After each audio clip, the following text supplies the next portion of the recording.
1, 2, 3, 4, 5. 1, 2, 3, 4.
Good morning, honorable members. Good morning. Thank you for being here. And to our guests from the SIU, from the NPA, and from the Hawks, good morning to you too. And thank you very much for being here. And welcome to our colleagues. So the first thing I'm going to say is that as a housekeeping matter, because last time we had an issue with people needing to catch flights and so on. I think experience tells us that when we've got more than one institution, things tend to go long. So I'm hoping that none of you have a flight booked for 4 p.m. because if you do, you are likely to miss it. And so if I will ask now already that just give yourself generous time, rather travel in the evening, because that might be, then it just obviates the rush and the traffic between here and the airport and so on. So just so we manage those logistical issues. So that is the first thing. It's also committee week this week, so there is no session in the afternoon. So we are going to go on until we finish. That's not to say we're going to be unnecessarily long-winded. In fact, I am going to encourage that both in the questions and the answers, we are as concise as possible so that we get through the issues. So that is the first thing. The second thing is that we're dealing today with two themes. The first is the referrals of the Special Investigating Unit to the NPA and the Hawks, and the second is the major financial crime cases emanating from the public sector. So those are our two themes that we're dealing with today. For ease, I will suggest that we start with the Special Investigating Unit, then we take a presentation from the Hawks, and then we take a presentation from the NPA, because that will also help us with the sequence of how things ordinarily operate within the context of your work. I want to thank you for sending us your presentations. Just to the committee members, I asked the three institutions to be as concise as possible, because it's also not possible to go through a 360 slide presentations in the committee, but to also append an explanatory memorandum to to each of the presentations, which has been done. And we can engage on the basis of both documents that have been submitted. The final thing, or the second last thing I want to say, is that I think the fundamental questions that South Africans have about these matters relate to what takes so long, both in the investigation and also the successful prosecution, basically. And secondly, why does even the court process in itself take so long to get off the ground, let alone a conviction? Now, one of our honorable members of committee, Madlala, often says that we don't want to have this as a talk shop and we all scream at you, and then there is no way forward thereafter. And so insight into these questions is really important in this discussion, because where we need to get to following this discussion is a discussion fundamentally with the two ministers concerned with these matters, and that is the Minister of Police and the Minister of Justice, because clearly there will be some policy, might be legislative, there will be some capacity issues to deal with. It's important, therefore, that we get an insight into those issues so that the committee knows what to do next. So I'd like to put that out there. And the final thing I want to say is to just encourage being candid with the committee, and also to the extent that you're able to just also simplify some of the terminology that you use, the acronyms, the meaning. So for instance, one of the presentations refers to complex cases. It's fine to say the complexity of the case. What makes it complex? Because then the public and ourselves can understand why it's stuck. So merely saying it's complex doesn't in and of itself mean anything. I might imagine I know what it means, but I might be wrong. So it's important that we get to the heart of what complexity means, and therefore why is there a problem, so that we can talk about the solution in terms of what then needs to get done thereafter. So I'm going to stop with my speech. What I will ask that we start with is that beginning with the SIU, we just introduce the people that are here that are relevant to the conversation, and then the the NPA and then the Hawks. I'm just looking at the manner in which you are sitting, so I'm not changing the order of the presentation. And then we will then hand over to the SIU to get us started. Thank you.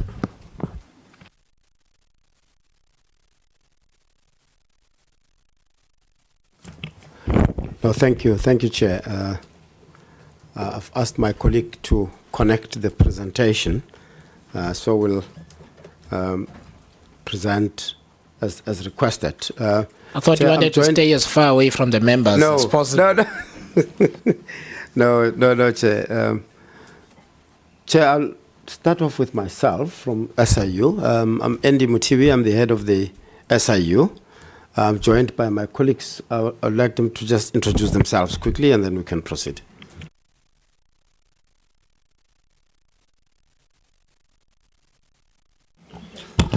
Good morning. My name is Keiza Khanyago. I'm the head of communications at the SIU. Thank you very much. Good morning, Honorable Chair and Honorable Members. My name is Ndutuzelo Vanara. I'm the Chief Legal Counsel at the Special Investigating Unit. Good morning, Honorable Chair, Honorable Members. Yes, it's on. NTPP, HAU colleagues. My name is Zodwa Kasibe. I'm the Chief National Investigations Officer at the SIU. Good morning, Honorable Chair and Honorable Member. I'm Leonard Lekheto, and I'm the Chief Operations Officer at the SIU. Good morning, Honorable Chair, Honorable Members. Shamila Batoy, National Director of Public Prosecutions. I'll ask the two Deputy National Directors to first introduce themselves and then the other colleagues. Thank you. Good morning, Chair. I'm Omar Abajira Stava. I'm Head of Asset Forfeiture Unit, and I'm one of the Deputy Nationals in NPA. Good morning, Chair, and good morning, members. Name is Bongile Mzinyati. I'm the Acting Head of NPS, the National Prosecution Service at the NPA. Good morning. My name is Nkebe Kanyani. I'm a Special Director in the Specialized Commercial Crimes Unit, the SCCU for short. Thank you. Good morning, Chair and members. I'm Andrea Johnson. I'm the Investigating Director and the Head of IDEC. Good morning, Chairperson and Honorable Members. My name is Matthew Sissoko. I'm Head of Investigations and Operations at IDEC. Good morning, Chair and Honorable Members. I'm Tumam Dengwane, the Special Director within Asset Forfeiture Unit. Thank you. That's our latest recruit, Honorable Chair. It's her first time in Scopa, so you give her easy time.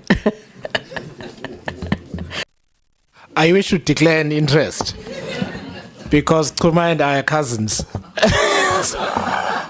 I did declare, Chair, to the Deputy National Director of Asset Forfeiture Unit. So I wish to declare a conflict so everyone knows.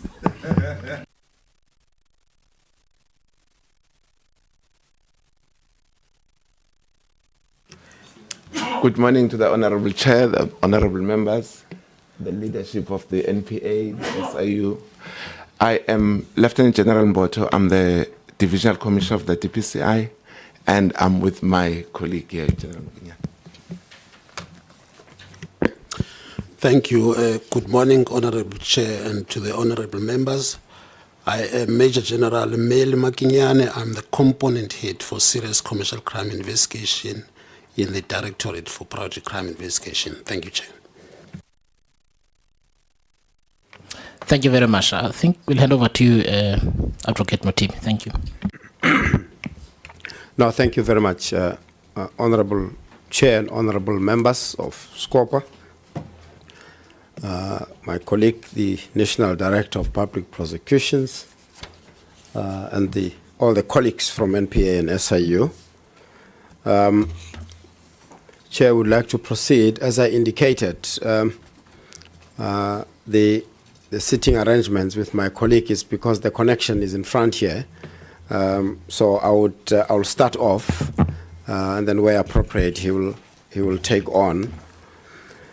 So, Chair, we prepared this presentation in accordance with the request that the SCOPA sent to us around the matters that were referred to the National Prosecuting Authority. We also refer to the case monitoring mechanism that, going to go to the next slide, yeah. The case monitoring mechanism that we are working on with the presidency in particular, and of course we'll then conclude. We thought it appropriate, Honorable Chair and Honorable Members, that we give you a picture of the proclamations that we've received, and you'll see there that it really, starts from 2014 to 25-26. This is really just to give an impression to SCOPA in terms of the proclamation workload that we have. All of them count up to 212, and that's really quite a load. And all of them would have produced particular referrals, and in particular referrals to the NPA, which we'll go through. The next slide, please. We start off with just the sort of the legislative framework for these referrals. So, in particular, Section 4 of the Special Investigating Units and the Special Tribunals Act 74 of 1996 provides, in general, for the mandate of the SIU. With respect to the referrals of evidence to NPA, specifically Section 4, subsection D, provides for that referral. It specifically indicates that when SIU investigates and it finds evidence regarding or which points to the commission of an offense, such evidence to be referred to the relevant prosecuting authority. And it's interesting to say that the legislation speaks of relevant prosecuting authority. Understandably, that there would probably be, prosecuting heads in the various provinces, and I'll indicate later on how we have sought to mitigate some of the issues by referring to the DPCI as well. Sorry. Now, Section 4. Subsection 2 indicates that it's really a repeat that once we've obtained such evidence, we need to inform the relevant prosecuting authority. But of importance, Honorable Chair and Honorable Members, and this is where really the legislation lives it, and it leaves it to us, that whereupon once that evidence is referred, such evidence must be dealt with in the manner which best serves the interest of the public. And that's where it ends. Sorry, Chair, I'm recovering from a terrible influenza here. So once we have referred that, and you'll see later on that we have sought to say, how is it that we all really cooperate in terms of dealing with these matters. I'll mention that later on. As we state there, we ensure that the evidence that it refers to the NPA is the evidence that envisaged by the legislation in terms of pointing to a criminal offence, and once we have done that. There's a line there that says meets the standard of criminal prosecution, but I think we probably need to reword that and say we are of the view that the evidence points to criminal offense, and then we hand over. Whether it meets the criminal standard or not is for the NPA to decide. And of course, it's been the case all along. So, in relation to the criminal referrals, and as I indicated, we've signed 2 memoranda of understanding with NPA, and the first MOU was signed on the 28th of August 2017. Honorable Chair and honorable members, we've reported before at SCOPA that we did sign the first MOU in 2017, and that was before Advocate Shamila Batoy. It's because at that time we had already realized, Honorable Chair and honorable members, we had already realized that this evidence that's referred to NPA, as far as we were concerned at the time, required almost like a step change. It needed to be attended to and in a manner that really would progress the matters, if I were to say so. And we signed the MOU at the time. Well, we really did our best in terms of ensuring that both NPA and SIU really collaborate, and I think we started seeing the results. So we signed another MOU in November 2022, and that was after the realization that it's not only SIU and NPA in this space, right? We then included the DPCI and SAPS, because as you would learn in the presentations, that once these referrals are made to the NPA, they are on-forwarded to the SAP, which is DPCI section, for further investigation and all of that. So we needed all these parties in this system to make sure that these matters are addressed holistically. So since 2022, yeah, we've been really working together and making sure that the system improves. Right. If you go to the next slide, please. Right. So the current presentation focuses on the period of 1st April 2020 to May 2025. We have engaged as SIU and NPA and DPCI, and then agreed that we will really take a report of the past 5 years. And this past 5 years, in our records, Chair, there's 3,374 referrals. This is a 5-year view, as I say. We are also mindful, Honorable Chair, that we've been reporting at SCOPA for a while. We didn't really just want to turn a blind eye on the matters that we have referred below. On the left-hand side, the second bullet point, we really just make a mention of that, although they will really not probably be covered. When we appeared before SCOPA in November 2024, we reported on 3,320 referrals made from 2018 to 2024. Now, the details of those are not included in this presentation because we are covering 2020 to 2025.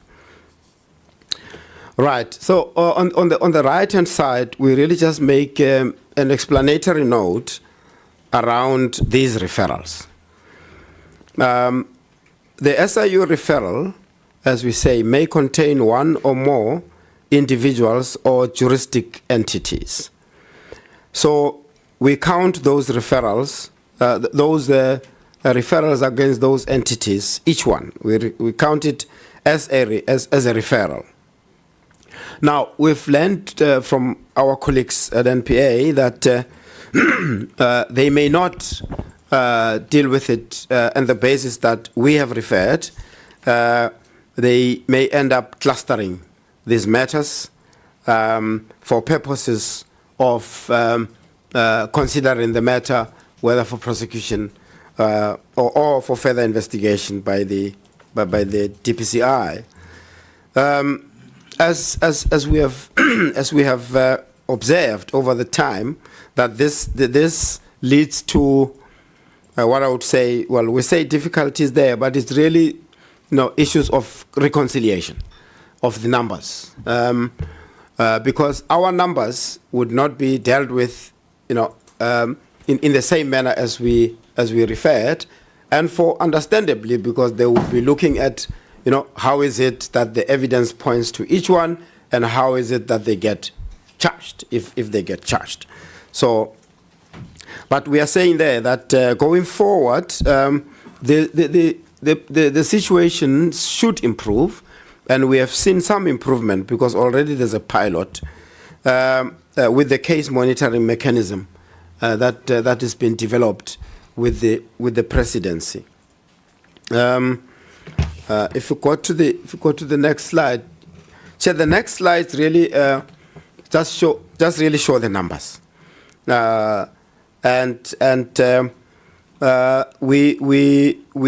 we have divided these numbers in terms of the provinces. These are the number of referrals in our record for this period that we are covering in this reporting presentation. So, if you look at the count, it counts up to 3,374. And Chair, for purposes of this reporting, we thought it appropriate to indicate these numbers. Of course, we can really dive deep into these numbers and unpack them, but the report would have probably been, so big and detailed. But if there's a need, Honourable Chair, will then be guided by what the committee really needs to have, and then we can really provide either more details that the committee may require. But these are the counts by province.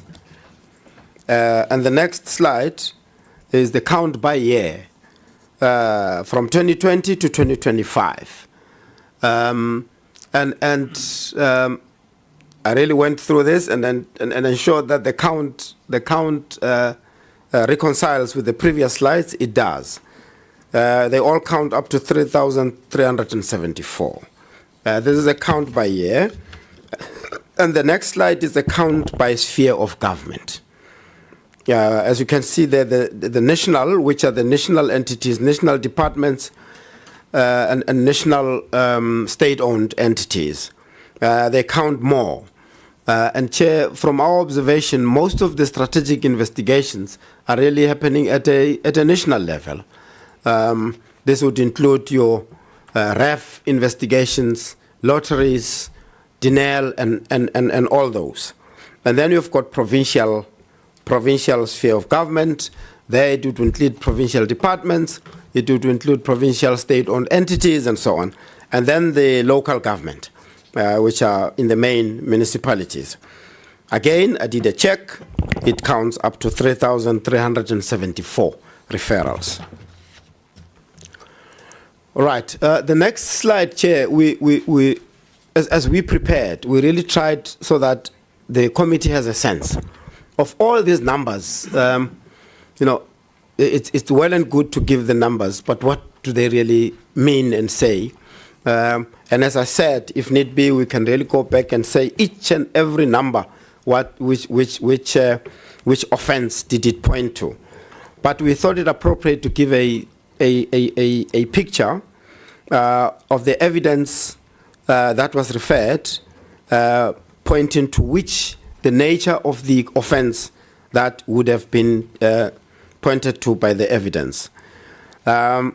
So some of the offences would include corruption, fraud, forgery and uttering, contravention of Section 31A of the CIDB regulations, contravention of Section 86 and, of the Public Finance Management Act, offences in terms of the Prevention and Combating of Activities Act, and offences in terms of the prevention of organized crime, money laundering in terms of Section 4 of POCA.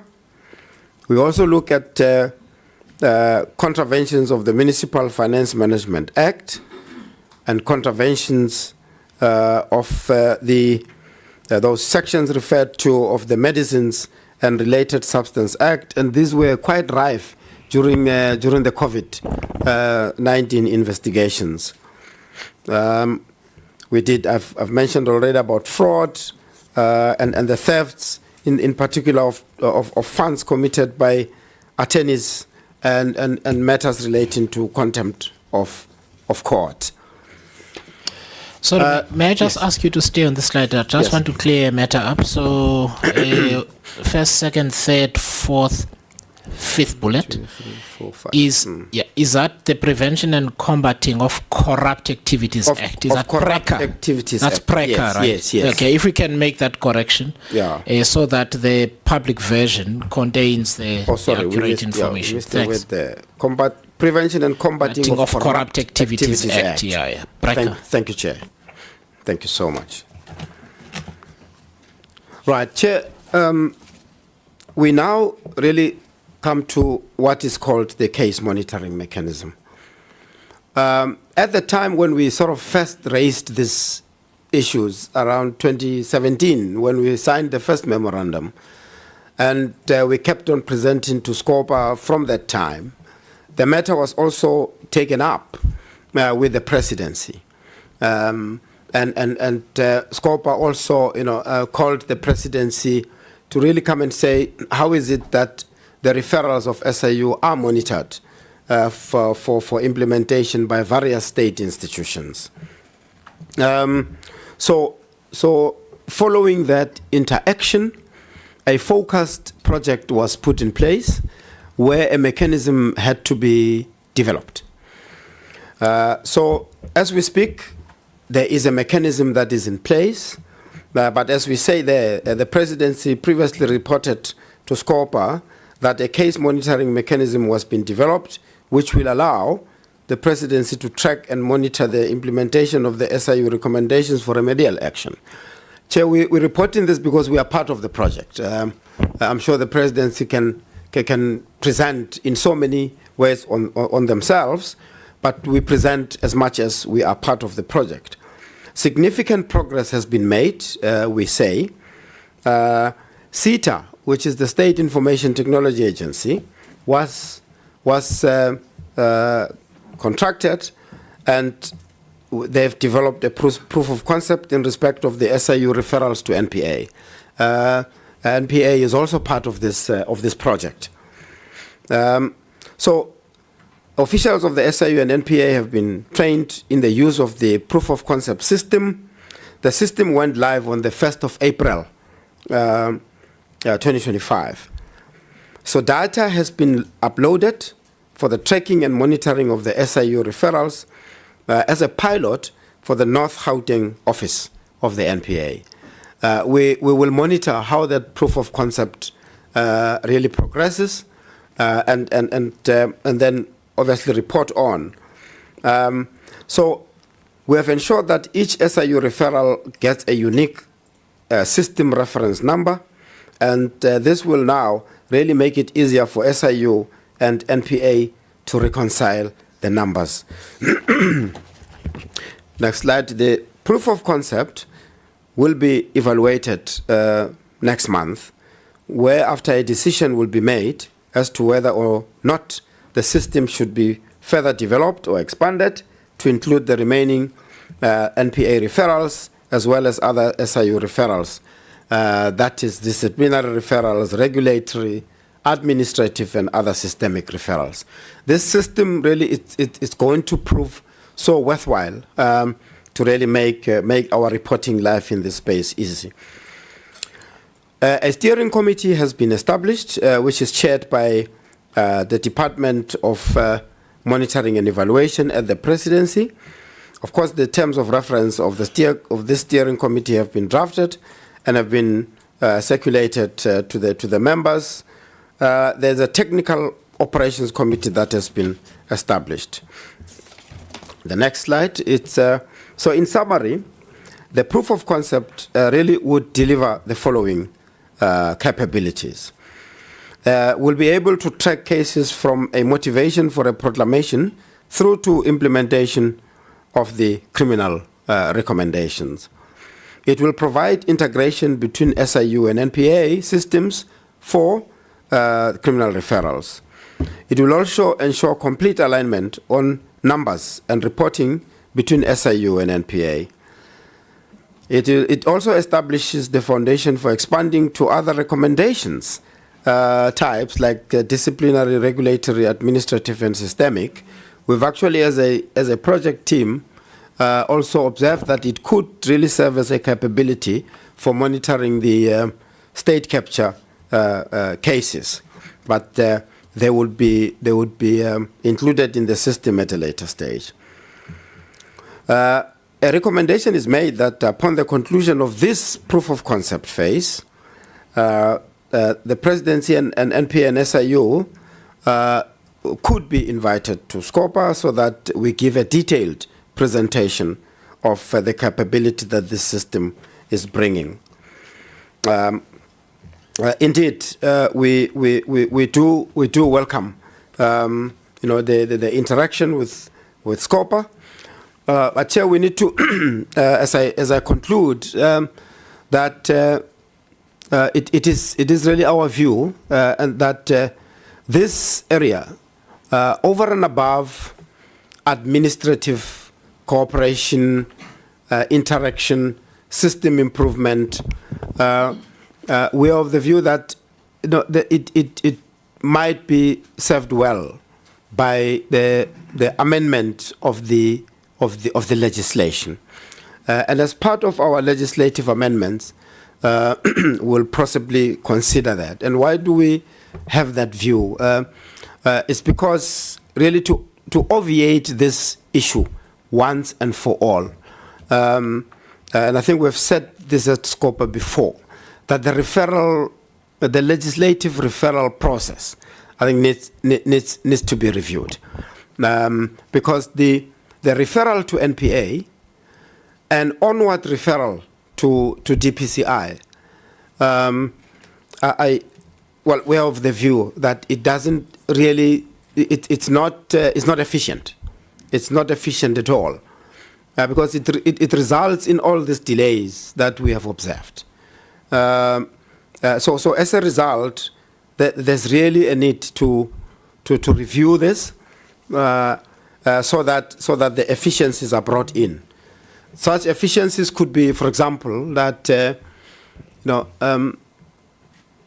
if appropriate, perhaps we refer directly to DPCI, so that we don't waste this time of referring to NPA, and then they look at the referral. And by the way, the referral that we make consists of reams and reams on files and documents and so on. So they they spend time reviewing and ultimately refer to DPCI. I'm just really sketching a scenario here, that these are some of the scenarios that needs to be mitigated. And this really, with hindsight, when the legislation was developed, they probably, these practicalities were not taken to bear, So now we are seeing it in practice, And when we first raised it, and as I say, in 2017 already, because we had realized that there's lack of impact here, right? Our matters get referred, and then we're not seeing the results. And then we started really diving deep and saying, what are the issues? Then here we are. The issues are really, to a large extent, systemic, and they may require legislative change. Chair, that was the last of our slide. Thank you.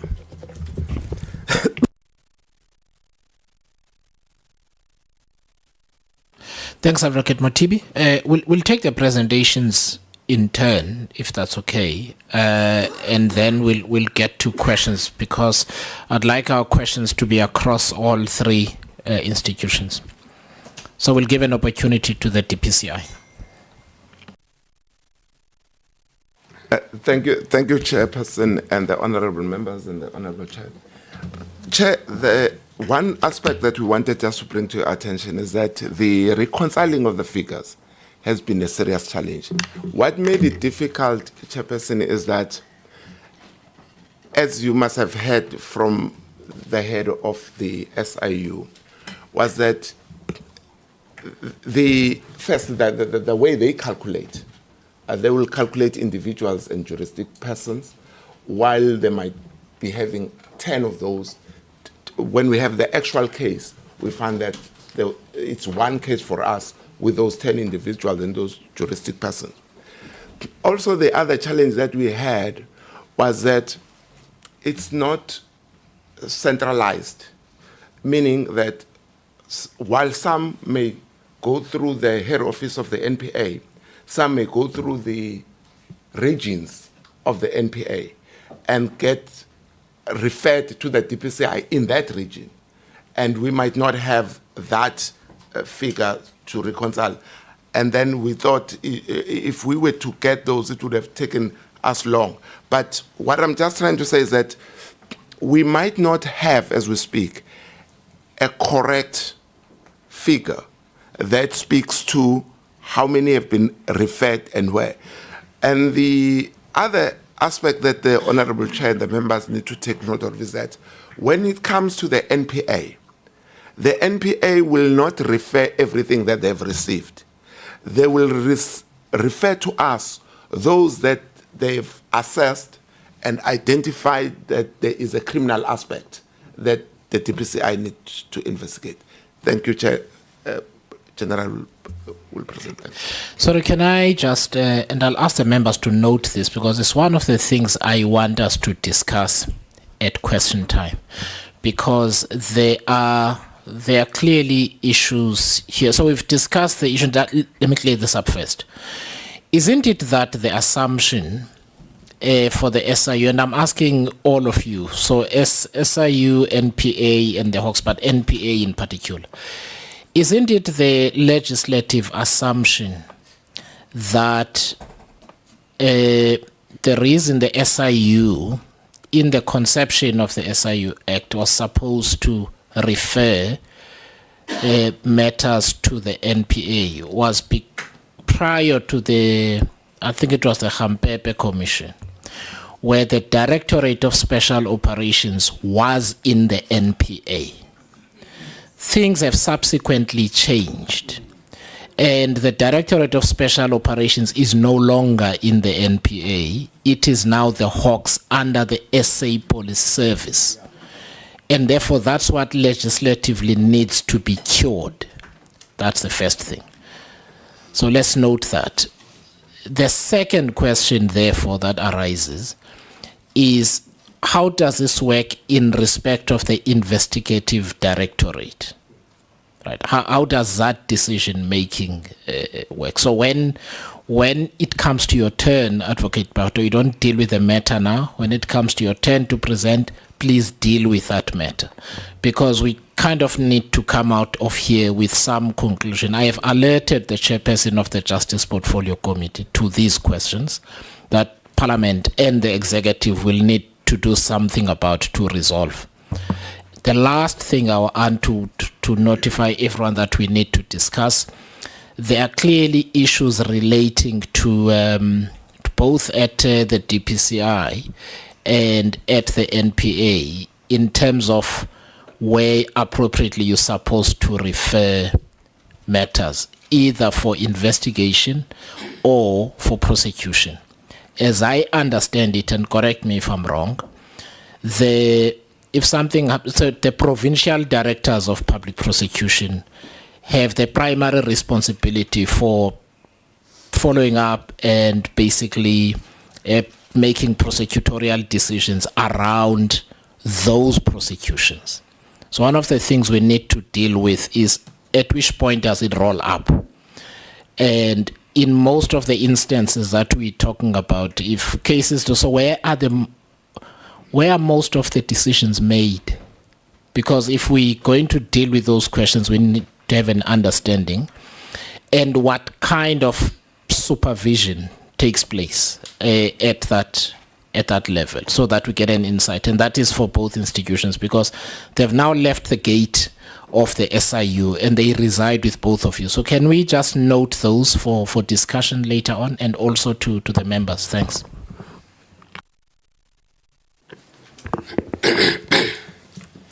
Thank you, Chair. I will just take the Honorable Chair and the members through the presentation of the DPCI. Is it? Oh, okay. Sorry, Chair, can I connect there?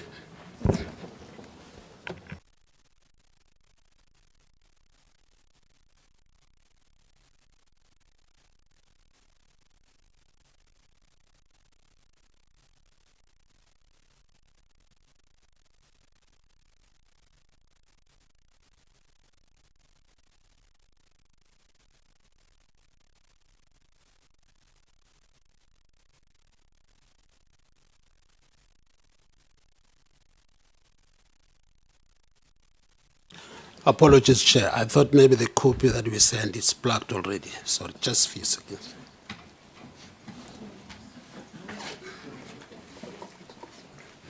Chair, for clarity, if I may, who's projecting? Because we are under the assumption that Parliament will be projecting what we've sent.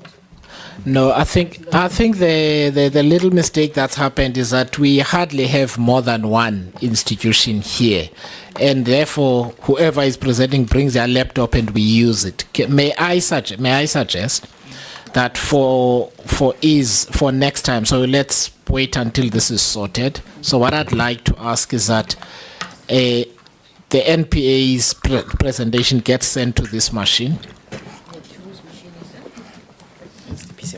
We can sort that out during break or whenever. So, but basically, so that we don't need to have this kind of moving about and so on.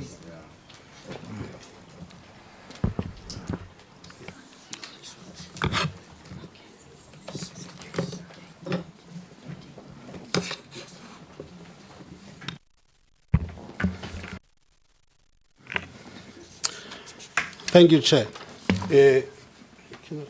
Can we go to the next slide? The next slide is just the outline of the presentation. We'll be dealing with a number of cases that have SIU referrals, the entities involved, the amounts involved, the state capture cases that have also the referrals from the SIU, and then cases emanating from the COVID-19, the National Prosecuting cases that were also referred by the SIU, and then cases finalized, and then we'll talk on the factors also that impact on the investigation. Next slide. The presentation, Chair, is the response by the DPCI to the request received from the committee to come and present on the matters that are within the DPCI, which have SIU referrals. Next slide, Carol. Currently, Chair, we have 355 dockets that have SIU referrals. And there are 58 cases that are pending at court. And there are 96 matters that have been referred to the National Prosecuting Authority for the decision. And 201 of the cases are still under investigation. We do have matters, Chair, that were finalized, and there are convictions up to 72. This includes various cases that also comes from or talks to COVID-19. We had only one matter that was not guilty, and there are matters that have been declined by the prosecutors on various reasons, Chair. Those reasons vary from in matters where there's no evidence or insufficient evidence or no prospects of successful prosecution, but I'm sure the NPA will deal more on that. The next slide, Chair, that is a list of the entities and the departments that have cases within our space as DPCI, the 355 cases that are under investigation, and there is 7,548 statements, inclusive of all cases that have been obtained. The offenses that are investigated includes fraud, theft, corruption, contravention of the Public Finance Management Act, and contravention of Municipal Finance Management Act. Those are the entities, Chair, that have got cases. And then, Chair, on the next 4 slides, we have listed the very same entities, Chair, and we indicated the number of cases that we have in our space and also the amounts involved. Labor, there are also municipalities which we clustered together.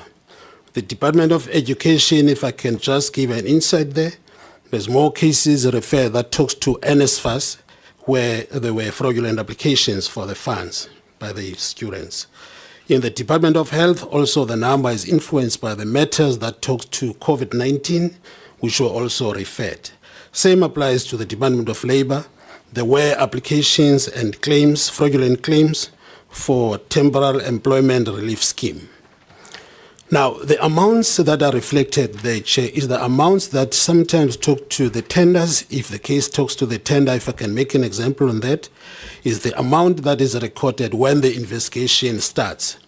But at times, that amount is not necessarily the amount at the end of the investigation that will then be part of the charge sheet. It can either be more or less, depending on the evidence collected during the course of investigation. So that is the 4 slides, Chair, as I indicated, is the tabulation of the amounts and the number of cases, also reflecting the cases that are pending at court and the cases that are investigation.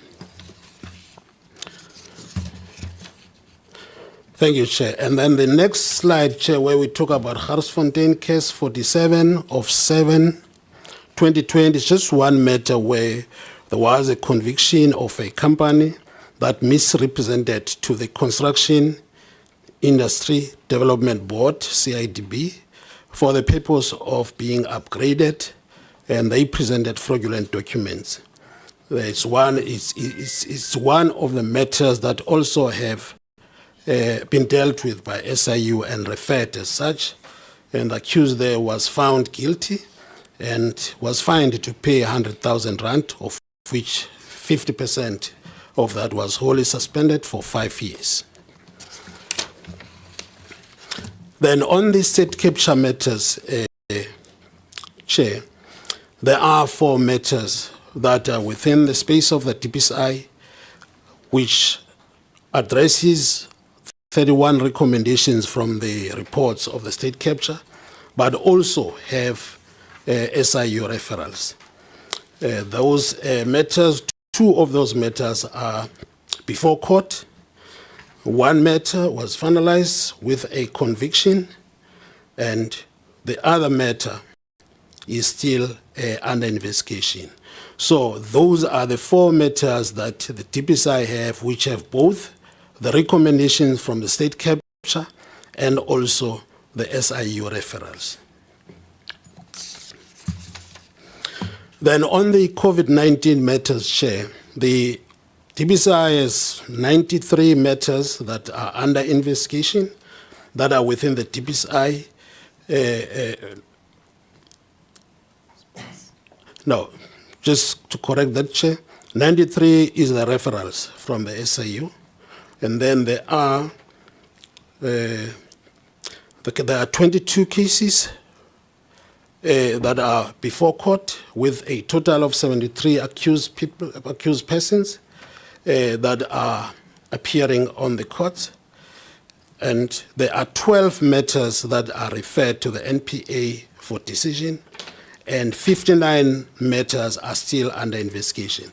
The matters, Chair, that are under investigation in the space of DPCI, it does not mean that maybe they have never been seen by the prosecutors. As we practice prosecution-guided investigation, the prosecutors get involved from the beginning, and there is collaboration, there is constant consultation with the prosecutors. They are under investigation in the sense that there's still directives that have been given by the prosecutors, which the investigators are still working on them. Those that we indicate that they are for decision, it's where we have already agreed with the prosecutors for that time to say, now this one you have completed the investigation, so the decision is pending. And then on the national lotteries, Chair, the DPCI received 8 referrals from SIU, and the DPCI is having 7 dockets, which deals with the referrals received.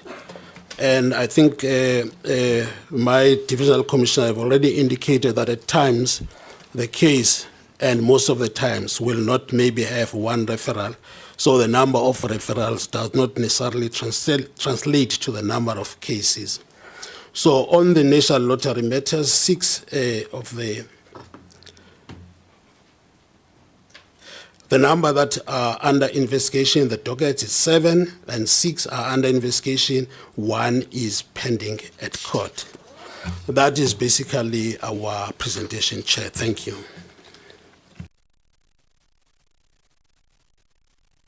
Sorry, I think in your, if I may, so I think in your introduction you said you'd also deal with challenges or something like that on investigations. Didn't you say that? You did, or not? Or factors affecting investigations or something along those lines. So that's the one thing I want to ask. The second is, can you go back to your table of cases?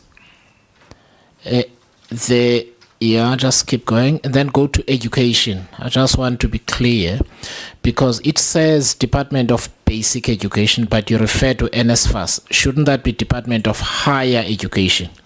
I want us to clear. It's Department of Higher Education. That is true, Chair. That would be the correct. Yeah. And then can you deal with? I think in your introduction you said something about factors affecting investigations or something. Or I hope I didn't mishear, but I thought there was a theme like that. That was that you promised us. Yeah, on the. Yeah. Sorry, there's another follow-up from Honourable Mente. No, thank you very much, Chair. But also, I thought when we received this document, I thought the presenter will then unpack as they are presenting. For instance, if you look at the cases that are cases on hand, dockets at court, and those are under investigation or submitted for decision, it doesn't indicate at what point you receive the case, at what point you referred to court, and at what point you referred for a decision, and how long has it been under investigation. We may not be dealing with the nitty-gritties of what does the investigation entail, but how long have you been sitting with this? Because that's actually the nature of what we want to address in this meeting.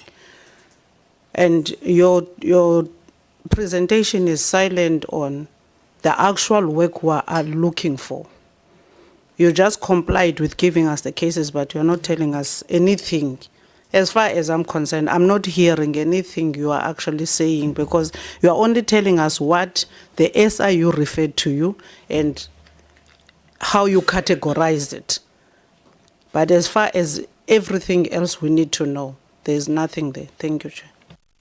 Thanks, Honourable Mente. So that's the reason for me prompting this question, because I do want to therefore know what are the issues affecting the investigation, because at the beginning I said it's the length of time that it takes, if you recall, and secondly, how long it takes to reach to complete investigations, remake a prosecutorial decision, and then the court process itself takes forever. So that's why I prompted you then to go back to factors affecting the investigations, because you had said you're going to deal with that, which I think is the correct thing to do.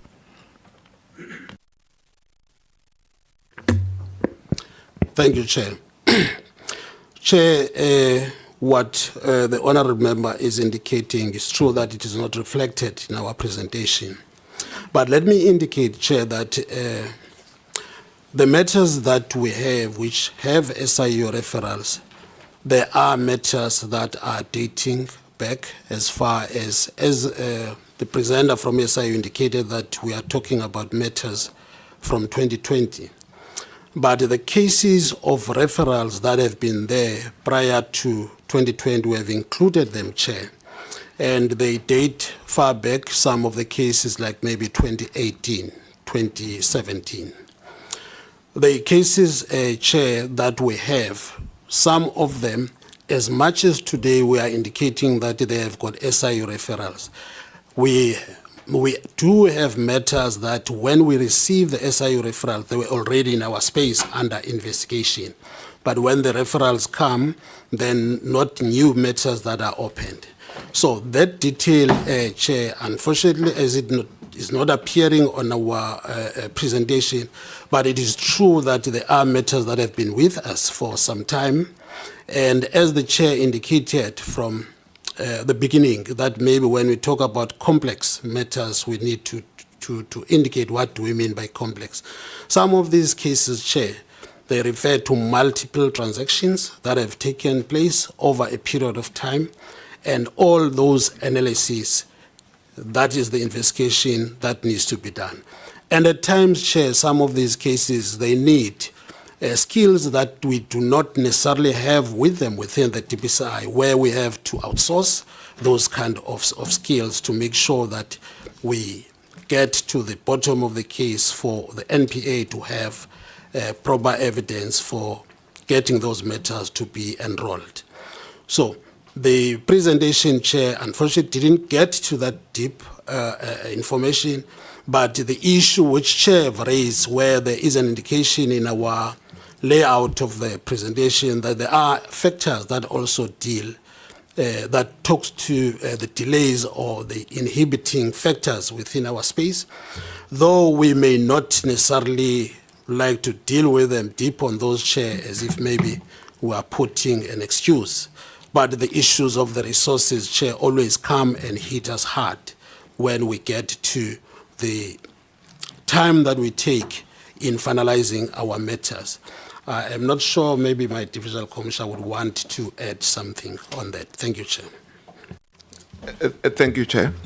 Maybe just to bring two matters, just for the Chair's, Honorable Chair's consideration. One that he spoke of when it comes to expertise that we do not have in-house will include us. We do have a very limited forensic accounting skills, but it's not sufficient for the volume, and some of them we not even convinced that the expertise would want to try on a high-profile case. Then we have to go and procure that. And our procurement is not the fastest when it comes to procuring the services. And the other information, the other problem that we sometimes face is when it is like, I'll make an example with a matter from the SNDF, where we found that the documents that we are looking for need to go through the process of declassification because it's a classified document.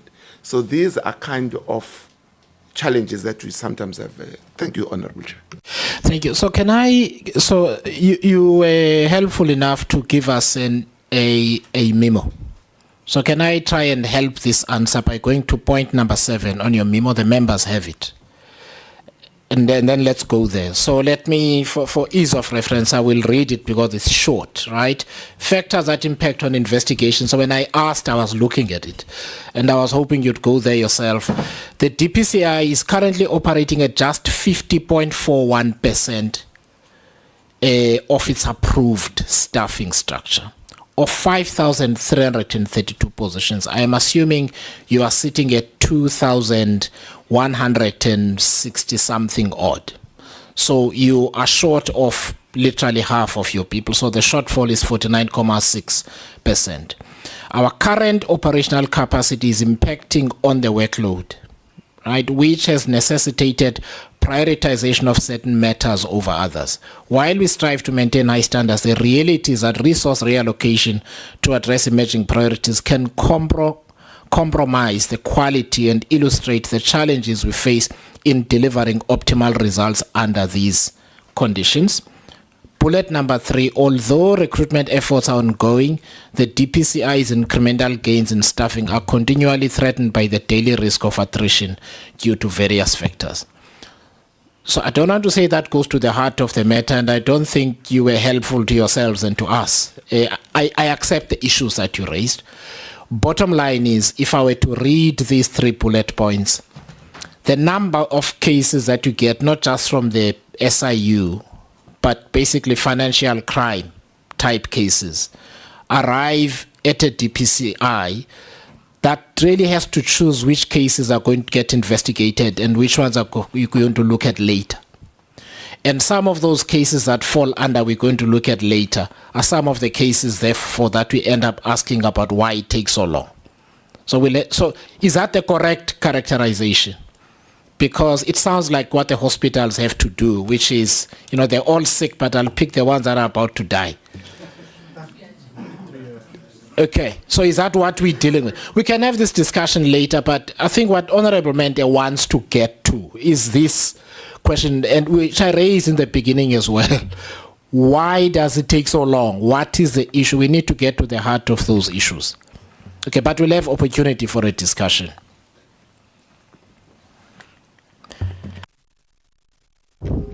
Advocate Patwe, please, over to you and your colleagues. Thank you, Honourable Chair. Honourable Chair, we have a presentation, so do we need to come and connect onto this laptop? So if we could just do the logistical swap. I don't know if the cable doesn't the cable. I don't know how far the cable this goes. is usually. Is it shorter? Okay, no, I think the person must just come and sit here. Yeah. Okay. So, Chair, whilst we're doing that, perhaps I can just deal with a couple of issues that you've raised. And what I really appreciate, Chair, is your introductory comments that we need to be candid because Parliament needs to properly understand and then assist law enforcement and other entities in trying to deal with these scourges. You asked a number of questions, and maybe I'll just deal with those quickly whilst we're connecting here. Firstly, your assumption is correct that when the legislation, the SIU Act, was created, the DSO was then in place, and the referrals going to the DSO made sense because one of the aspects of the DSO was also dealing with serious economic offences and serious organized crime. So the economic offences part, the referral made sense for it to come to the NPA. Things have in fact since changed, and now we do have the IDAC, but as the Chair and Honourable Members are aware, the IDAC was made permanent only last year in August, but all of the referrals then, still in terms of the SIU Act, are referred to the NPA, which up until August last year does not have an investigative capacity.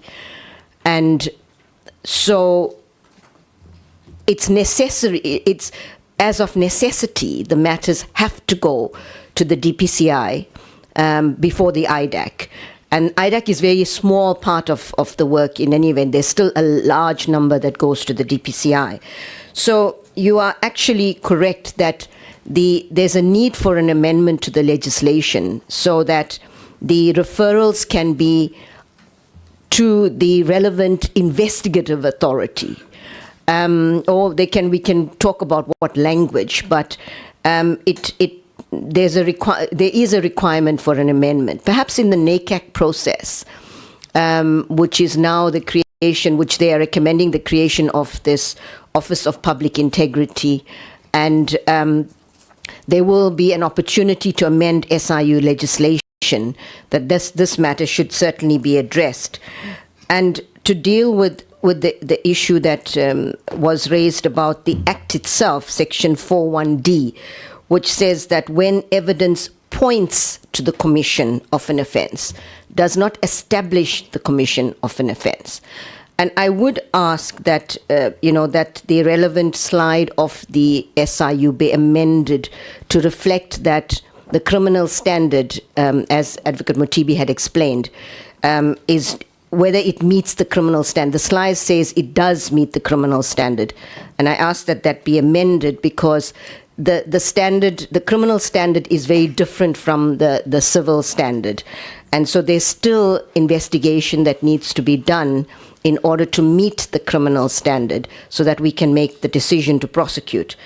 So I think that's really important that is clarified, because you will see from our presentation as well I don't know if we still have the slide in that talks to the pie diagram, the percentage of cases that actually we decline to prosecute, etc. It's there, which will give an indication of, and some of the reasons for it. So that's on the first issue that you'd raised. With regard to IDAC now, that was your next question, yes, there will be cases that can be referred to the IDAC. I do want to emphasize that the IDAC was made permanent last year, so capacitating the IDAC with the necessary skills and capacities has been one of the we've been focusing on that since August, and bringing the IDAC Act to speed. It already has a number of cases in its space, and so dealing with these matters relating to skills resources, which my colleague from the DPCI dealt with, is something that we are trying to get up to speed with that. But the one of the good news is that we've been, in the context of the presidential initiative, where President is working with business in order to deal with the various challenges that the three work streams are: ESCOM, Transnet, Logistics, and Crime and Corruption. A digital evidence unit has been set up in the IDAC. And it's still, the capacity is still small, but this is potentially something that is a game changer in terms of us having in-house capacity. Well, it's not within the NPA, but having access to capacity that will enable us to do digital analysis very, very quickly, because today evidence is on phones, laptops, etc., and that is one of the very rare, expensive skills that we need, and that has been delaying a lot of these cases. So this has been set up in the IDAC, and they've only just started with the first referrals of cases from the IDAC to the unit. So we're hoping that that will really be able to expedite cases. But I hasten to caution that this is a new, small unit, but we want to see how quickly and how it actually helps in moving the first cases through the system. So hopefully that will help. On the challenges and things, maybe I'll just deal with it later after the presentation, because there are some, you did also ask, maybe I'll just deal with your final question in terms of the provincial DPPs. You're correct, Chair, that the provincial DPPs have the legal authority to make decisions to prosecute, not the National Director. In very specific cases in acts, the National Director has that decision-making authority, but it is essentially the provincial DPPs. An NDPP is a review mechanism that can review decisions of DPPs in various circumstances. And so we do have a specialized commercial crime unit at the national office, but also with presence in the regions. And Advocate Nkebe Kanyana is the is the special director in charge of that unit. So it comes up to national, where the coordination happens in her unit in terms of managing of the SIU cases at a national level. I'll come back to challenges later, but maybe we proceed with the presentation at this stage. I think I did, if we can just go to the first slide. Is this the first slide? Oh, no. Okay, so can you just go to full view so that we can? Yeah, that will be easier. Slideshow. I think, Chair, just that I had mentioned already, I think, just as a matter of introduction, and our colleagues have talked about the challenges with getting the statistics right. I think Advocate Mutibi correctly said that this mechanism through the presidency that's looking at how to, case management system is going to help us with this. I think for now I'll just leave it at that and just hand over to Matthew Sissoko, who will deal with the IDAC part of the presentation. We do have different presenters as well, so we can proceed on that basis. Thank you, Chair. Thank you, Chair and honorable members. From IDAC side, Chair, we've got 10 matters that we are under consideration by IDAC, which are referrals from SIU. These matters, we have 7 that are under investigation and 3 that are before court. Chair, I must preface my presentation by indicating that the matters that are under investigation, these matters are complex matters. And when we say complex, in our environment, Chair, we mean that the nature of investigations takes longer to complete because of variety of issues.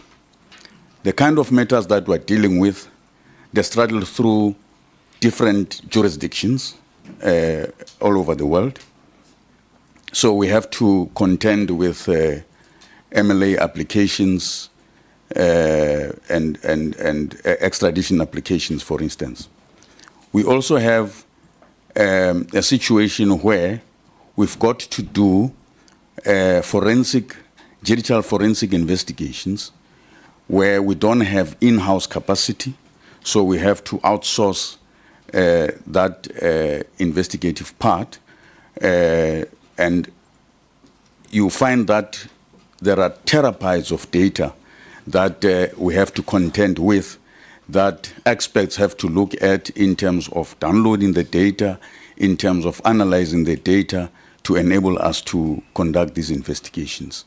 The investigations themselves, even the statements taking and so forth, you'll find that it's hundreds of ARC liver files in one matter that we have to contend with. So that in itself takes long for us to complete these investigations. And coupled with the fact that since from the time that the ID before IDEC was proclaimed by the president, we worked with a limited capacity because we had to get capacity from other stakeholders like DPCI to be seconded to our environment to assist. And after IDEC came to operation, as the NTPP has indicated, only in August, we only then started recruiting our own investigators. But even that recruitment process, even though we went aggressive to recruit, it's a very difficult in the sense that attracting people with the necessary skills to be able to do the kind of work that we do, it's very difficult. So that on its own take time for us to be properly capacitated to move quicker with our investigations. I'll move to the matters that are under investigations. The first matter is the ESCOM Transnet Meta contracts, ESCOM Transnet SAP Meta contracts. I've indicated the issue of the complexity of investigations. In this matter, there has been a corporate alternative dispute resolution with the AFU, and we've been able to get 2.2 billion paid as punitive reparations. And in sorry to interrupt. Maybe you can talk about the length, when you started investigations. Yes. So in this matter, we have 19 referrals from SIU. Now, you will note, Chair, that the case number there is 170 of 12/2017, which means the case was opened already in 2017. So some of these matters, you find that the cases were opened, they were either in the SAPS environment or DPCI environment. And at the time when IDEC or ID was established, then they were brought into our space. So in effect, it would have meant that the investigations would have been started in the IDEC environment at the time when the matter was either referred by SIU or either when we took over from the SAPS environment. And that would have been any time after 2019. So too, in the ESCOM ABB Impulse matter, the same situation obtains in relation to investigations. This is the matter where we're planning to re-enroll in the near future. There has already been a 2.5 billion corporate alternative resolution with ABB, which has already been paid to CARA. And then we've got Transnet Neotel contract. This matter, as I've indicated, also same kind of complex investigation. We have started with AFU on engagements with Liquid Telecoms with our new owners of Neotel for a possible ADRM to recover the funds. The next one is Cutting Edge. This matter is still also under investigation. There has been also a corporate alternative dispute resolution with SEP on this matter. 2.2 billion was recovered. And Transnet Netbank loan swap, the same situation obtains in this matter. The investigation is ongoing. And then the SSA, SAT, and JM Aviation Swissport investigation, the same situation obtains in terms of investigation, and AFU still looking on the recovery side of it. And Alexco, the same situation obtains in terms of investigations, and AFU is also looking at the recovery. And these are matters that are before court.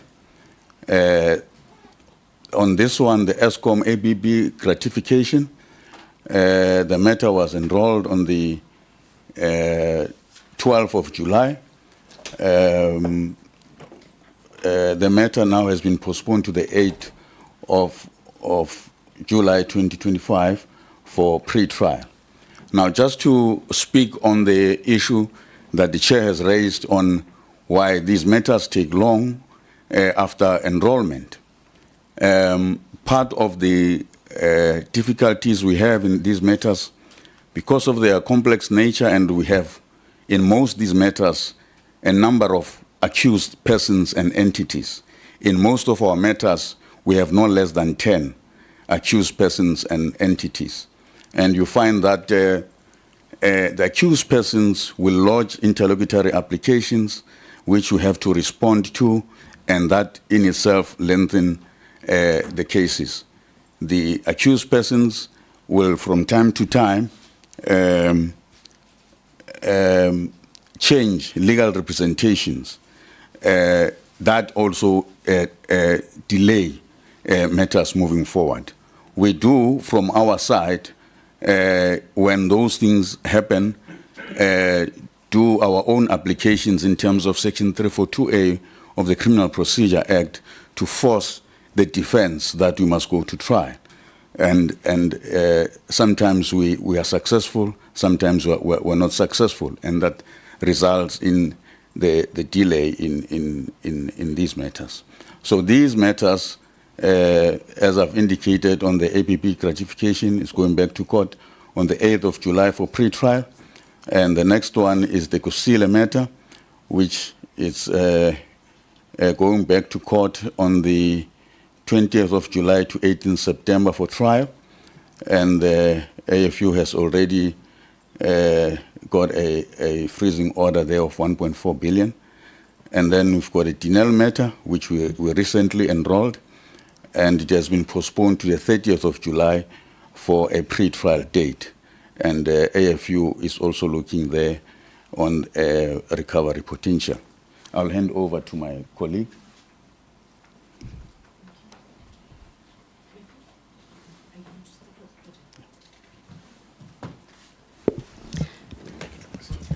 Yeah, he'll the project. Good morning, Chair and members. I'll be speaking about the matters that are generally in the NPS. The NPS is the broader National Prosecuting Services. Whilst I head the the SCCU, which does the bulk of the matters that are referred by the SIU, some of the matters will not result in the specialized units, but will be in the normal courts, the general stream. The previous speakers from the SIU and the DPCI spoke about the challenges in reconciling the numbers. As per your request to get to a point where there is a synergy with our numbers, we did meet as the three entities, and we tried to get to a point where we look at our numbers and see if they can reconcile. We looked at a period of 5 years. However, because of different reasons that some of my colleagues have mentioned, we did not get to that where we've got numbers that match. And there are a number of reasons for that. One of them, a simple reason, is that not all of the SIU referrals will end up with the DPCI. I think it was Advocate Mtibe who mentioned that the SAPS was also included when we did the MOU because of that realization. So some of the matters that are within the NPA that were referred by the SIU would not be in the DPCI books because of the complexity or rather the lack of complexity of those referrals. So the DPCI will only attend to matters that are of a complex nature, and there's a criteria of a certain amount. And so if it does not meet that, it will not be referred by us to the DPCI, but to the SAPS. Similarly, with the SCCU as well, whilst we do the bulk of them, some of the matters are done by general prosecutions in the regions. The NDPP has also alluded that the actual prosecution happens under the direction of the Directors of Public Prosecutions in the regions. We've tried different ways. So previously, the referrals were referred to the head office of the SCCU, where we would look at the referral and then decide and see which region it should go to. But because of the delays that happened with that process, we then moved to a process that is happening now, which is that when the referrals come in, they will be referred by the region, by the SCCU, by the SIU in the region to the relevant Directors of Public Prosecutions in the regions, so that it bypasses the delay that was caused by it. There are some referrals that will still come to the head office where perhaps it's not just one region that is involved, and then the head office will then route that referral.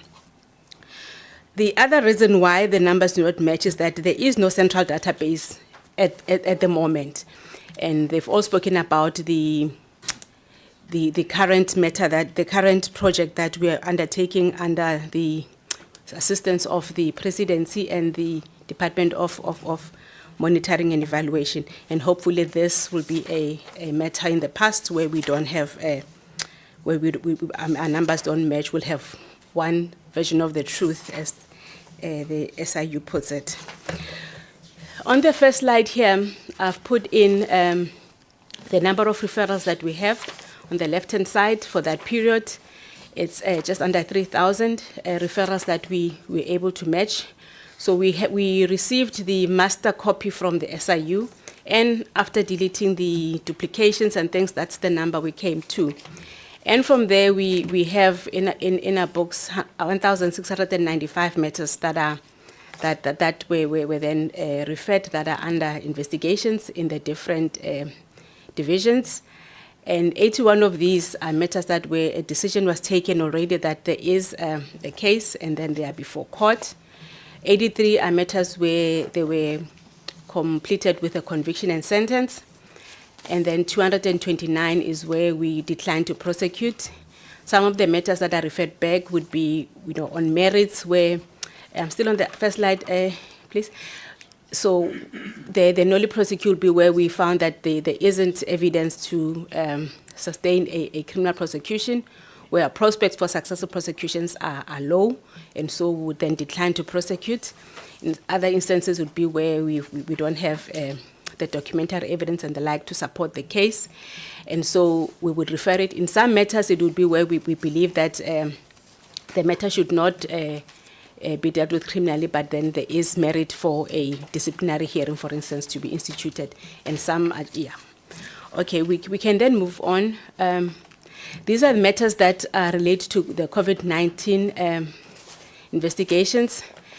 From these matters, we received a total of 304 that were referred to us, and these matters are dealt with under the auspices of the Fusion Center, where a number of, it's a multidisciplinary team where we've got other law enforcement agencies, including the SIU, the Financial Intelligence Center, and the others, where we then look at the cases and we fast track them to make sure that there aren't delays. At this stage, there are 81 convictions relating to the COVID-19 matters. It includes natural persons and companies. When we were here last time in November, we had 12 less, so there's been an increase from where we were previously. And just on the right-hand side, we've just put in a breakdown of sentences to show that at the bottom those are the fines, and we've put in the highest fine that was met, which was about $1 million, and that average fines around 80,000. When we prosecute a company, that's all that can be put as a sentence, a fine. However, when we prosecute natural persons, then we could have where there is an option of a custodial sentence with an option of a fine, and then on top is there where we've had direct imprisonment. So those are sentences, 17 days sentences where there wasn't an option of a fine, but people were given direct imprisonment. And you can see there that the average sentences are around 8 years, and the high sentence that we've got was about 15 years for that. Thank you, Matthew. I've also put in a slide that deals with the National Lottery matters. As I explained also that some of the referrals would be dealt with by DPCI and some by the SAPS detectives. For the National Lotteries, we received 10 criminal referrals against NLC officials and some NPOs and some companies. And included there was cases that implicated senior employees or former employees of the NLC, including some board members. We in addition to those that are with the DPCI, there's then 16 NLC cases that are investigated by the SAPS, South African Police Services, the detective services. What I wanted to also mention there is that some of the matters that are currently seized with the SIU, the National Lottery matters, are yet to be referred. So some of the matters were referred to the Asset Forfeiture Unit, and there is orders in that regard for the assets. But in some of those matters, we don't have the criminal referral as yet. There are 26 dockets that relates to the National Lotteries matters, and because of the nature of how the offenses were committed, they are being dealt with as one project. And maybe I should pause here to speak about and answer what was asked in terms of what is causing, what do we mean when we say it's complex and what's causing the delays. In this matter, the entities that were involved over, just have the numbers somewhere. It was quite a complicated scheme where we've had companies, about 22 individual people involved, and about over 18 different entities. The entities would be companies that were set up, would be trusts that were set up in order to create vehicles to steal the money, to defraud the NLC. And the number of bank accounts involved are also quite extensive. And because the money were layered up, moved from one entity to the other in order to disguise, it takes quite a bit of time to paint a picture where you're able to show who was the ultimate beneficiary of the funds that were stolen. And so it takes a bit of time to get the bank statements, get the contra bank statements, and then form a picture. And then we must then get a forensic firm that will then have an analysis of that to do the money flows and also to chart the different entities and people involved in this. It was agreed both by the NPA and the DPCI that it would be premature to rush the matters and enroll some of what people could see as low-lying fruit when we don't have the investigations complete. And so we are quite advanced with these investigations, and we're hoping that we would get to a point where we can enroll. However, some of the delays that happens, Chairperson, happens then after we've now enrolled, where we've now gotten to a point where we are able to show the racket that has been caused by this, and we get the national director to issue a racketeering certificate. And when it goes to court, some of the interlocutory applications that my colleague spoke about would be challenging. We've now seen more and more people challenging the racketeering certificate that has been issued. And because, as I explained also, that there are many individuals involved, the interlocutory applications that are brought by the individual accused, and it delays the matter. Yeah, so I think that's all I want to say with the national lotteries, but I wanted to just demonstrate. Sorry, can I just get clarity? And I'm just doing it so that we all on the same page as to what we are talking about here. So the interlocutory applications are the pre-trial objections, or what is that? Can you just explain what that is? So, for instance, let's just take the racketeering application, for instance. So the NDPP would have authorized that in this matter, the accused should be charged for racketeering. Now, you're not at a stage where the accused is pleading to the matter and you are interrogating the case itself, but it would be an application to challenge the certificate itself. Now, the prosecution of the matter in terms of us leading the evidence cannot start. So that is it's an application before the actual trial. So that is a form of an interlocutory application. Other applications would be where they, for instance, they challenge in one of the matters, for instance, the proclamation in this matter is challenged. So, for instance, I could say anything that has come as a result of that cannot proceed. So it's an application that is bring before the actual trial itself. Yes. Okay, no, thanks. Okay, so I get that. So I just want to then ask about so the prosecutors have to provide a justification and evidence to the National Director of Public Prosecution to say in this particular case, the person or entities need to be charged with racketeering. Yes. Right? And the National Director will consider those presentations, and then let's say he or she decides that racketeering exists here. Then you enroll the matter in court and you charge the person with racketeering, or the entities, the people with racketeering, right? They then take on review the decision of the National Director to certify the crimes that have taken place as constituting the crime of racketeering. That's what you mean? That's what I mean, yes. Which then means the trial cannot start until that matter is settled. Let me ask you, so how long do these take? I mean, let's say ordinarily somebody, this is important for the public because it's some of the things that frustrate and make people really angry, because people get arrested, you think, okay, within a year, somebody is going to be in orange overalls or something like that. But you just never see them in court again, ever. Right? Okay, but let me not say ever, but they'll make a brief appearance 18 months later and then 2 years later and so on, right? So that is a frustration for the public. So I'm not being deaf. We really need to understand this issue.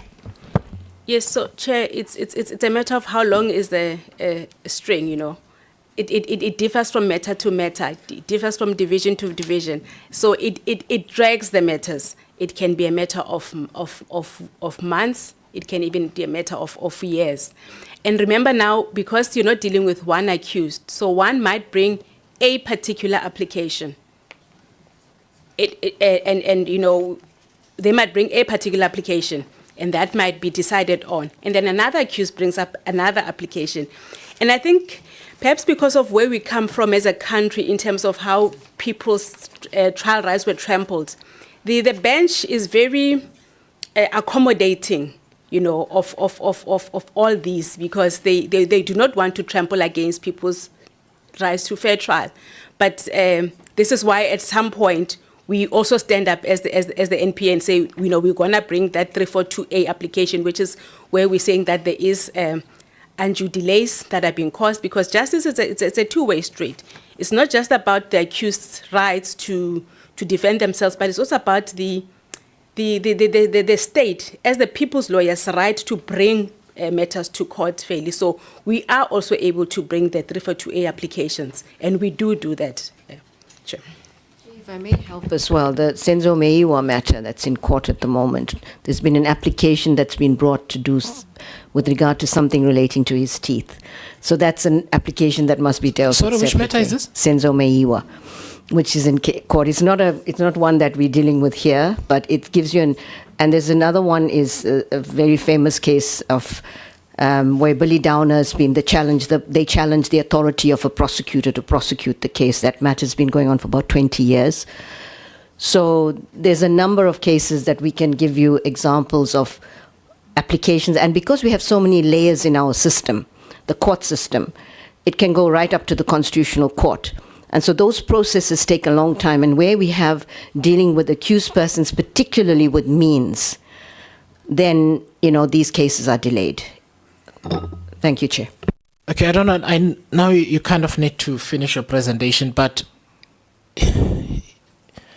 isn't there, and this is a layperson's question, why can't some of these matters by law and rules of court be left to the trial court until completion of the matter, and then the appeal court deals with all of the issues in the event that the initial court did not deal with them properly? This idea that all interlocutory applications can go all the way up to the court with their own court roles basically can provide room for gridlocking the system and never ever getting convictions, basically, if you've got the resources to drag the thing for 15 years. So what's preventing us here? Because I think in the US it kind of is like that.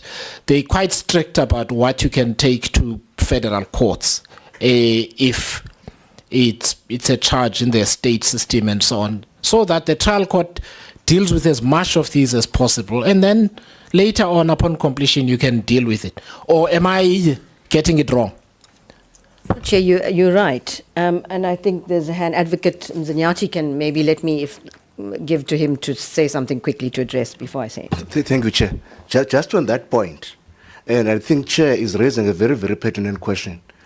There is a shift now in the judiciary to do exactly what we are saying. Because there's been a tendency that if you bring an application for review, everything else must stop until the review is finalized. But recently, the Gauteng High Court said, no, we are going to continue with this matter while your review is underway. So at least that is a shift that is making us quite encouraged in the NPA, affirming exactly what the chairperson is saying. Okay, let's complete the presentation and then have the discussion, because I do want us today to get to like 5-6 systemic problems that are just, yeah. Oh, sorry, Honorable Matuan. Thank you, Chairperson.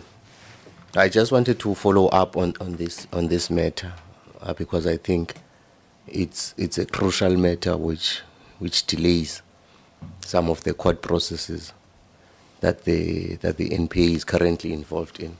You asked a question which I think the NPA should be able to provide us with an answer, a decisive answer, on the number of cases that are affected by these applications. They can give us an average. Give us an average of how long do these applications delay the court processes, and also to give us because they might not be as innocent as they would want to portray themselves.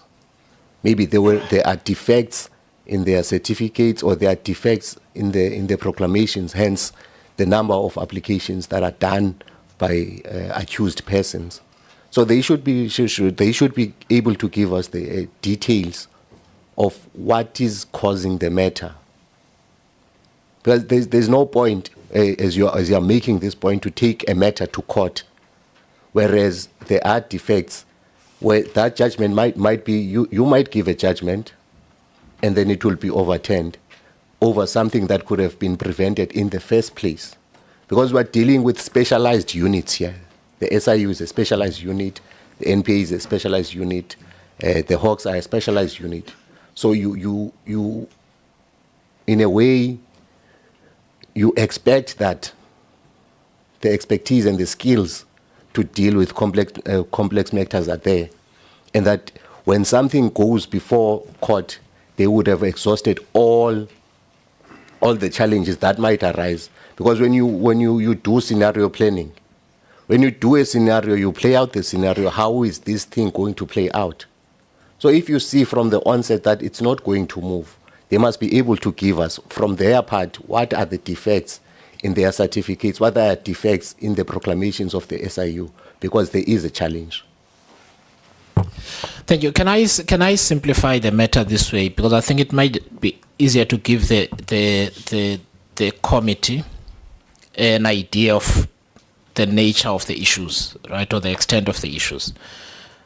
Out of 10, it will deal with racketeering and then general interlocutory matters, right? Out of 10, how many of these challenges to the racketeering certificate succeed, right? And we're talking averages here. That's the first, if you're able to do that. The second is just the interlocutory matters in general, right? Are they generally successful or not? And the answers to these are important because it gets to the heart of what Honorable Matiwane is asking, which is it a sort of a general defect in the system, or are there defects in the decisions in and of themselves such that they then become vulnerable to challenge? That's really what. So can we deal with that if you can?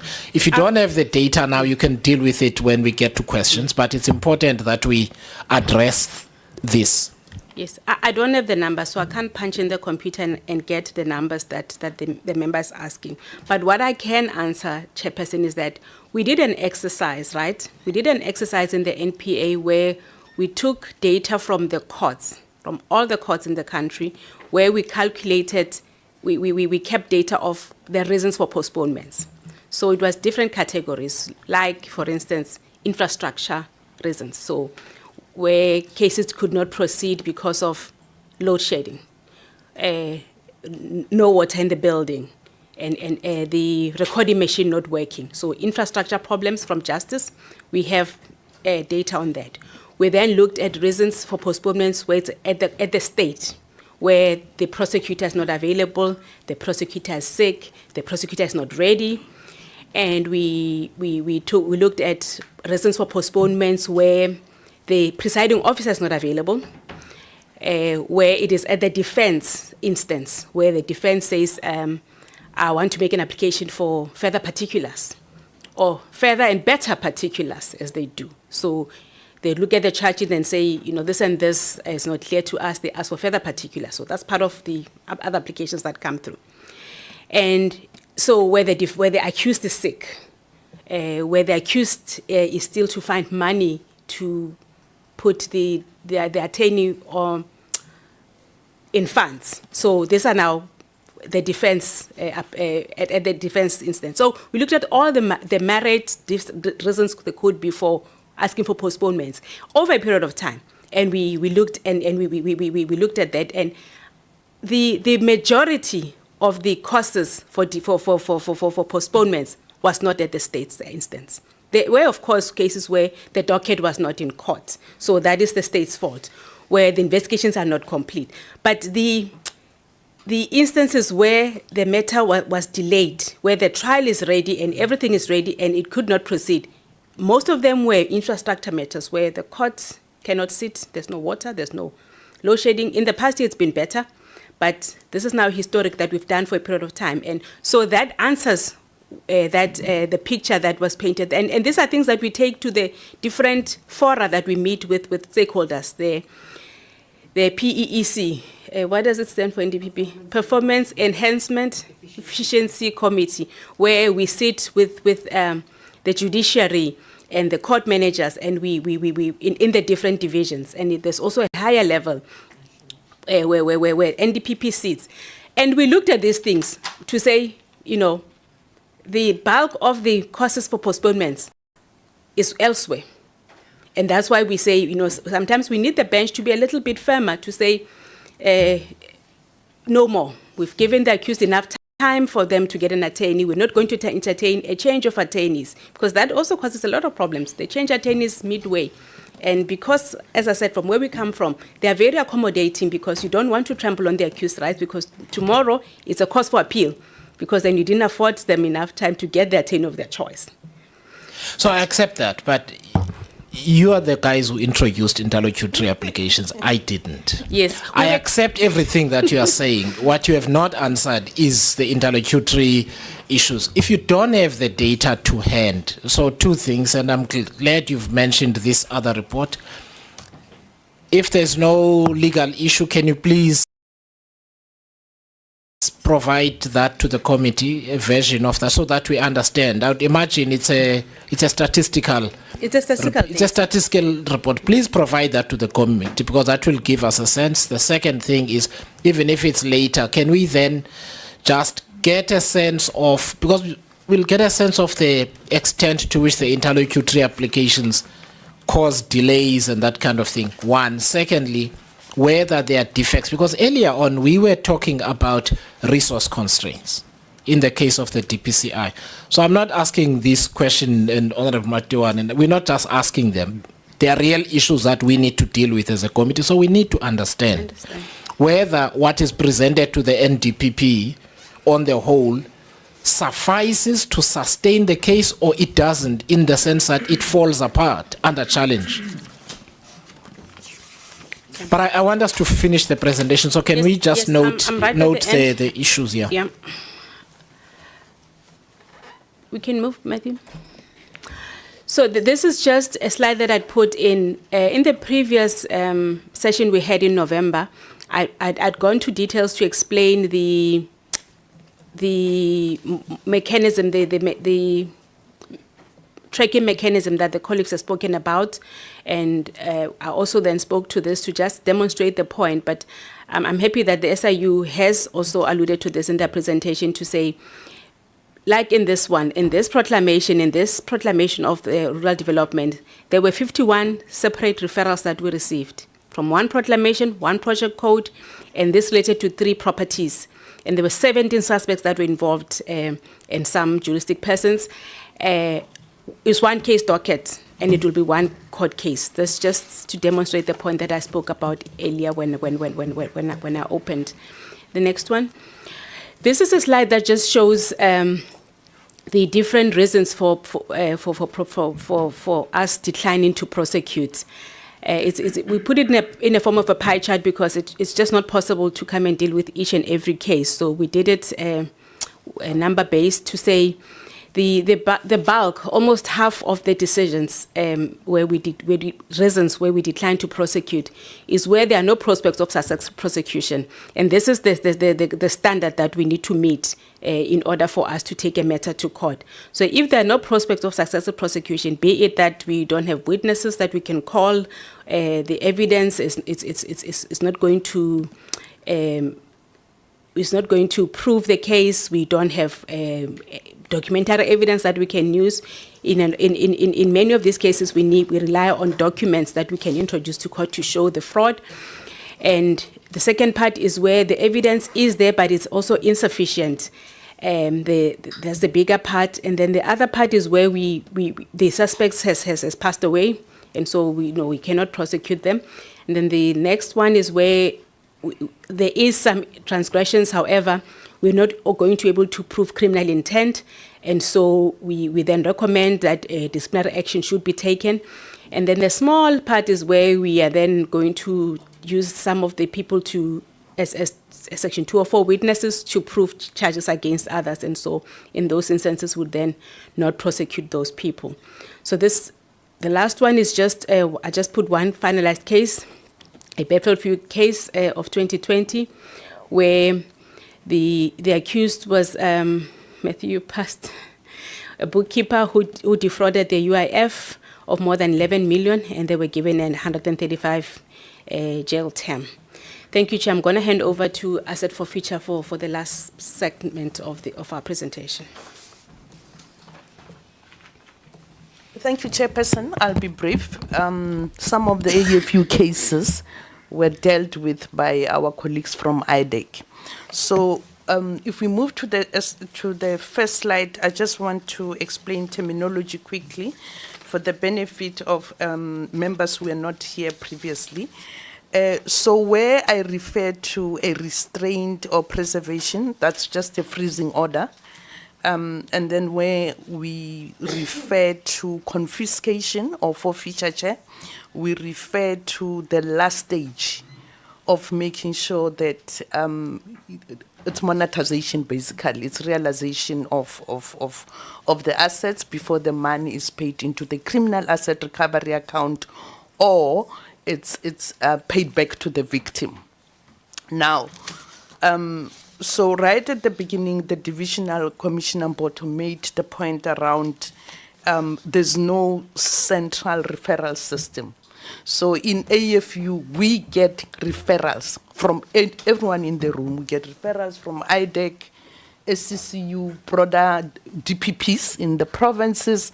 We get referrals from SIU. We get referrals from DPPs in the provinces. So the spread of the matters here that we've dealt with in the slides would therefore reflect that spread around. We get matters from everywhere. We even get matters from the police. We'll get a docket from the police where there isn't a proclamation as yet. So I do want to make the point, therefore, that although our numbers and the SIU will never tally, that's not the challenge between us, SIU, and everyone else who refers. And on the first slide, if I could just pick on one matter of Tegeta Optimum Colliery Templar case, there we've got over, in the one case, we had over 20 defendants, which is the actual beneficiaries of the proceeds. We call them defendants. We will then have respondents, which is their companies or their wives or the directors, co-directors and partners. Then we also had over 100 creditors. So in the spreadsheet that we got from SIU in preparation for this meeting, there's 169 ESCOM referrals to AFU. So the point I'm trying to make here is, in one case, we've got over 130 parties in one case. So, yeah, I just wanted to clarify that point. But the rest of the ESCOM matters I've referred to, 8 of them, it's broadly state capture matters and Kusilo corruption. Second slide, in the first slide, yeah, IDEC referred to the 2.5 billion punitive reparation, which is nothing but a fine paid into the criminal asset recovery account. Then the rest of the ESCOM matters on the second slide is where we still have got freezing orders, which is restraint. In Mohedin Pillay, it's still the ABB gratification matter. Hlakudi, as I said, is the Kusile corruption. We still have got 1.4 billion at freezing stage. The Transnet Newatel matter is the matter where it's a referral from SIU, but we all working together in this matter, including with IDEC. Hence, IDEC referred to the matter. The PRASA matters, next slide, were referred to by SIU. We've only dealt with the matter of Daniel Mutimkuli, where we've got a final order forfeited to the state of 5.8 million, and the rest of the PRASA matters are still under investigation. The next slide deals with National Lotteries Commission. I think the only point here that I can make is that we have got 4 matters. I've given an attachment, which is an annexure for 19 matters. And again here, I do want to raise the point that we had a lot of interlocutory applications, But our interlocutory applications are not similar to the prosecution one. Ours is, the typical ones are exclude my interest. That would be a wife, a partner, a co-director that say, please exclude my interest from what you are going to forfeit to the state. Then we'll fight it out. We'll say, no, we've got enough evidence to show that you shouldn't even have benefited from this money. Then the biggest fight is around living and legal expenses. From the proceeds that are under restraint, every defendant, respondent will come back and say, I need 10 million to fight you, or I need 1 million per annum to feed my children. Then we go and fight it out because, one, this is obviously from proceeds. It's a scheme to get the money back. So, and also, I don't know why you'd need 10 million for legal expenses. So we go and fight it out. But in that fight, the curator also joined because the assets are with the curator, they're not with us. Sorry, can I ask, how do the courts tend to rule? We've got 98% success rate because we fight the cases ourselves. And in our country, I think we've made jurisprudence. The Constitutional Court, the SCA, all the courts have ruled we do need these draconian measures that come from the prevention of organized crime to fight corruption and crime like the rest of the world. So it's an international standard. So the precedent is set in our country. The courts rule in our favor. Okay, so from Transnet matters where we have got still a restraint, freezing order of 1.6 billion, to the rest of the other matters are broken down. It shows that, like for instance, the slide page that starts with South SA Express, it's a Northwest state capture matter. It was referred to us by SCCU, but I think it's an SIU referral. Then we've got a lot of municipality cases from provinces, and again, we still have got Busasa matters. In that list, we forgot to include Agrizi. We also have got his assets under restraint. We've got, from the Free State, 2 big restraints. The asbestos case that's currently running in the courts for 300 million, and then we've got a freezing order of 32 million, and then a 2 billion restraint almost for the Free State housing matter. Again, the other slides is a breakdown of municipality cases in provinces. There's a lot of cases from eThekwini. It's a mixture of, yes, it's a municipality case, but it's a state capture matter as well. Then we're moving along again from Vembe district, and between last year November and this year when we last appeared before Scopa, we got 2 matters from SIU in Mbombela. So we've got 2 matters in Mbombela district, a 24 million restraint order, it's a corruption matter, and 48 million. Then we've got other referrals which we call deeds registry matters. We've got the reference to the proclamation is 107 national from SIU.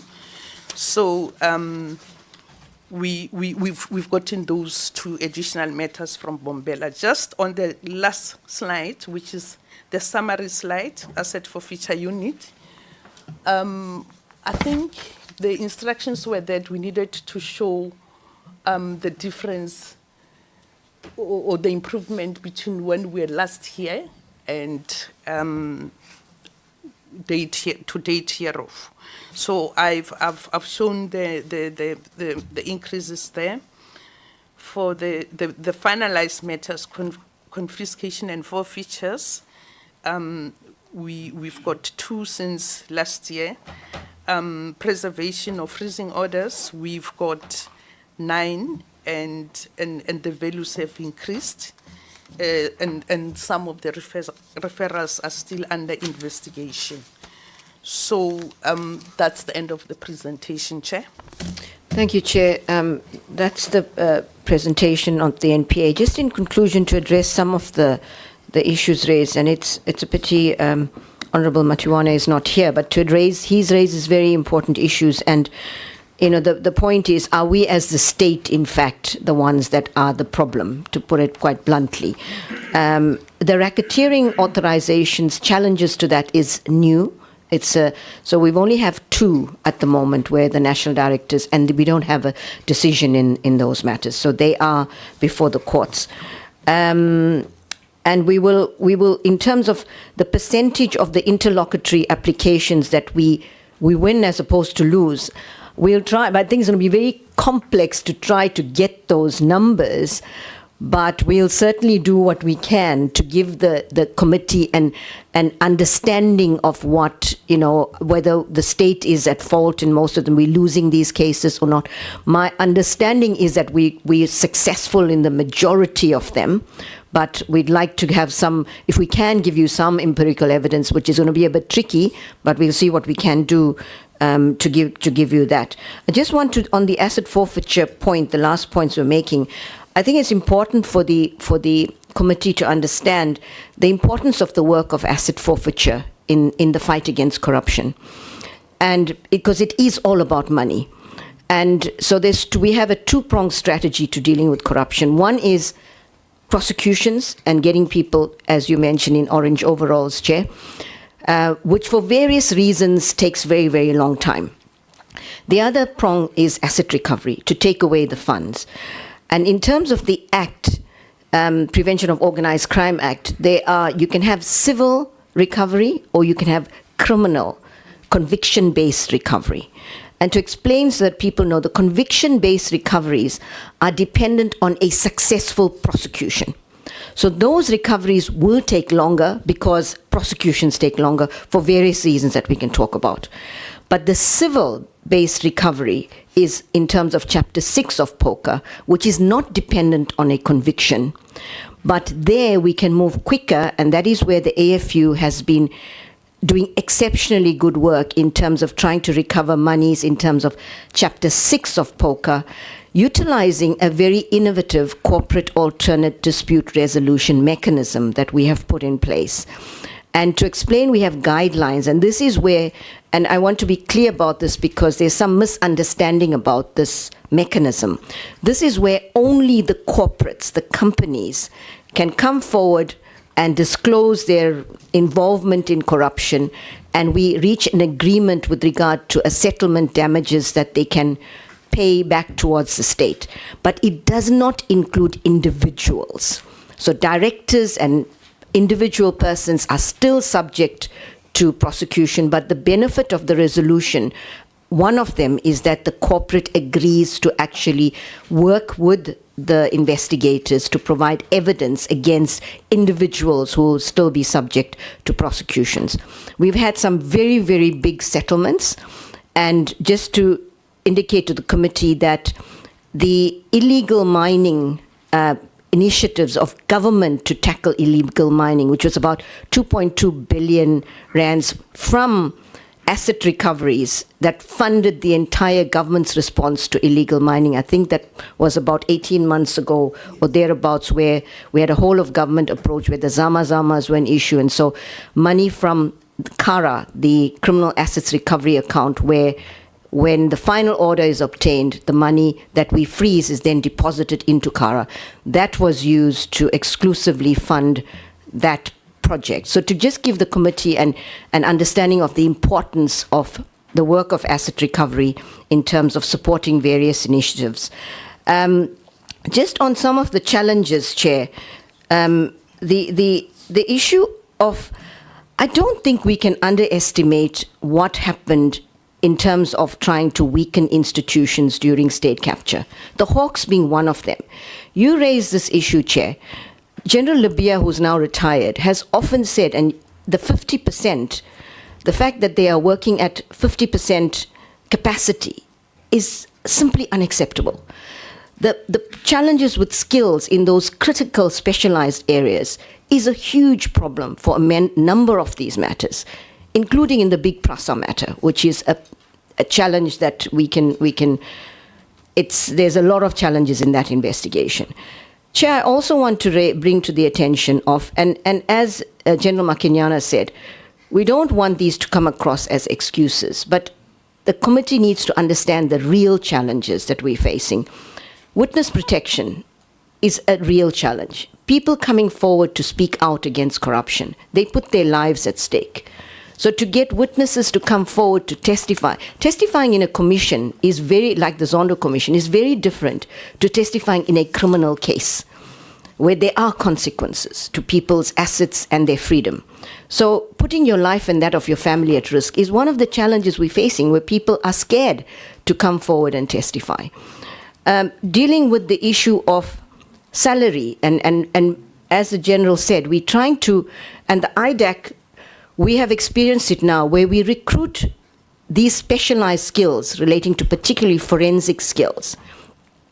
Because the NPA, and I think potentially the police, are actually guided by the public service salary scales, we cannot match salary scales that other entities like the SIU can actually give to the same skills, or SARS, the revenue service.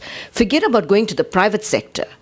So we are finding that we are constantly bringing in people, training them, getting them to 2 years, 3 years, then they get much bigger opportunities in terms of bigger salaries.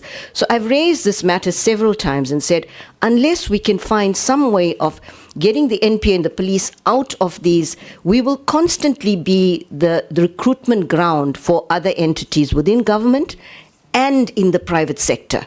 So it's very hard to keep up and to deal with these challenges. So that's a very, very important issue that we would need support on in terms of trying to address that. And I think I'm going to leave it at that for now, and we'll take questions. Thank you, Chair. Thank you very much. Honorable Tolib, I'm going to come to you. So I just want to just manage our program, because people haven't taken a body break, number one. Secondly, I want us to go through the issues sequentially, or at least according to a certain order. And these are the insights that I draw from the conversation so far. So where I'd like us to start is at the DPCI. When we come back, we need to start at the DPCI. If the vacancy rate is 50%, we need to understand how the decisions to prioritize are taken. We need to understand, one. Secondly, we need to understand what type of vacancies do you now have, right? Is it, the investigating officers? Is it forensic investigator? You guys know the issues. You need to give the committee a sense of what that is, because looking at these numbers and being unhappy that cases are not being dealt with, but the car has no wheels, doesn't help me to scream at the driver. Because a car has no wheels, it's never going to go anywhere. So let's start at the DPCI. When we come back, we need to understand it applies clearly, not just to SIU referrals, it applies to financial crimes and organized crime in general, clearly, because those are the numbers of the people that you have. So that is the first point, the first port of call. The second is we need to get to the NPA. So there are issues of resourcing, number one. Then there are issues, I believe, of the quality that you're able to produce and whether it then produces winnable cases or not. Because what the public sees is that the judge has kicked out some or other aspect of a case because it wasn't done properly. Repeat, the case is not ready. We need to come back. There's a postponement, and then the matter is taken off the roll or kicked off the roll because otherwise later on there might be a permanent stay of prosecution. It all looks like a mess to us as members of the public and as parliamentarians, and I'd like us to work through the issues systematically. The time is 11:14. I'll because of the volume of people and the limited facilities here. Honorable Tolib, I've noted you, just so you know, your hand. Are you happy that we come back and deal with this? Because I'm worried that we've been going 2.5 hours. I have a doctor's appointment. Okay, well, ask a question then, and then we'll take a break. Chair, to you and the committee members, thanks very much. I unfortunately have to leave for a doctor's appointment. So, you know, there is a slogan that there's a war against corruption in our country. I looked at the SIU slogan that says striking against corruption. You, Chair, said, why does it take so long and why do cases take so long? That's what the public want to know.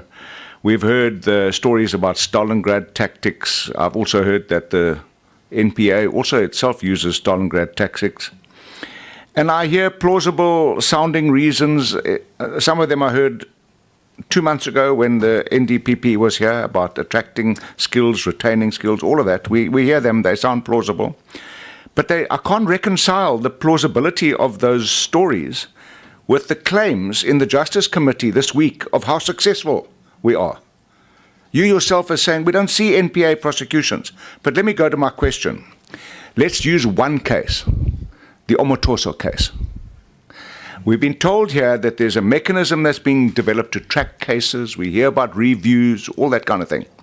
In the Omotoso case, the original prosecutors were removed from the case for incompetence. Was that taken under review? Was their removal taken under review? Because what confounds me is they've been reappointed to the Fort Hare case, which involves massive corruption, supply chain management infiltration, and assassinations. We know that the Omotoso case was botched by the second team, botched by 2 teams from the NPA. But the first team was reappointed. By whom? Was it taken under review? What were the consequences of that review? Because if our reviews are not giving us an insight into why we fail, we'll continue failing. Thanks, Chair. All right, can we just deal with that? And I think your question is basically what was wrong with them and why are you now confident that they can prosecute basically a financial, yeah. Thank you, Chair. I'll deal with that. On the Omotoso matter, we have made extensive public comment on this, extensive, in various fora. We were also called to Parliament, the Portfolio Committee, where we gave very, very detailed explanations. I can give those explanations again today because I think they are important, but we've made a lot of, we wanted the public to understand what happened. So these questions are being raised now, and I'm certainly going to deal with it again. So on the issue of the prosecutors that were changed originally, and I'll deal with the link to the Fort Hare matter as well. Those prosecutors, there were allegations at the outset that they had acted improperly and were influencing the witnesses in the Omotoso matter. Because of that, the team was indeed changed. The investigation into the conduct of those prosecutors at that time did not start immediately for the reason that in order to proceed against them, to investigate their conduct, we needed of necessity to have the evidence of the witnesses themselves because the allegations were that they were being improperly influenced. So the Deputy National Director Advocate de Kock at the time, working with the DPP in the division, Mr. Madolo, decided that we will delay that investigations until the victims were already going through, testifying in this matter was not easy for them. So we will delay that start of that investigation until the witnesses had completed testimony. And so that investigation, in fact, commenced last year in August. So that team that was changed, and I'll deal with the link to the Fort Hare matter in a minute. And then the judge in that matter was very critical of the new team that actually prosecuted that matter. And the judge in the matter acquitted Omotoso, criticizing the conduct of the prosecutors relating to, for example, cross-examination, relating to certain evidence that was not led. So with regard to that aspect, which is the new team, immediately after that, I appointed a team of very experienced prosecutors from outside of the Eastern Cape to look into the transcript of that matter, to consider whether the conduct of the prosecutors, whether the judge is justified, does it require disciplinary, does it require training, what was the challenges. So I'm expecting that report to be on my table very, very soon. That's the second aspect. And then we decided that we needed to appeal this matter. And this is where I would urge colleagues and the country not to judge a matter before the appeal process. An example that I give is the New Lane matter. That matter, the NPA was scathingly criticized by the judge, who referred to a comedy of errors and lots of other comments. That decision was just last week overturned by the Supreme Court of Appeal, who in fact criticized the judge for the way the matter had been dealt with, and the prosecutors have been vindicated. So in the Omotozo matter, all I'm saying is let us allow the legal process to unfold. We have taken the matter on appeal. The judge in that matter has actually initiated a very novel process, which we have never dealt with before, where when a state appeals, we appeal only on points of law. So in this case, we required of the judge to clarify her factual findings. So quite unusually, the judge has now asked that we actually argue this matter in court, which has never been done before. So we are trying to figure out how it's only once the judge clarifies the factual findings that we will be able to properly outline the legal basis for our appeal. So that process is unfolding, and we will keep the committee informed about that process. The other point that Honorable Trollope raises is about the same prosecutor who was removed that was then involved in the Fort Hare matter. You're correct. And the minute that was brought to my attention, I spoke to Mr. Madolo and asked him exactly that question. How is it that the prosecutor, who was seriously criticized in one matter, is now involved in a very, very high-profile matter? He was then immediately removed from the team. So these are issues that the DPP and I've asked him for a report, and I'm not sure if we've got Advocate Mzinyati sitting behind, whether we've got, the very question I ask is, how is it possible that a prosecutor criticized in one matter is then put in charge of a very, very high-profile matter? I do want to also say that, maybe I shouldn't say this. Okay, I'll leave it at that. But I hope that I've asked, and really, the word that Honorable Trollope used is that the prosecutors botched this matter. Now, I would urge that we wait until the appeal to then decide whether the prosecutors in fact botched the matter, like the New Lane matter, where the prosecutors were seriously criticized. And of course, we do lose cases. There's not a 100% conviction rate. That is the nature of our democracy. It's the nature of our justice system. It's the strength of our justice system. And then it's the issue of the Omotozo matter itself. I want to say that this particular case was a serious setback in our country's fight against sexual and gender-based violence. And with regard to addressing sexual and gender-based violence cases generally in the NPA, we have an extremely, extremely good record of convictions, of support to victims. And sadly, this one, a very important case, has actually meant that all the good work is forgotten. And this one very important case is the one that judges whether the NPA is able to deal with these matters. So I don't know how much of detail you want me to go into with regard to the sexual and gender-based violence statistics, but I would just leave it at that. And if there's anything I haven't touched on, I'm happy to engage further. Thank you. Thank you, Chair. No, that's fine. Welcome to the world of professional football coaches. Because if you don't win the final, you're gonna get fired. So I'm glad I'm not a football coach. Yeah, so it's life. So it's 11:24. Can I ask that we come back at 22:12? Thanks.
Okay, no.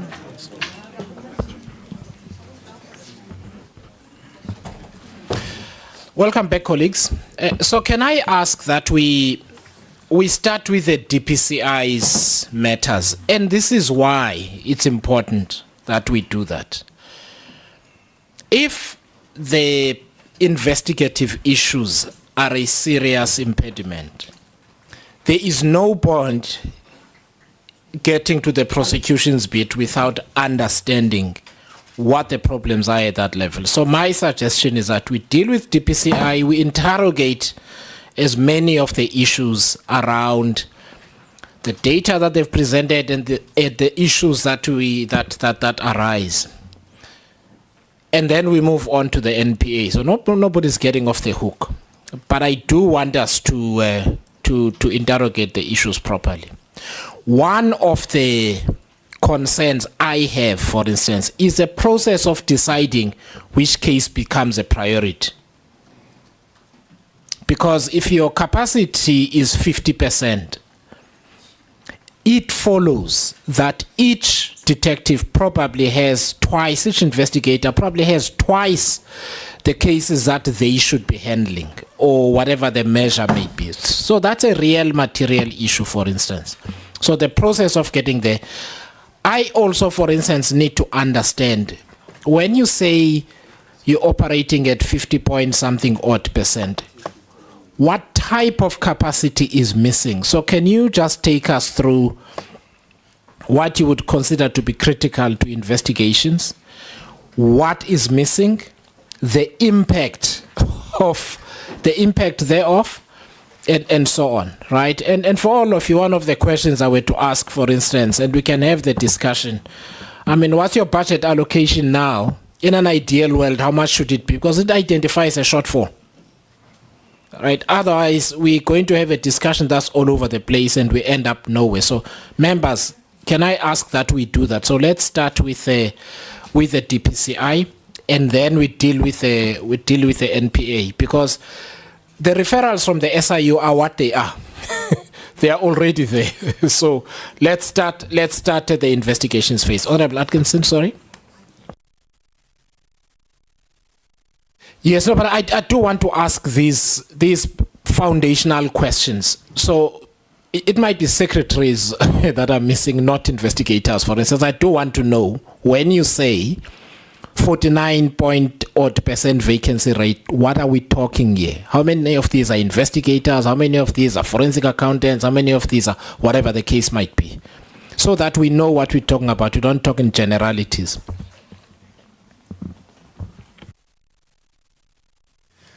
Thank you, Honorable Chair and the Honorable Members. Maybe just to quickly break down the figures, Honorable Chair. The current figures that we have, that includes the support staff, not just the operational officials only. We are at 2688. And then the shortfall that we have is 2644.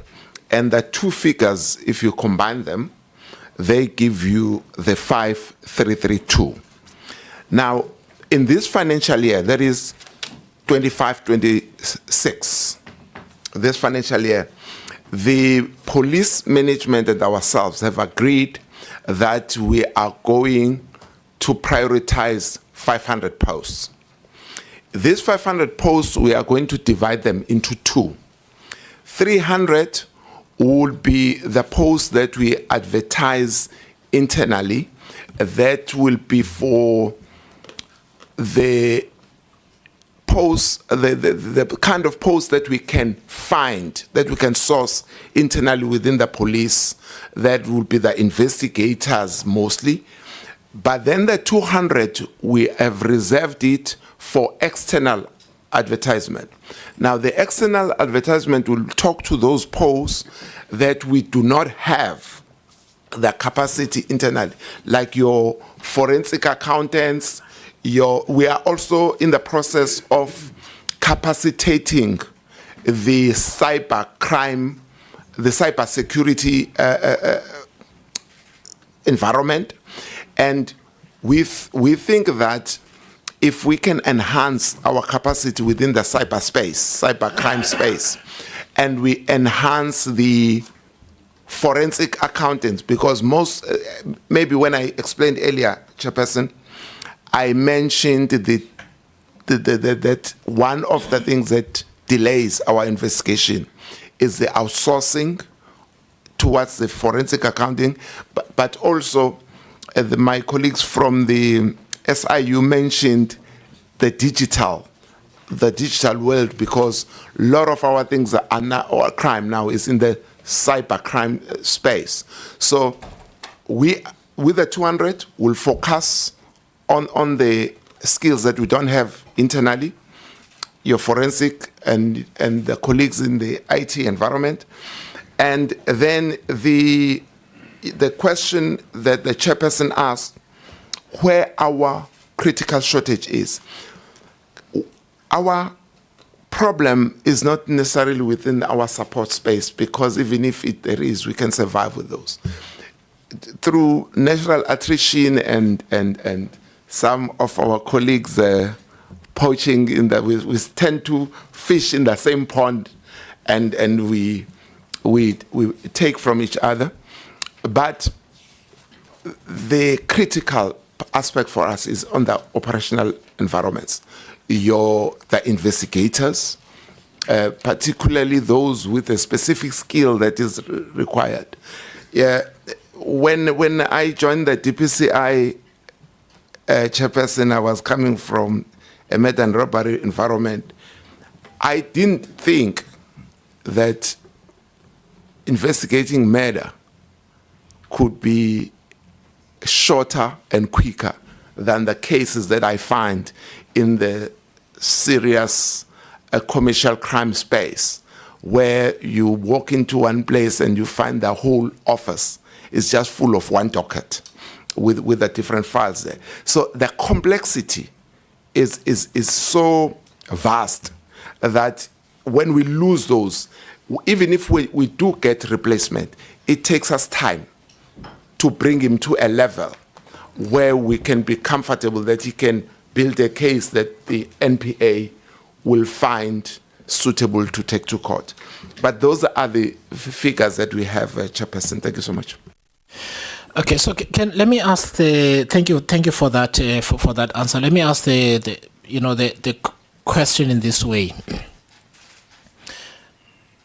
My impression is that the days of the police or the hawks rocking up with bakkies and removing big files are gone. I haven't printed more than 50 pages in the last 6 months, right? Okay. How are you doing on your skills level of your current crop of investigators versus that technology environment? Have you made an assessment of that reality? Because we, as you said, we're dealing with the digital environment and so on, and yeah. So how are you doing on that? The skills, have you made an assessment of the skills level of your investigators of commercial crimes in general? Thank you, Chairperson. Indeed, we have.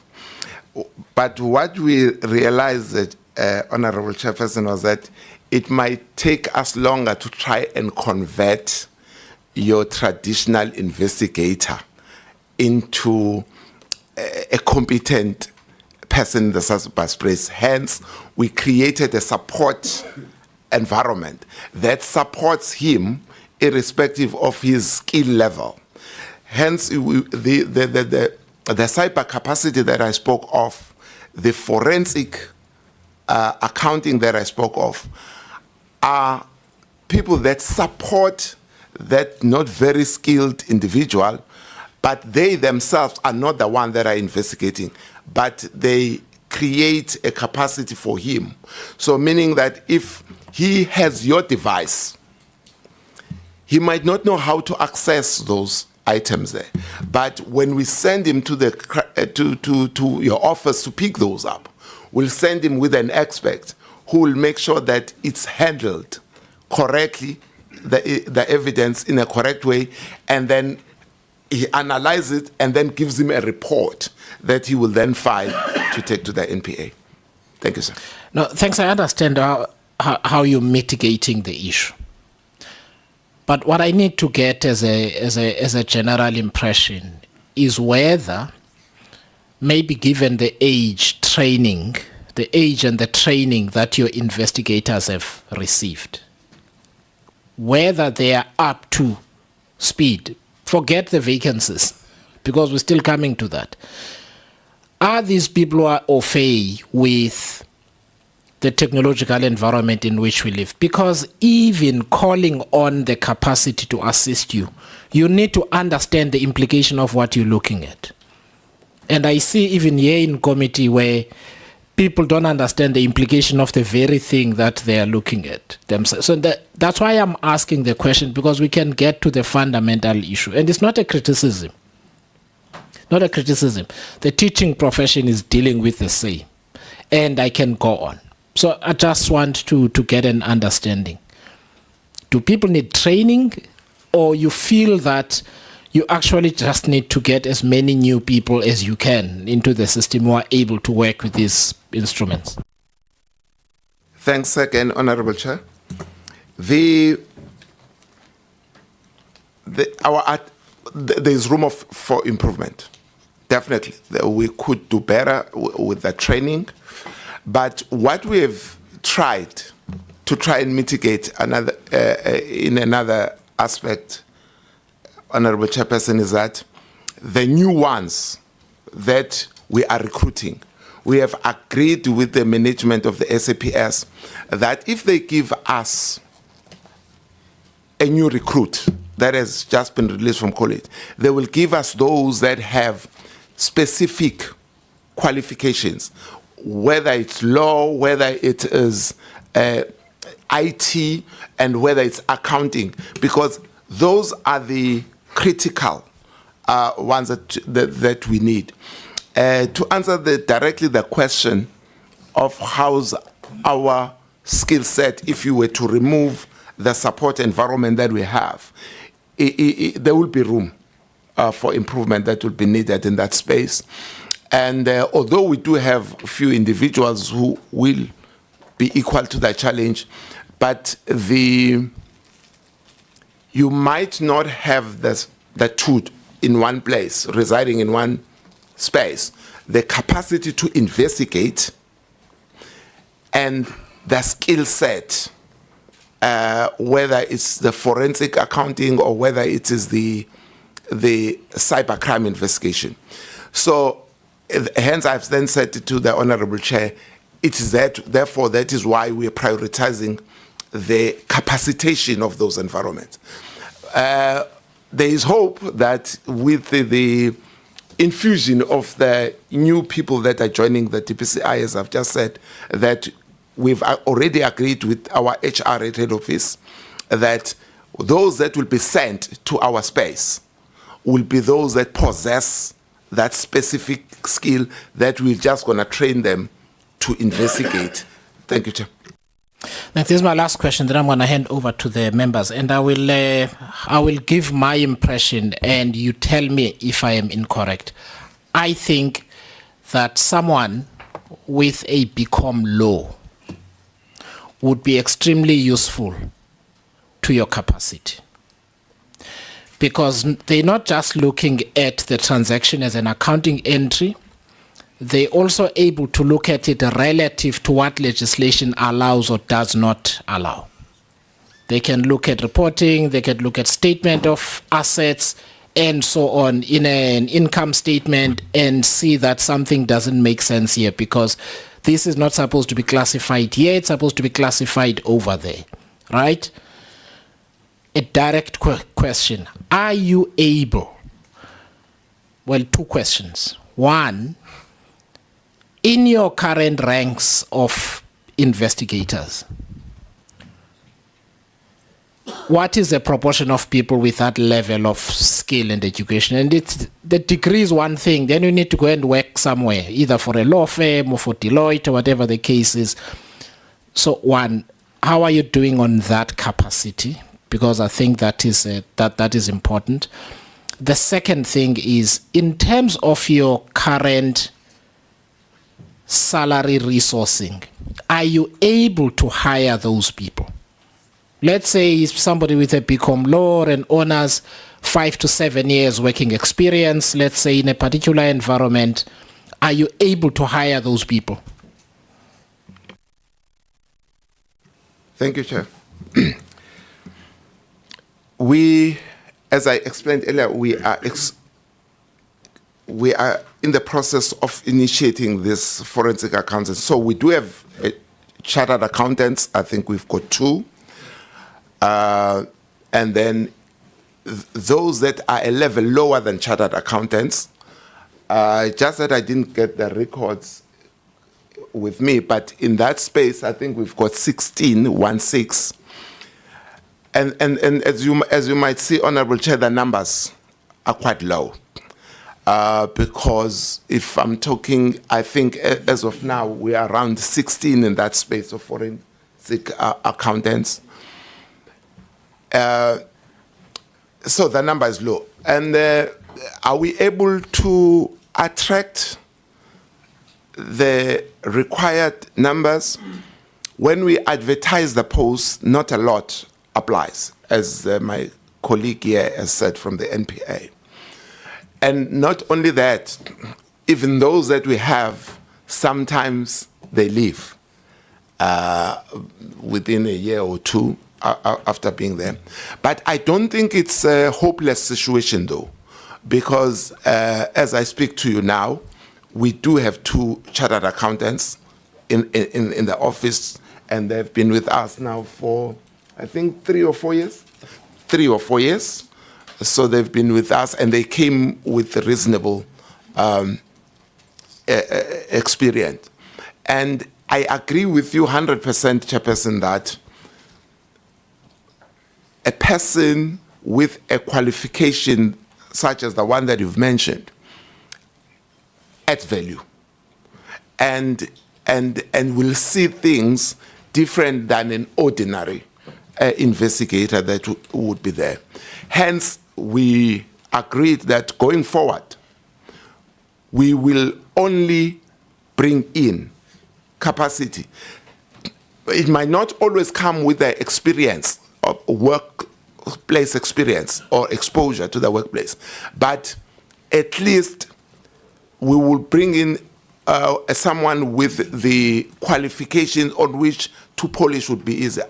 To mitigate this, Chairperson, we have entered into an agreement with the private sector so that these people that we have with at least qualification but not have workplace experience, they work together so that they share experiences so that they can wrap off the skill set to these new ones.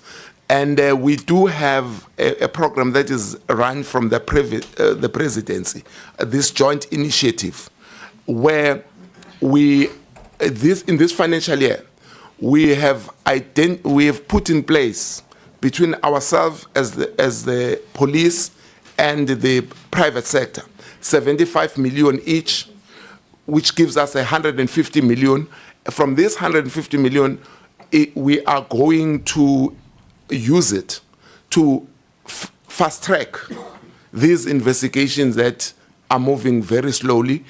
So the assistance will not be only from my 16 forensic accountants that I spoke of, but we've got from the business, they've identified forensic companies that will assist us. So I'm trying to say this, Chairperson, that there are initiatives in place that will at least address your concern about the pace that we are moving at. Thank you. No, thank you. And please don't view this as an attack. My concerns are not addressed, and it's not your fault. I'm not blaming you. So, for instance, when you say you've got 2 CAs, right, I need to get a sense of 2 CAs where? In the entire... Jesus. I'm sorry to say, it can't be, because also CAs are different.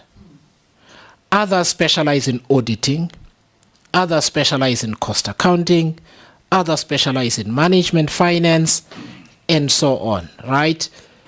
2, I am sorry, is not gonna cut it. And I'm raising this because it then goes to the heart of whether we're able to complete the investigations in any reasonable amount of time. It genuinely does. I am not blaming you, right? But we need to call a spade here. What is clear, because what my feeling, and you will correct me if I'm wrong, is that the training that most of your investigators have is for pickpockets and murderers. Those investigators are expected to investigate financial crimes.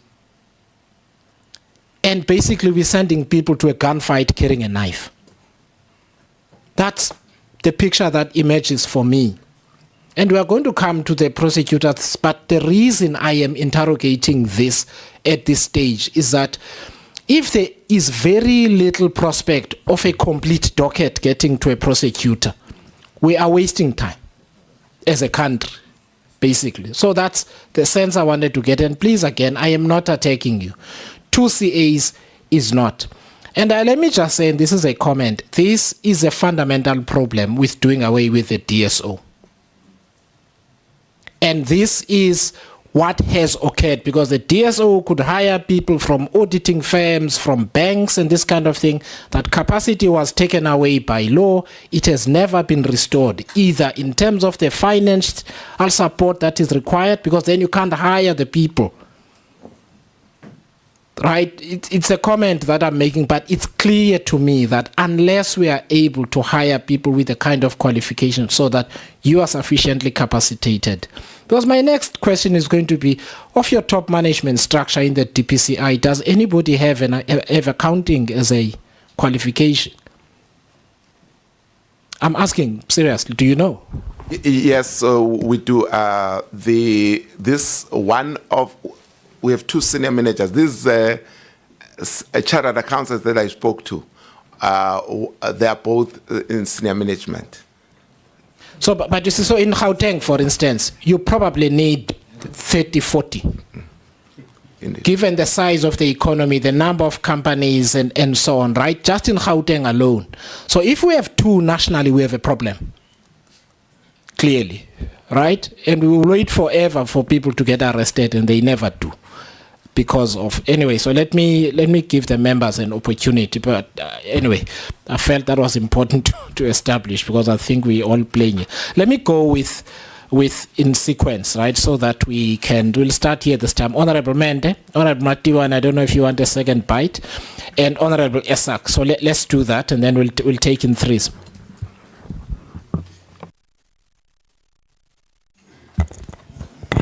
Thank you very much, Chair. Good morning once more to everyone. Ntombo Mente, member of SCOPA, deployed by the EFF. No, the first question is also in relation to what the Chair was seeking to get a clarification on, especially in terms of capacity. I'm going to point you to 2 reports you have given to SCOPA. 2023 report, it was obviously General Lebeya. 2024 report, now your report today. Now, in the 2024 report, we've got, in terms of the accounting of cases, we've got 18 cases where the National Prosecuting Authority declined to prosecute. And then this one, you have 15, which I think cumulatively, they come from the previous report, some of them. And for me, that's very problematic for the NPA to be telling a specialized unit that there's no grounds to prosecute here. So this talks to exactly what the chairperson was pointing out. That what kind of a capacity refers a case that they are not comfortable and satisfied with, that it can lead to successful prosecution. But yet, yes, it's sent to NPA for decision, even though it doesn't tick all the boxes,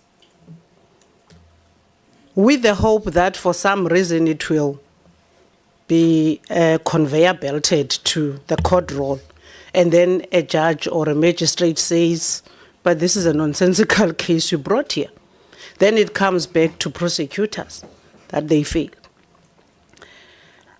Now, at what point do we send such cases? I know you will justify in terms of each case, what were the reasons of there are no grounds to prosecute. There will not be any successful prosecution in each of those cases. The question is, at what point do we send a docket to NPA for prosecution where it does not tick all the boxes? Who monitors such a process and okays it to go through? I'll also tell you why I am worried and fixated on this particular item, is that in South Africa, since the dawn of democracy, we are now on austerity measures. You know, the biggest gap in South Africa is corruption. Money flows through corruption. And you know the worst pain? No one gets arrested. So our hope is that once the SIU says, gets a proclamation, we then have a hope, and then they come here to say, we see something, we can hold on to something here. Then they refer a docket to you, and you send it to NPA. Before we hammer the NPA, it comes back to say there are no grounds. So what is the process that you undertake once the NPA says there's no grounds? Yet the SIU is saying, take this case, there's something here. Money has vanished. We can point to people who have stolen it. We can point to items that have been purchased with it. We can point to accounts that indicate a crime where money was flowing from this account to the next account. So do your part. The second one, Chair, is the cases that are under investigation. Yes, I get the capacity in terms of investigators. You know, Chair, over and above the DPCI not having enough capacity in terms of general investigators, the progression in the SAPS is rather also unfortunate. So that is why the DPCI will not have an extraordinary eye to also poach from the detectives at a police level, police station level in terms of commercial crimes.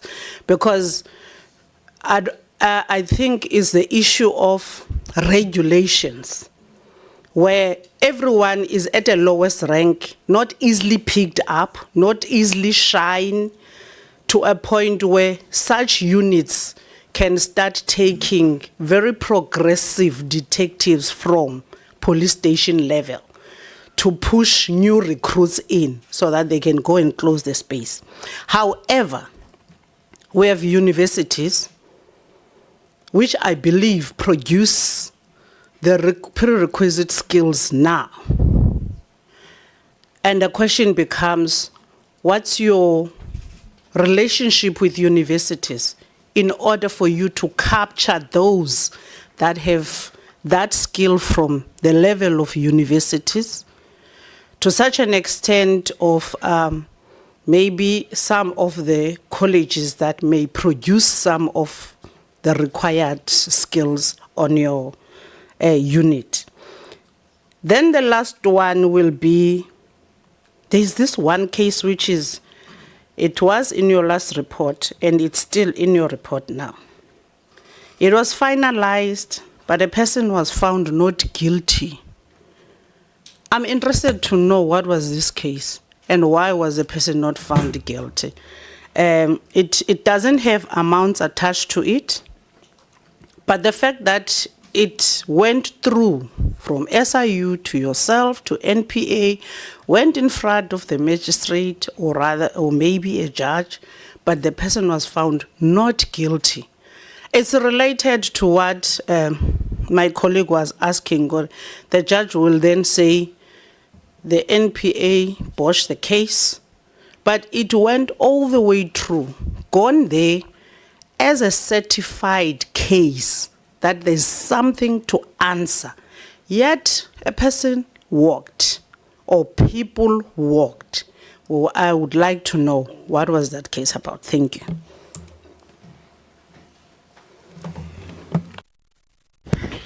Thank you, Slal. Andizubamte bulise kuwe, bulise ku advocates, SIU, national head NPA, no general or lieutenant generals the Hawks.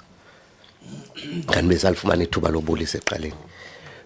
No mhlekazi wami into endifuna uyiqonda mna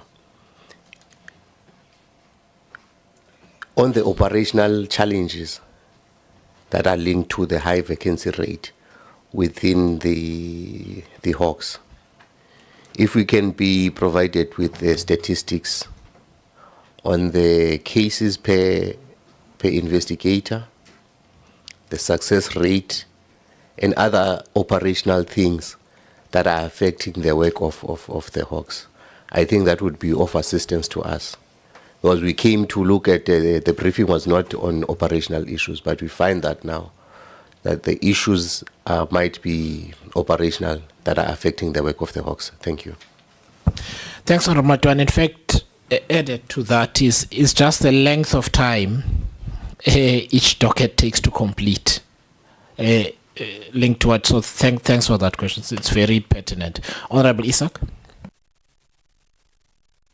Thank you for the opportunity, Chair. Good morning, colleagues. Chair, I'm going to be very brief, quick one. I just, as a matter of concern, and I need to understand this correctly, in the earlier presentation this morning, I got the impression that there seems to be somewhat of an obscured line of instruction between the NPA and the DPCI. And I just wanted to get clarity in terms of why is there this obscurity in terms of instruction, if you can comprehend where I'm coming from, okay? I'm sure you would. And then, of course, I think it was just raised now, again, looking at the notes, there's some 96 dockets, obviously, that seem to be pending decision at the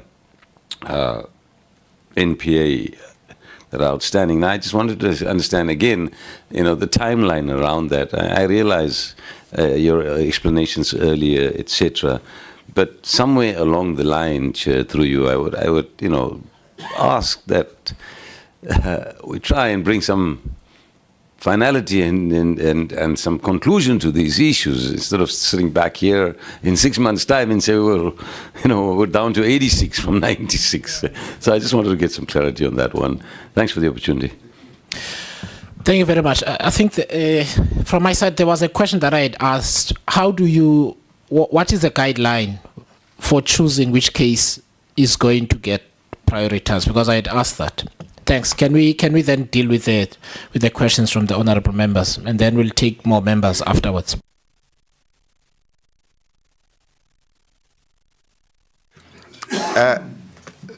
Thank you, Honourable Chair and members. Maybe let me start with the last one about the figures, because I can see that it could mislead. The difficult aspect about cases that we take for decision to the NPA is that three types of actions sometimes come out of it. The first one is that the case docket might come back with further investigation that they have identified as requiring additional investigation. The second thing is that they might decide to prosecute on it. And obviously the third one is that they might decline not to prosecute. But the problem with the figures is that it's a living type of number that constantly change, because that 96 would have been as it was when we compiled the presentation. It might have been that 20 of those have already come back yesterday or today, and 20 others or 10 others have gone back. So it is difficult if we come back and we say 86 is now the figure. It might not necessarily mean it's that 86 from that original 96, because that numbers that we take for decision is constantly a changing numbers. I send to her, she brings back, we bring new ones. So that figure is a bit difficult to follow. But then my colleague will answer the question from the honorable members. Thank you. Sorry, can I ask before you move on? There still has to be a sense of progress, right? Yes. In the net result. So I understand that what had been referred back might then get sent up again and is prosecutable. But it's got to be possible to track that. Otherwise, then it means we will never know, right? And if you're not currently tracking that, basically compiling the information in that way, I'd like you to, for next time, please do that, right? Because it just assists us to know whether there has been progress or not. Because also new matters get enrolled and then they get, you know what I mean? Then it means sitting here, we actually just don't know whether those specific matters that had been referred were subsequently, they met the standard for prosecution later on. The question I'd also like to ask the NPA for when we get to you, because it applies to we've asked it in the case of the DPCI, and that is even the prosecutors themselves, given the type, because we're talking commercial crimes here, because there is a possibility that even the person who has to make a decision about whether a case is prosecutable or not, in and of themselves also don't know. So you've got a double whammy where both people are at sea about the case they're investigating and making prosecutorial decisions on. So just, we need to deal with that when we get to your point. Please proceed. Thank you, Chair. Chair, I would like to maybe start with the very first question from Honorable Mente, where she wanted to understand why we have such a number of declined cases.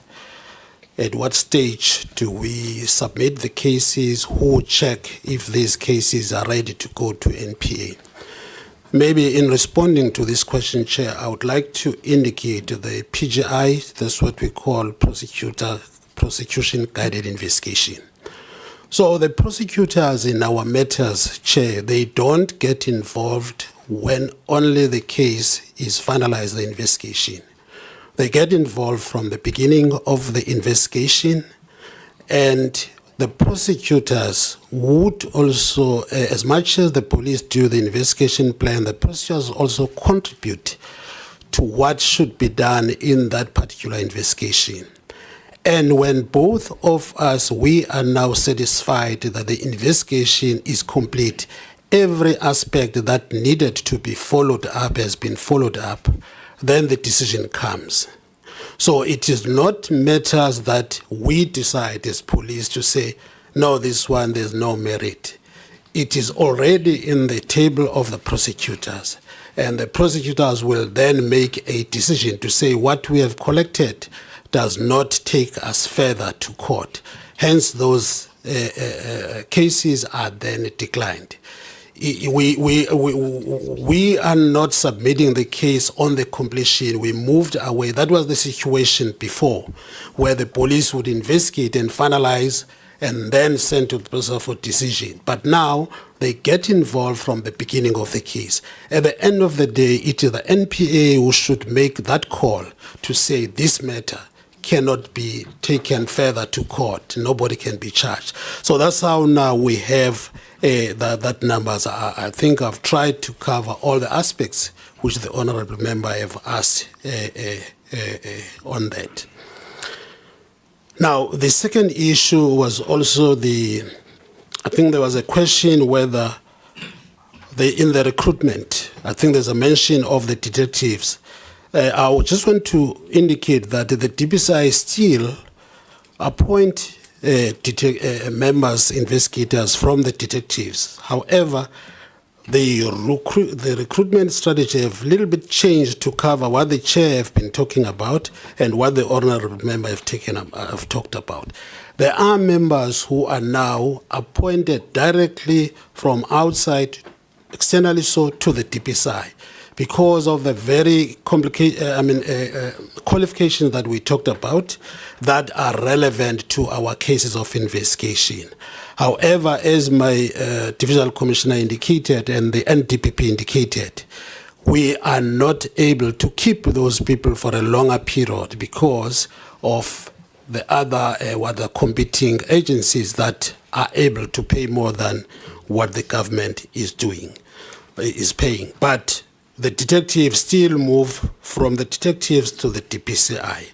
And even on the training that we have now in the commercial crime space, there is a review of the modules. There are professors from certain universities that are also assisting us to upgrade our training in the commercial crime space. The other point that was raised by the honourable member there, he would want to know the statistics of the number of cases per IO and the successful rate and the rate necessarily because of the complexity and the big matters we're dealing with, not to put one investigator per case. That's another what you call process that we are doing.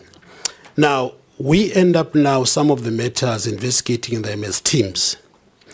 But that's where now, again, we got caught in the sense that the prioritization of the cases at times needs a team to prioritize certain matters over certain matters. So as much as we can bring the number of the cases per investigator chair, but it might not. I felt it's important to mention that at times these investigators get to be appointed to certain teams. And because of the shortage of the personnel, these teams move from one priority to the other. Chair wanted to know how are we prioritizing the cases? What are we looking at? There are a number of issues, Chair. One of them may be the cases already enrolled in court. I think in the previous, before lunch, there was an indication that at times there are applications for further particulars from the state, further particulars which were not necessarily covered in the investigation of the case. So as much as those dockets are at court, Chair, but we still have members that are running around trying to cover whatever that is needed in court in that particular matter. So now we end up now having one team, having maybe 3 or 4 priorities, which they have now to move from one priority to the other. That's where this issue of the resources is catching up with us, Chair. But I am sure these figures per investigators, we can provide them, Chair, if we are just given time to prepare that. By the committee, we can present that. But I want to indicate that at times the very same members who have those individual cases form part of different teams. I'm sure we'll be able to explain further on that. Sorry, can I please interrupt you, if you don't mind? So I don't think you've answered either me or Honorable Matiwane satisfactorily. So what I need to know, and I'll tell you what my simple mind is thinking, right? Maybe you prioritize cases where the sums of money involved are too big. I'm thinking maybe that's maybe that's part of your consideration. Or maybe you're considering whether it is high profile or not. Not all corruption gets reported and publicly in a publication, but you might nonetheless have an investigation going which none of us know about. What I'm trying to understand is what considerations go into the prioritization. I understand the need to support the prosecutors because a matter is pending at court and the postponements cannot be indefinite. I get that. But I'm just saying, given your resource constraints, how do you choose which case proceeds at 100 k's per hour, which proceeds at 40 k's per hour? It's a real question. I mean, we just want to understand of the kind of choices you have to make.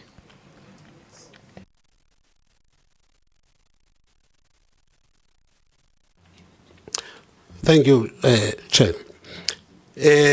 Chair, as we are now having the NPCOC, which is the National Priority Crime Operation Committee, this committee moved from, we had ACTT before, and then in that ACTT we had a criteria, Chair, that we were following, which now moved to the ACTT, where we look into a number of issues, the public interest, or the value, as the Chair is saying, and also the impact of those cases to the government and the citizens.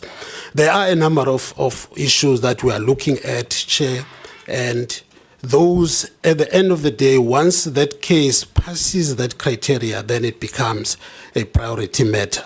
We had a list of priority matters that we were keeping them as a CTT. We have moved them now to the NPCOC, which is also all of the agencies that are here are participating in it. Thank you, Chair.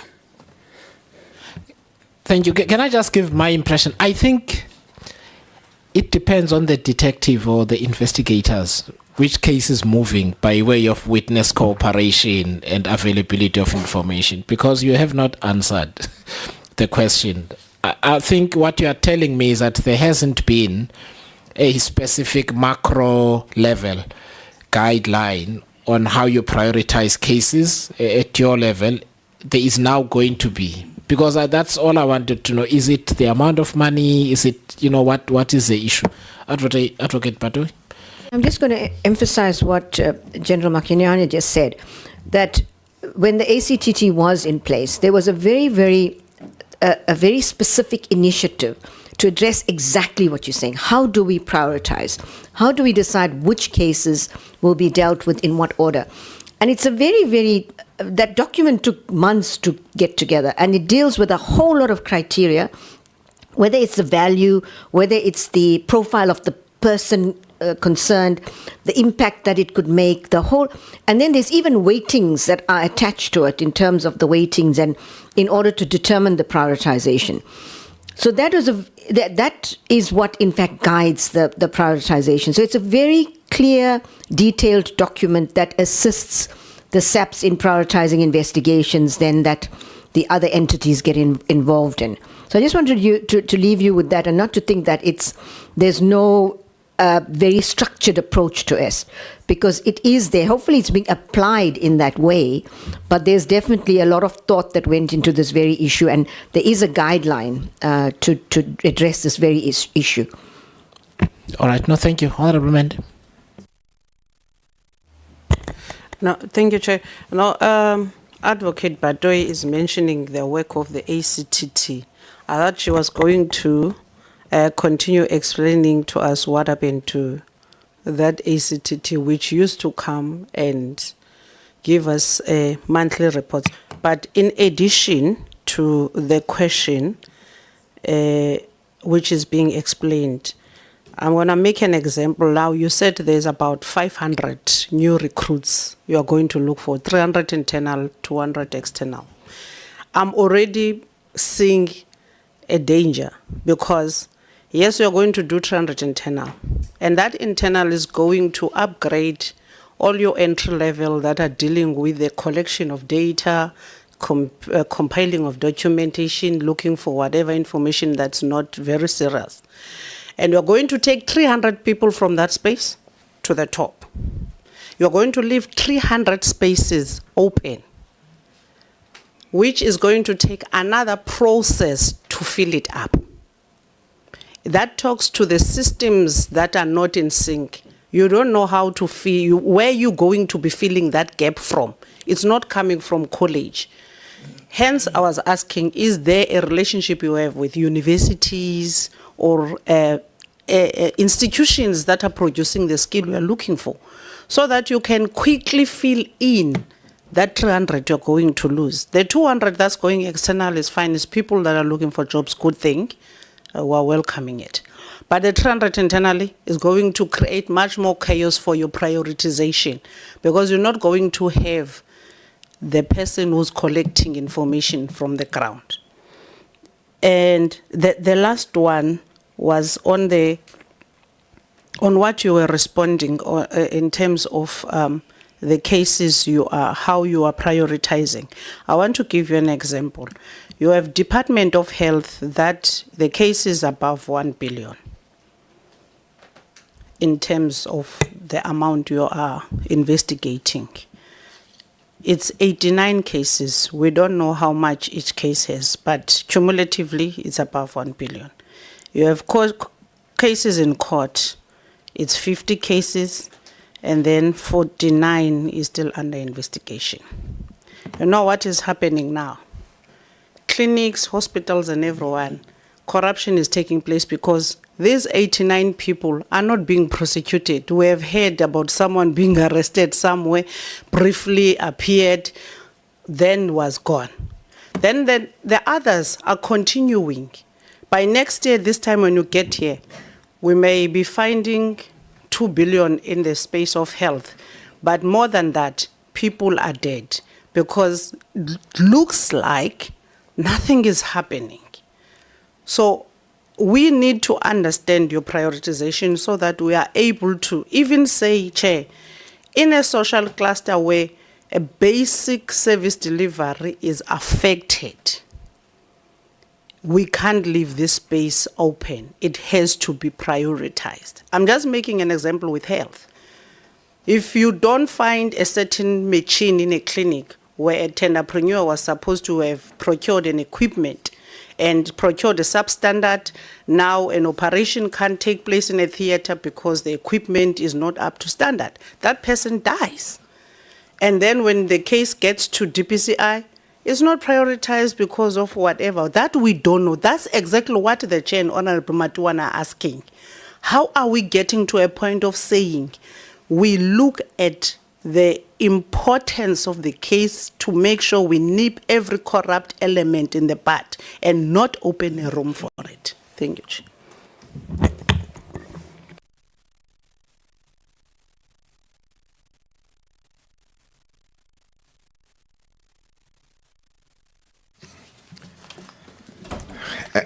Thank you, Honorable Chair. It is indeed true that in the 300, there is a possibility that we would promote people who are inside the system. That is correct.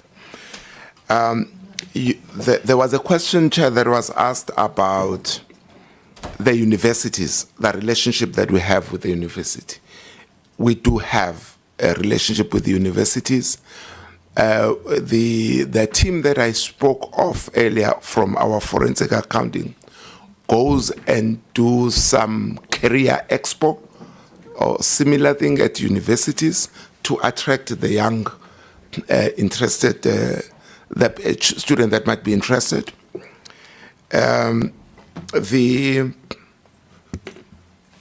The honorable member spoke of how do we prioritize. I'm not sure that the ACTT approach that my colleague tried to explain was understood. What happens is that in the NPCOC, which took over from the ACTT, because the ACTT was only focused on corruption. Now the NPCOC has broadened the scope. It now includes organized crime, it includes corruption, it includes serious commercial crime, the NPCOC. In that committee, SIU sits there, the NPA sits there, ourselves, and the SAPS sit there. We then look at the cases, and collectively, we decided we will prioritize the following. It is a monthly process that we report to, and then the criteria is similar to what was at the ACTC, where we were looking at public interest, where we were looking at the amount involved, where we were looking at the complexity of the matter, where we would look at the impact that a specific case, if we were to have a takedown on it, will have. So we then, once we've prioritized it, it then comes to the way that General Makinyane was explaining, that we then form a team that will ensure that at least these specific ones that we have prioritized and we account monthly on are expedited. The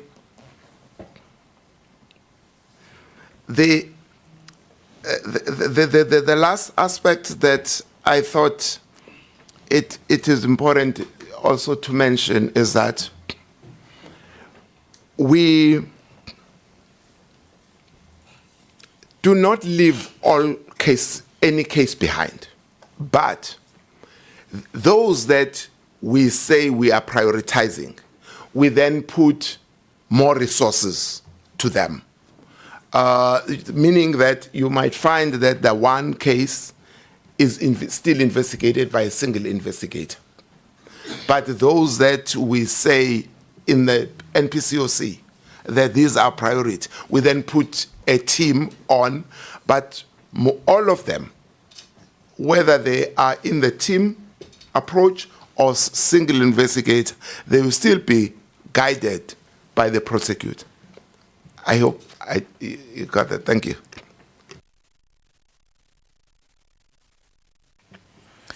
All right.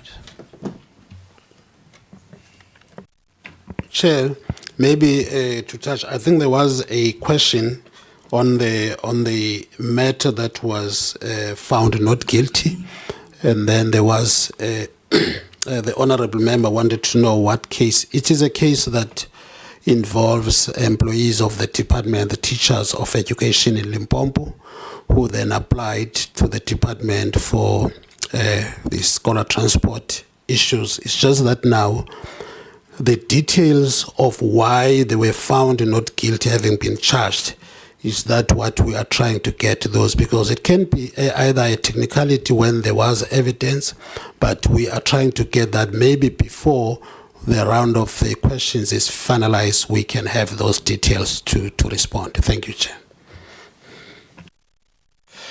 Thank you very much. Can I give Honorable Kubeka, Atkinson, and Maduna a chance?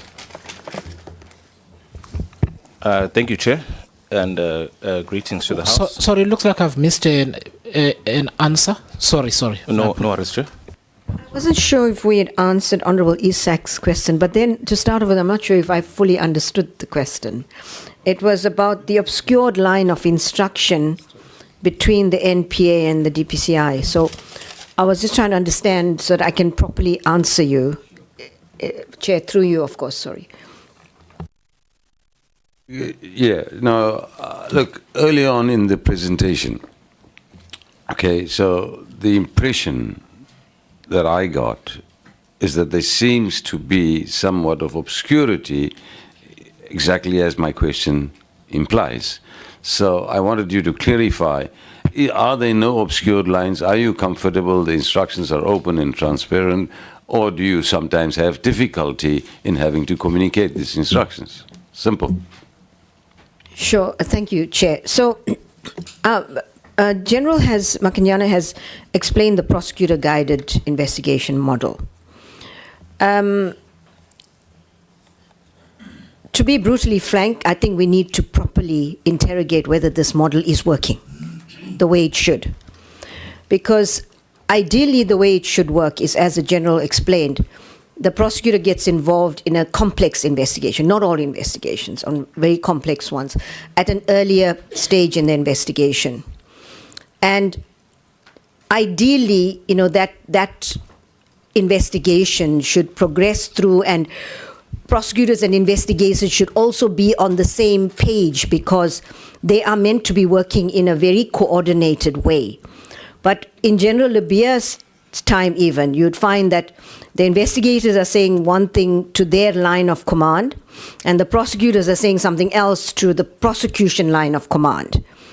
And I think that is where you have these challenges. And I think, going back to what the chair said, unless maybe the IDAC is the prosecution-led model is perhaps the model that we should be looking at in terms of very complex cases, because, and we've been, General Lebia, and even at the national level, we've been trying to find ways of ensuring that at the provincial level, where the work actually happens, where the cases, where the prosecutors and investigators are working together, what are the challenges with that model, and to see how we could actually improve that model, or to think about new models of how we do this.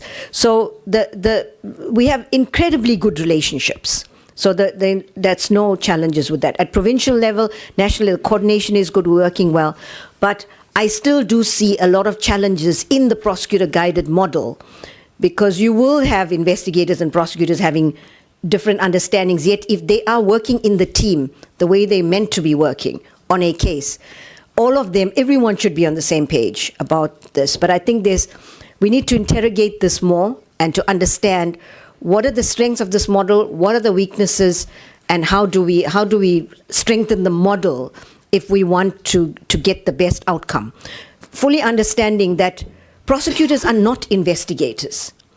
Investigators are investigators, and there should be skills, capacity, expertise in the police to be able to know what it's necessary to have a prosecutable, strong case. It should not be that the prosecutors are, of course, we will do that, but ideally that guidance should come from within the police. They should know, in order to prove a complex case like this, you have the experience, expertise. So the prosecutors has a minimal guiding role, not a major guiding role, because that investigation is happening in the SAPs. You've got the skills, expertise. But I think there's a gap there, so that we need to look into. So that's an important question, and I think we as entities need to interrogate this model carefully and understand what are the weaknesses and what are the strengths, and how do we build on it. Thank you, Chair. Thank you. Just allow me to comment. This is exactly why I raised the question. Sometimes I would read a newspaper or an article or an op-ed, and I'd find it difficult myself to comprehend and understand as to what are these obscured lines. Why is it so? I sometimes think of the ordinary South African out there who wants to try and understand the dynamics of the NPA and the DPCI, and how does the SIU fit in. So this is why I actually raised this, because I needed to get some clarity, and I appreciate the frankness that the advocate has alluded to, that we really maybe need to look at this and come up with some form of simplicity or clarity. But I thank you again. Thank you, Chair. No, thank you very much. Look, I think there is also a risk that I see where the prosecutor is too involved, in that the investigation might be misdirected, where the prosecutor has preconceived notions of what needs to happen from early on. I think ideally you want a sufficient detachment from the specifics of the investigation for the prosecutor to make the right decision. Otherwise, a prosecutor comes across a witness, potential witness they don't like, because they're just obstinate and crude, and that might affect, it might not happen all the time or happen habitually, but I do think that guidance is okay. Too deep an involvement can be a problem. I think. Honorable Kupeka, sorry. Thank you, Chair. And greetings once again to the House. Greeting honorable members. Greetings to the teams from the Hawks, the SIU, NPA. DPCI, IDEC. Chair, I think we've spoken about this, but I want to speak more about it. That any institution, Chair, that operates with more or less 50% of a staff complement is being set up to fail. It's being deliberately set up to fail. Now, I worry because I believe that the executives that run that institution, they've been there for quite some time. Now, if we've got a situation like that, that means that this is being done on purpose. And I don't want to be sitting here bashing the institution, but from the public's view or from our view, it looks very bad. If you've had people who've been working in the institution, who've been running the institution for years, and they know that there's 50% of the people who are supposed to be helping them function properly, and they're not functioning. It's a big problem, Chair, especially given all of the issues and the cloud that is hanging on these institutions. Chair, Advocate Batoy said that they cannot keep up with the competitive remuneration for specialized skills. We get that. Now, what has been done about that? What has she done about that? Has she come to Parliament to speak to that? Has she gone to Treasury to speak to that? Because then it means that they need to, have they not considered approaching Treasury to say, guys, we cannot keep up with the remuneration that the private sector is giving to people with these specialized skills. We need to up our ante. Chair, we know the NPA, it does not give confidence to the public in general now, after the lack of prosecution on their part. We have high-profile cases, Chair, and I'll just mention a few. We've got the state capture cases, a big issue. Still, nothing's happening there. We're told that there's 4 cases that emanate from state capture. 4. When R1 billion was spent by the Zondo Commission, we're sitting with 4 cases. We've got the Palapala saga. Nothing's happening. We've got Majela Koko's case. Nothing. Timo Motoso. Nothing. Bushiri. Nothing. Estina Dairy Farm. Nothing. Gupta Brothers extradition. Nothing. Free State asbestos scandal. Nothing. Along with the botched Morwadi Cholota case. Nothing. Cindy Somakaka case. Nothing. That doesn't look good. It says we've got a problem, Chair. It says we have a huge problem, and I think before we leave this house, we need to understand where is that problem emanating from. Out of these entities that sit with us today, where is the problem coming from? Chair, there are concerns about the NPA's capacity to deal with complex corruption cases with the potential for political interference. Now, as they sit here, there's a view, a very big view that is unspoken of, especially in this committee, because we tend to tiptoe around certain issues, that they are viewed as people who are politically influenced to step on certain cases and not on others. The NPA has faced accusations of mishandling cases and delaying justice, especially in high-profile cases. That too is a problem. In cases of poor people or people who cannot afford these fancy lawyers, those ones get prosecuted. And that's just a view that we now have of the NPA, and it's not a good look. Chair, again, on the national lotteries cases, I just want to know, and here's a question. Is the scope of the investigation going to be expanded given the issues that were ventilated in this House a couple of weeks ago, where there's a lot of other cases that we looked at when the NLC was here, the National Lotteries Commission, Or are those cases already covered in the slides that we got or that we received here today? On that 1 billion rand that was spent, Chair, on the State Capture Commission, are there any more cases coming from that front? And if there are no cases coming, Chair, should this 1 billion rand expenditure on the commission not be classified as fruitless and wasteful expenditure? That's a question for the team as well. And then, Chair, we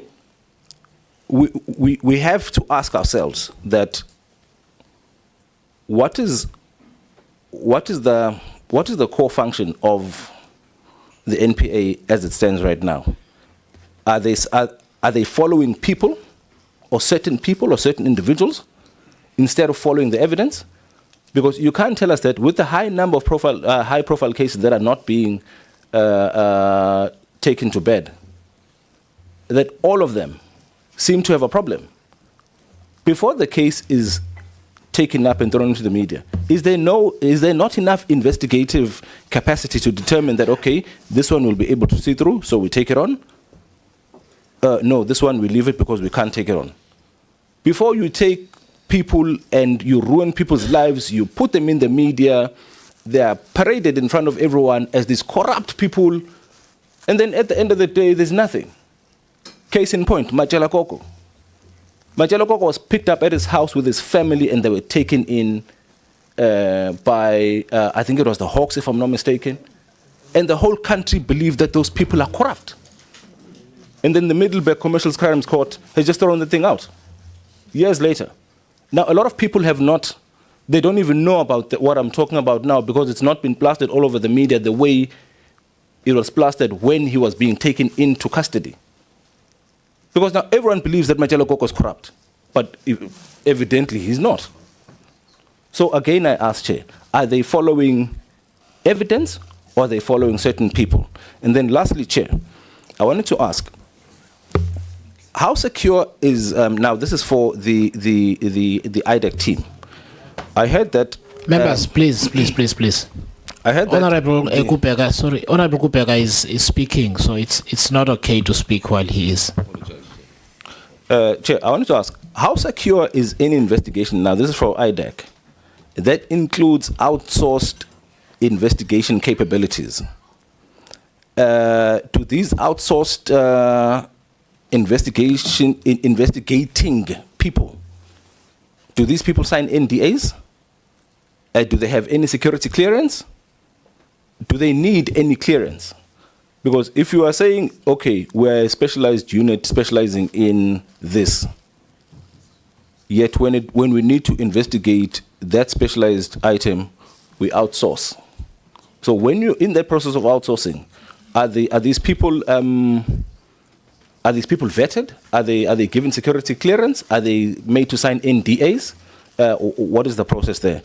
And then, sorry, Chair, I see there's one more point that I missed. On the Transnet Neotel contracts, I think the unfortunate issue here, Chair, is with having these issues taking prolonged periods of time to put to bed. You find the issue of Liquid Telecoms, it was also on the slides, where Liquid Telecoms is still operating in other government entities. And I say this because yesterday, actually, I posed a question to the Minister of Transport about Liquid Telecoms, asking them that there's a contract that they're running concurrently with, it was Datacentrics. One of those companies has been, the contract has been terminated at ESCOM, but they've been paid close to 100 million rand already, even after having been terminated. Now, if that company is Liquid Telecoms, the same Liquid Telecoms that's being investigated here,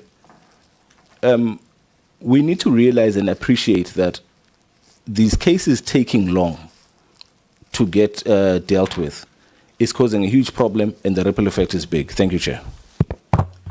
Thank you very much. So let me provide guidance in this way. So if you'll recall, Honorable Kupega, I said we'll deal with the DPCI first, and then the members after lunch will deal with the NPA. I didn't want to disturb your train of thought as you were talking. So please note all of those questions that are for the NPA. Then when we deal with you after lunch, then deal with you sounds bad. Don't mean it that way, but you get what I mean. Then please deal with the Honorable Gupeka. So to the extent that they apply to the DPCI, so please deal with those. Honorable Atkinson. Thank you very much, Chair. In one of your slides, you went through the, sorry, thanks for the presentations, by the way, but in one of the slides that were shown to us from the DCPI, you gave the total amount of money being dealt with in these particular cases. And I think the two that were the biggest was the Department of Health, which was close to R1 billion in total. And then I think the Department of Education as well was pretty close to that. So my thought is if one does have an issue of capacity and capacity constraints, following the good old accounting principle of always looking for what can have the greatest effect, surely you should be focusing on dealing with those particular departments, because that does appear to be where you've got a problem. You know, and the problem is if people feel they can get away with stuff, it just causes that stuff to grow. You know, that the kinds of actions to grow that actually add greatly to those amounts. So I would have thought specifically having a focus on your two biggest amounts in rands that need to be prosecuted, because that would actually help to kind of, I suppose, nip the bad actions in the bud, because they do seem to be pretty much concentrated in two departments in government, according to that. Thanks. Thank you, Honorable Maduna. I was joking when I said the Hawks were looking for you. You still look worried. No, thanks, Chair. The first thing I was going to start by saying was to apologize to Hawks for whatever reason they are looking for me for.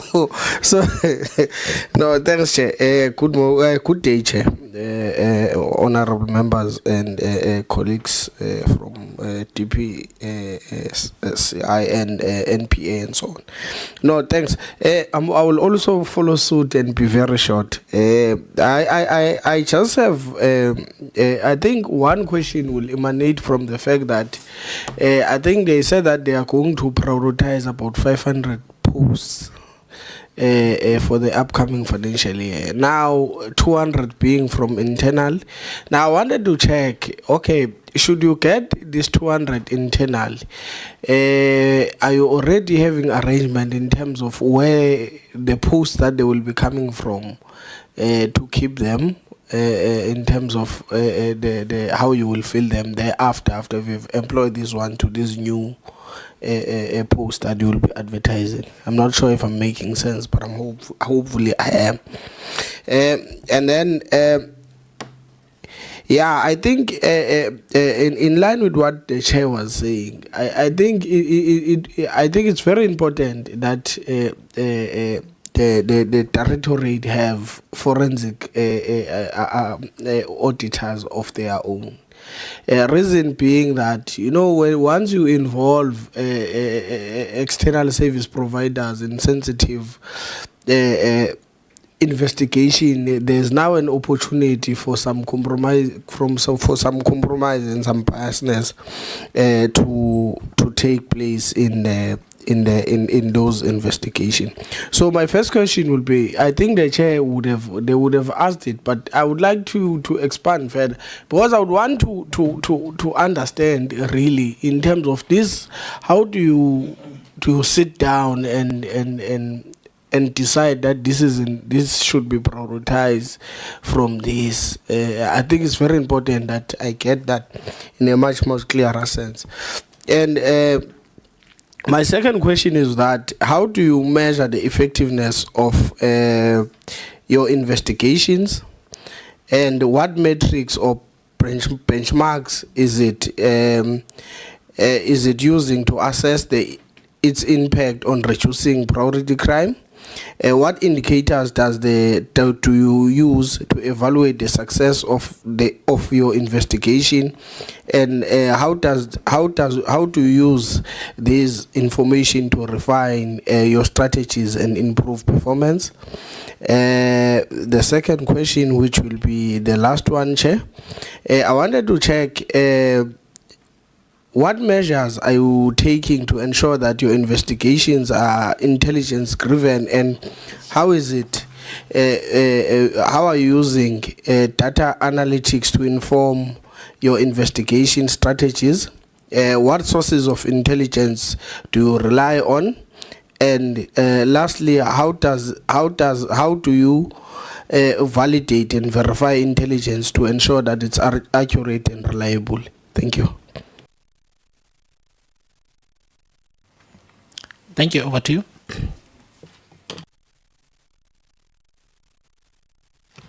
Thank you, Honorable Chairperson and members. May I start with the Honorable Kupega? When we got the invite, the focus was on matters that are referred to NPA and ourselves by SIU. So when we give figures like that says 4 state capture matters, that is not to say we're investigating 4 state capture measures. We were referring only to those where there is a referral. The same as the Honorable Member mentioned of the National Lotteries Commission. That 7 are only the 7 with the referrals. Thank you, Chairperson. A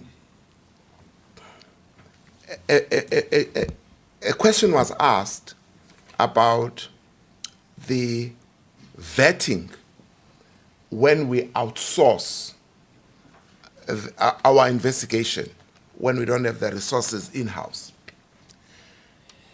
We do sign a non-disclosure agreement with that outsource, but we do not issue security clearance for them or cause them to be issued with security clearance, nor do we vet them. But the safety measure that is in place is that most of them belong to some professional bodies where if they were to break the confidentiality clause, it would risk their future. So I think that serves as a safety net, that they would not, and we haven't had the contravention of the agreements that we have had with them in the past. But I do agree with yourself and the Honorable Maduna as well when it talks to that once all is insourced, once we could do them in-house, that will be far better and a preferred way of doing things going forward. Sorry, may I just ask, so you do no background checks at all on the people that are going to handle the case? I mean, I understand working with a forensic outfit, right?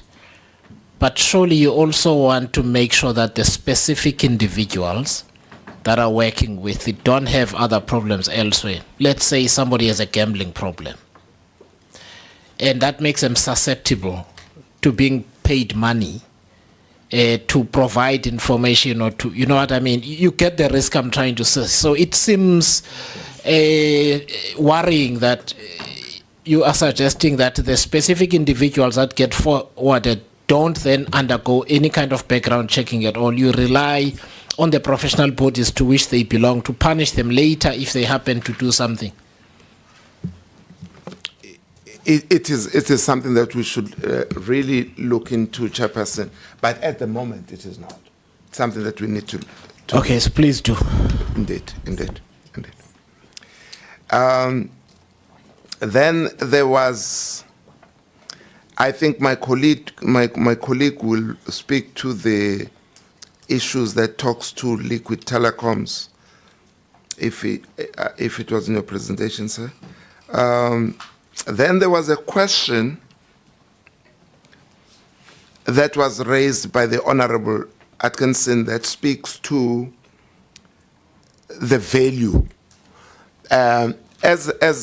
Maybe I don't want to keep on repeating, maybe I might bore you, but what I wanted to say is that the collective that sits in the NPCOC prioritize, and the value is one of the aspects that is considered. As I mentioned, it's the value, it's a public interest, and the possible impact that the success could have are the considerations. So the value is definitely included in that. The Honorable Maduna asked the question, what is our plan for the replacement of those that we possibly will promote within the system, creating a vacancy? Honorable Chair, what we will have to do is that amongst those that will be taken from within the system, it's similar to the question that was asked by the Honorable Mentor. It is inevitable that there will be posts that when we promote people will become vacant. Those we will fill up with the next round, but also there is a possibility that we might get applications from the bigger SAPS coming to us, and then that question of a gap becomes that of the bigger SAPS than ourselves.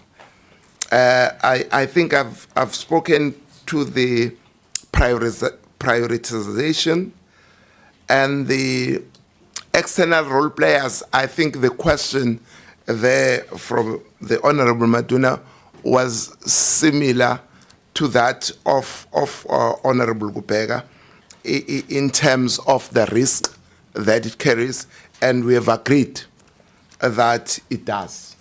And therefore, the correct way going forward is to utilize our own in-house. And then my colleague here will talk to what indicators I use when we deal with the intelligence. Thank you, Chairperson.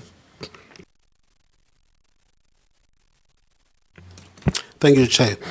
Maybe, Chair, let me first indicate the companies that were mentioned by the Honourable Member, those Neotel. They are not in our presentation. They are in the presentation of the IDEC. So I'm sure the IDEC will respond on that. Now, the issue of the intelligence, yes, the DPCI is supported by crime intelligence on the investigations, though because of these resource constraints, we are not supported to the level where one would be happy of. But there are matters that are supported that comes from the intelligence, and they are supported by intelligence throughout in the various spheres of investigation, like the crime, the commercial crime, the organized crime, and the serious corruption investigation. So the other question of the Honourable Member was, how are we looking into the effectiveness of our investigation? The DPCI is also looking into, as the mother body, that is the SAPS, we are looking into the detection rate on the cases that we are doing. We are also looking into the successful, what is the conviction rate on the cases, which does not necessarily that we look into on our own only, jointly with the NPA. But more specifically on us is the detection rate that we always look into the percentage of our successful investigation on the matters. It is true that our matters take very long, Chair, which is not what we always like, but it is the situation that we're in, the resources issue that comes into play. Thank you, Chair. Thank you. Honorable Skosan, I'm looking at you. No, thank you very much, Chair. And good afternoon. All protocols observed. Yeah, Chair, I want to start. Sorry, Honorable Skosan. Chair, I was wondering if I misheard you. Will NPA respond after lunch on all of the issues? Thank you. Yeah, Chair, I will start with a comment and then come to a very few questions. I think on the matter that was raised earlier in relation to a need for legislative amendment in order to reduce the turnaround time for handling cases within the ecosystem. Because definitely I think the current situation is a serious challenge because a proclamation is issued to the SIU. The SIU, they take their time investigating the matter, and then the matter get referred to the NPA. Now the NPA, well, because they are not only dealing with SIU matters, they've got quite a lot of work that they are dealing with. So SIU issues just become part of the lot of work that they are doing. So they take their time before they process those matters and look at them, and then refer those matters to the DCPI. DCPI take their time investigating those matters, and then after investigation, those matters go back to the NPA again. Then they are piled there in the NPA because they are handling a number of issues, the NPA. Then at an appropriate time, then the NPA will then take a decision whether to prosecute or not. It's only at that stage that then the matter goes to court.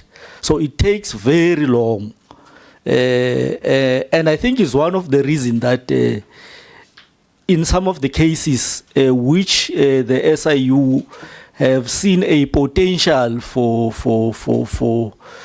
them to be winnable, but when at a time the NPA has to take a decision, you find that at that time there's no longer a tangible evidence. And then the NPA will end up saying, no, we don't see prospect of winning this case, or we don't see tangible evidence that can be used, because it will be maybe after 5 years. You see, might be after 5 years, because this thing started at the SIU level, it went to the NPA, from the NPA to DCPI, DPCI, yes, from DPCI back to the NPA. So because of that time, because of the period that it takes for all these things, obviously it will affect, in some cases, it will affect the evidence and all that. So I support the view that there should be a legislative amendment in the ecosystem of handling these cases. Now, I see a DCPI that amongst some of the cases that we're dealing with, there's an issue of national treasury, where there's only one case which is under investigation, but the case amounts to 1 billion rands. So I just want to find out what is the case all about. It amounts to 1 billion rands. Secondly, with regards to municipalities, I see you've got 35 cases where municipalities are involved. 14 of them are under investigation. 17 of them are submitted for a decision. and then only 4 are at the court docket stage. Yeah, well, my concern here, because on the only 4 cases that are at the court docket stage, they only amount to a tune of about 3.9 million rands. And when you look at the cases that are still under investigation, they amount to about 349 million rands. And cases that are submitted for a decision, they amount to 437 million rands. So I don't know how old are all these cases, but cases that are at the court stage, they only amount to 3.9 million rand compared to the other 2, which is 349 million rands for those under investigation and 437 million rands for those that are submitted for a decision. So I don't know how old are these cases. Maybe you can tell us, because I think it doesn't give us comfort, because it looks like the input, when you compare the input and the output, there seem to be a serious discrepancy that very few matters get finalized, and then quite a number of matters are still either at the investigation stage or still awaiting a decision on the part of the NPA. So I think it doesn't give a very good picture that is encouraging. If you have cases that only amount to 3.9 compared to cases that amount to more than 400 million and more than 300 million, you see, it doesn't look good. Maybe you can just elaborate as to how old are these cases and what are the challenges with regards to that. And also with regards to the COVID-19 cases, where you've got about 93 cases, COVID-19 related cases, and only 22 are before the court, 12 submitted for a decision, and 59 still under investigation. So cases that are still under investigation, they almost constitute 2/3 percentage of the total, because it's 59 out of 93. And COVID-19, I think it's something that happened 4 to 5 years ago. So it also doesn't give us comfort that 4 to 5 years later, 60% of the, about 66% of the cases, they are still under investigation. I don't know, maybe they constitute what you earlier referred to as complex cases. I don't know, maybe you can elaborate on that, whether these cases that complex that it makes you to take so much time to conclude them. And then lastly, Chair, with regards to the shortage of staff, I just want to make sure if I've captured you well as to that. The reason you've got a shortage of staff, it has all to do with with your low remuneration package, which results in high staff turnover. That when your staff members see greener pasture somewhere else, they easily leave because of the low remuneration packages. Is that the main reason that you are standing at 50%? Don't you have a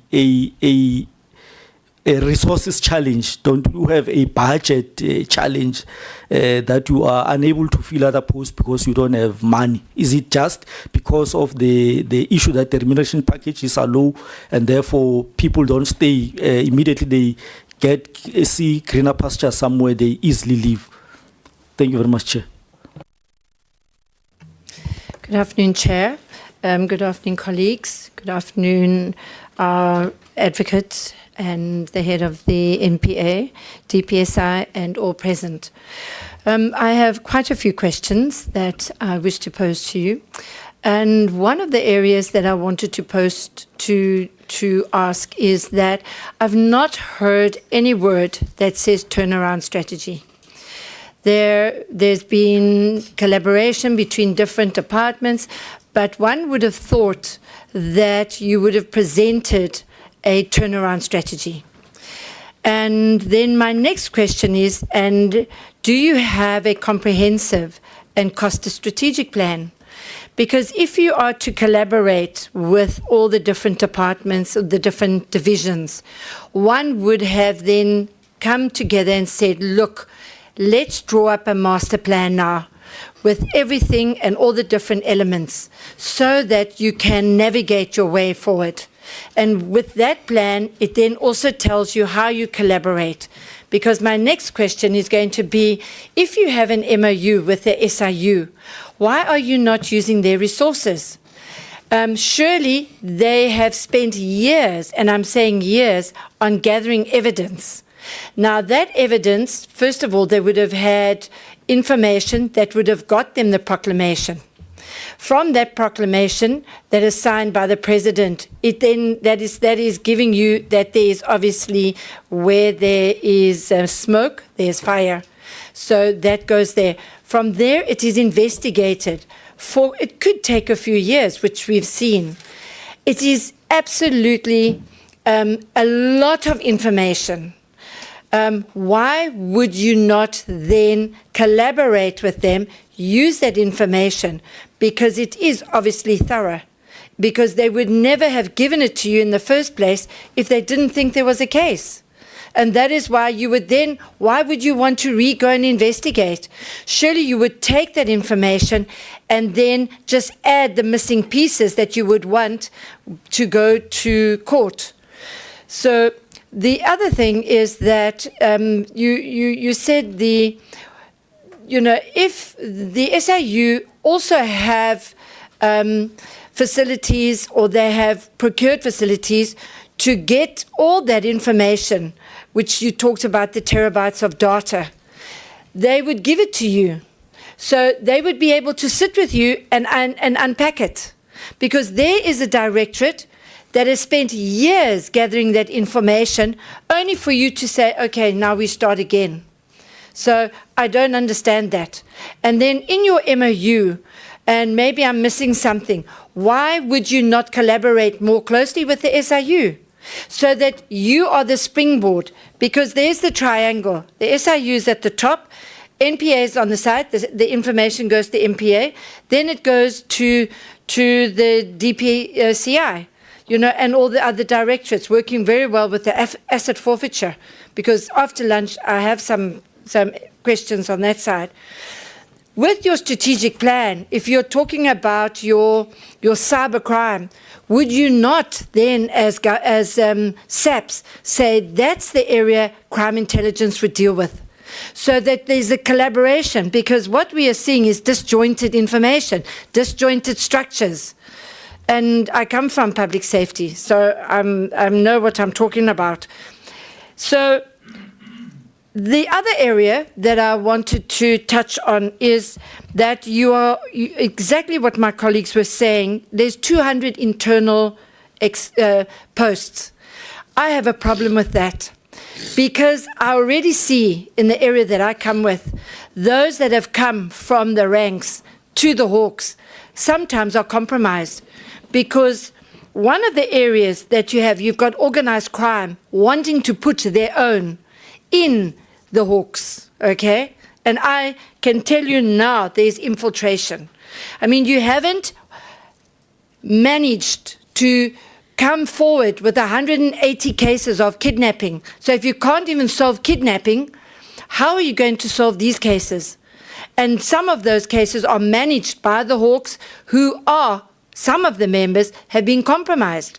So those are areas. So one of the points that I would like to say is lifestyle audit.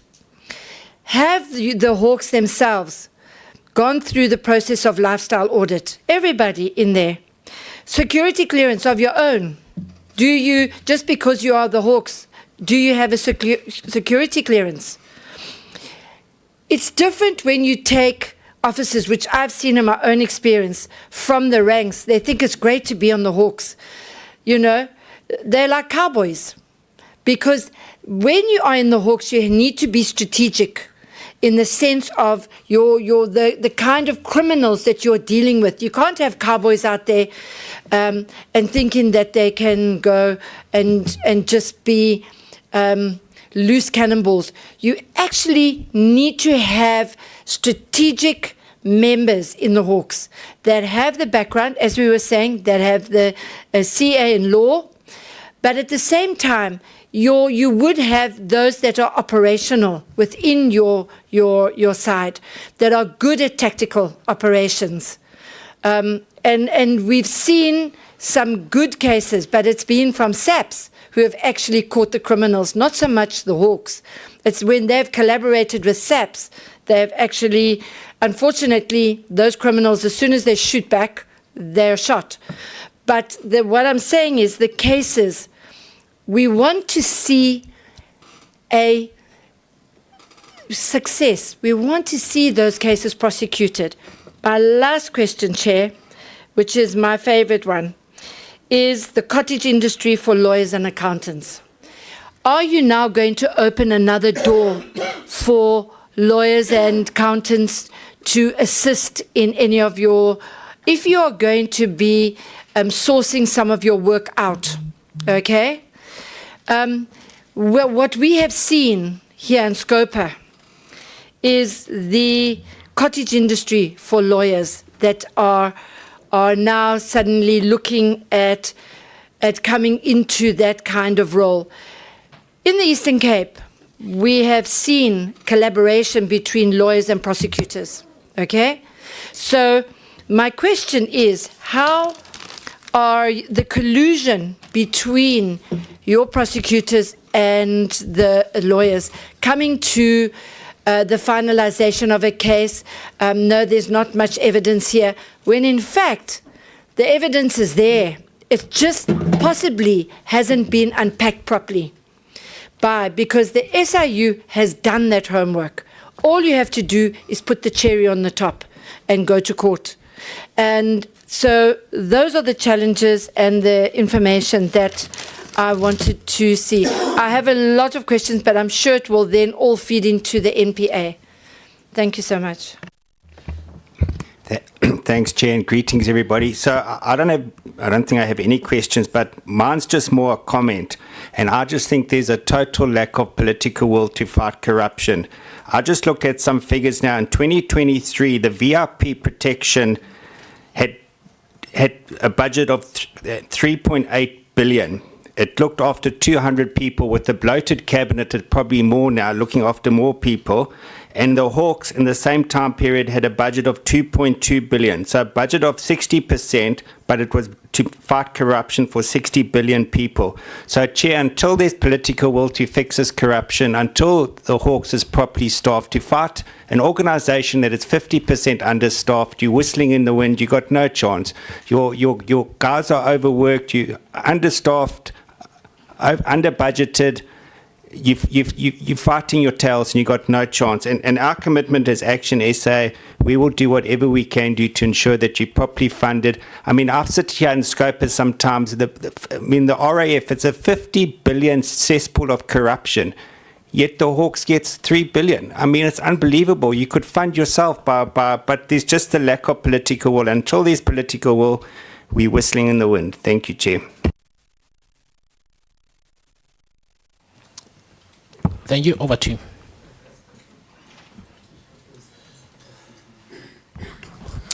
Thank you, Chair. Chair, I will deal with the questions and then those that my divisional commissioner will then finalize the other questions. Let me first, Chair, indicate on the honorable member wanted to know which case of National Treasury that has got an amount reflected as 1 billion rand there. It is a matter that involves the appointment of Oracle, which was referred by the SIU by appointment by the National Treasury. That is the amount that is the case that is under investigation for the National Treasury. And then there was also a comment from the honorable member on the issue of the evidence provided by SIU in the cases. The evidence that SIU provides DPCI works from there. The SIU will always provide an affidavit that talks all the evidence that they feel is pointing to the criminal elements on the case. Now, that statement alone still needs to be supported by investigation, still need to be collaborated through various statements or individuals that would have been mentioned by SIU. That is the investigation that now starts immediately the SIU have referred. I am referring to that in a matter which was not necessarily in the space of the DPCI before the SIU make a referral. So the evidence of the SIU is taken into account and you work and add on that. The vetting of the DPCI members, the legislation requires that the DPCI members should have the security clearances, which we have, but unfortunately we don't have that clearance, all of us, because of the delays and the challenges that crime intelligence is having. But it is the requirement by the legislation that we should have security clearances in the environment. I think it has been indicated even in the past presentations that we at times even lose the potential candidates when there are vacancies, especially on the senior management, when we could not appoint whoever that have been interviewed and qualified to be appointed simply because he does not have a security clearance. The process takes too long. Then the issue, Chair, of the outsourcing is not new in the DPCI, and it's not new. We have been doing that all along. And I think the Divisional Commissioner indicated that we make sure that those companies that we are outsourcing for the skills that we don't have within the DPCI, it has been there more on the auditing space. The entity that the DivCom talks about, that has got 2 chartered accountants and those who are 16 now. It is a new entity that has been formed within the DPCI in the last 3 years. And the purpose of developing that is to, in a long run, to do away with the outsourcing. So we make sure that those companies, they sign the confidentiality certificate to ensure that whatever we share with them should not be shared as they wish. So those are the questions that I will just deal with them. I'll give to the DivCom. Thank you. Thank you, Chair. The question by the Honourable Member Skosana was that when we say of the shortage, is it only because of the pay? No, that is not what we were saying. If it came that way, it would have been not our intention. We were only speaking to the scarce skills section where we were talking to your chartered accountants and the security, cyber security space. But in the others, what makes shortage in the rest of the organization will be the natural attrition, people retiring or others unfortunately passing away. And then maybe our recruitment process is not quick enough to pick up the pace so that we can replace all those that we lose and also in the process grow. That has been the problem, but not necessarily that it was the salary that created a problem. Thank you, Chairperson.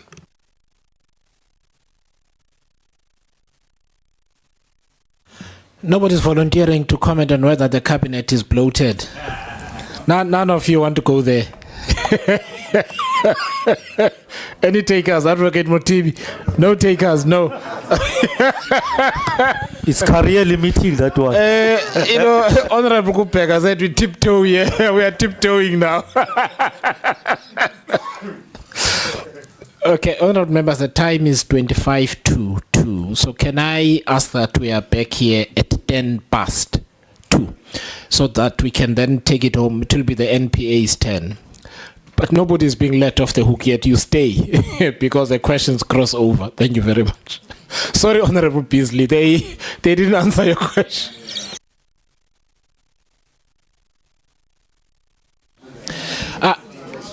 I am told that the lunch is there's lunch downstairs.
assumption that there would be internal controls that would pick up these things, that because you here we've had a problem with you in terms of your conduct in particular case 1, now we can't find you in particular case 2.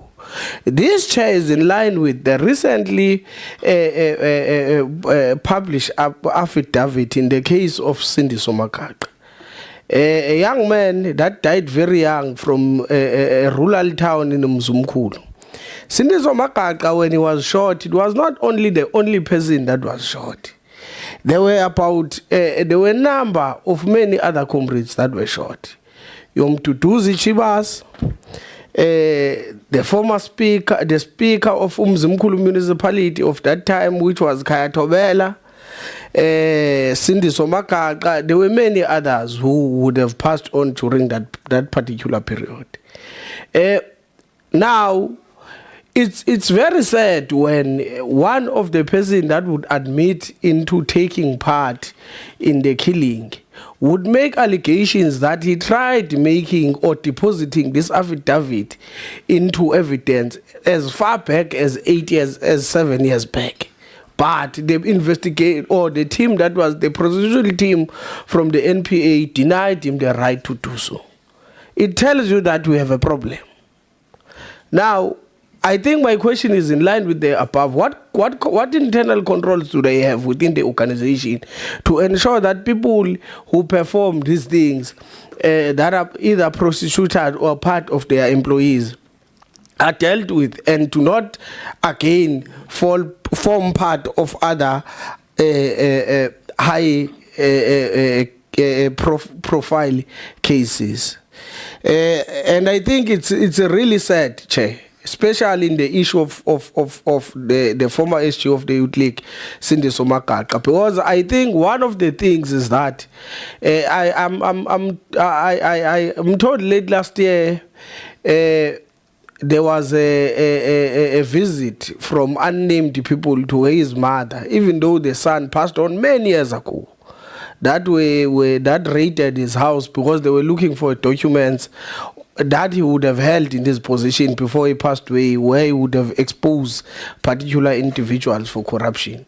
So if you don't close that case, it means that woman will continue to be abused, like it appears like it's currently happening. Really, I think online with the Omotoso, with the recent loss of NPA in the abused case, I think NPA has basically suffered a reputational damage. I think it's in line with what the chair is saying. That you must be welcome to the coach's job, whereby even if you can play the whole season, you win many games, but if you don't win the league at the end of the season, we fire you. Unfortunately, that's just how it is. So I just wanted to start there. It really worries me, especially advocate around the high profile cases. If you look at the Etegwini, the former Etegwini mayor case, other writers used to say a justice delayed is a justice denied. So it's very important that we deal with these cases, especially the ones that are high profile, because these are still people, they want to continue with their lives. They want their fate to be determined whether they are guilty or not, so that they can continue with their life as well. Now you see, when the case will be ongoing for many years with no resolution, it hinders with progress in their lives. I think that was one. I wanted to check also because in terms of the referrals, Chair, even other departments besides the SIU and so on, departments from Zegelo, I know the Department of Water and Sanitation recently reported to us that there are some cases that they would have opened with subs for. So I just wanted to check there. Do you have any system, these other departments, those that are not only from SIU, because obviously you would have good people in municipalities and government departments, directors that would say, so and so have done wrong, let me take this to SARS, then obviously it's transferred to you to prosecute. Do you have any system to ensure that in the statistics that you do, you take into account those cases as well? And the statistics as well that you would have done of the cases in terms of the delay, in terms of what usually contribute to the delay of cases. Can Chair, if possible, if there isn't anything that is hindering us from getting that statistics, can we receive it so that we can be able to go through it? And lastly, Chair, I must just state that it really worries me that the DPCI would award, because I believe that these service providers to provide them with such things such as forensic accounting and so on, to people that they would have not vetted. Why I'm saying that? If tomorrow I am a minister, it tells you that I have a proper network. Now, if we are going to add, if a case involves me, I'm just making an example, involves me, it means I have a big team that is behind me, that is trying to help me sort out that. Now, if you are going to appoint a service provider to come and perform particular forensic, maybe whether accounting services for you, without vetting them, what happens if one of those people is actually a close friend of mine? You know?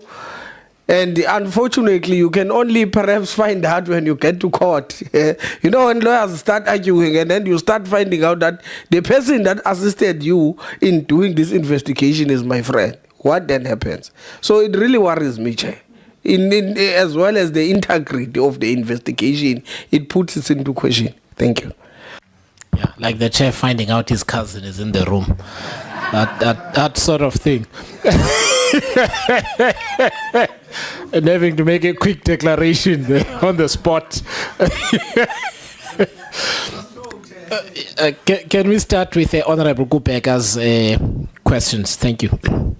Over to you, Advocate Patwe. Chair, I'm going to first hand over to Advocate Johnson, the head of IDAC, to deal with those questions, and then I'll sweep up. Thank you.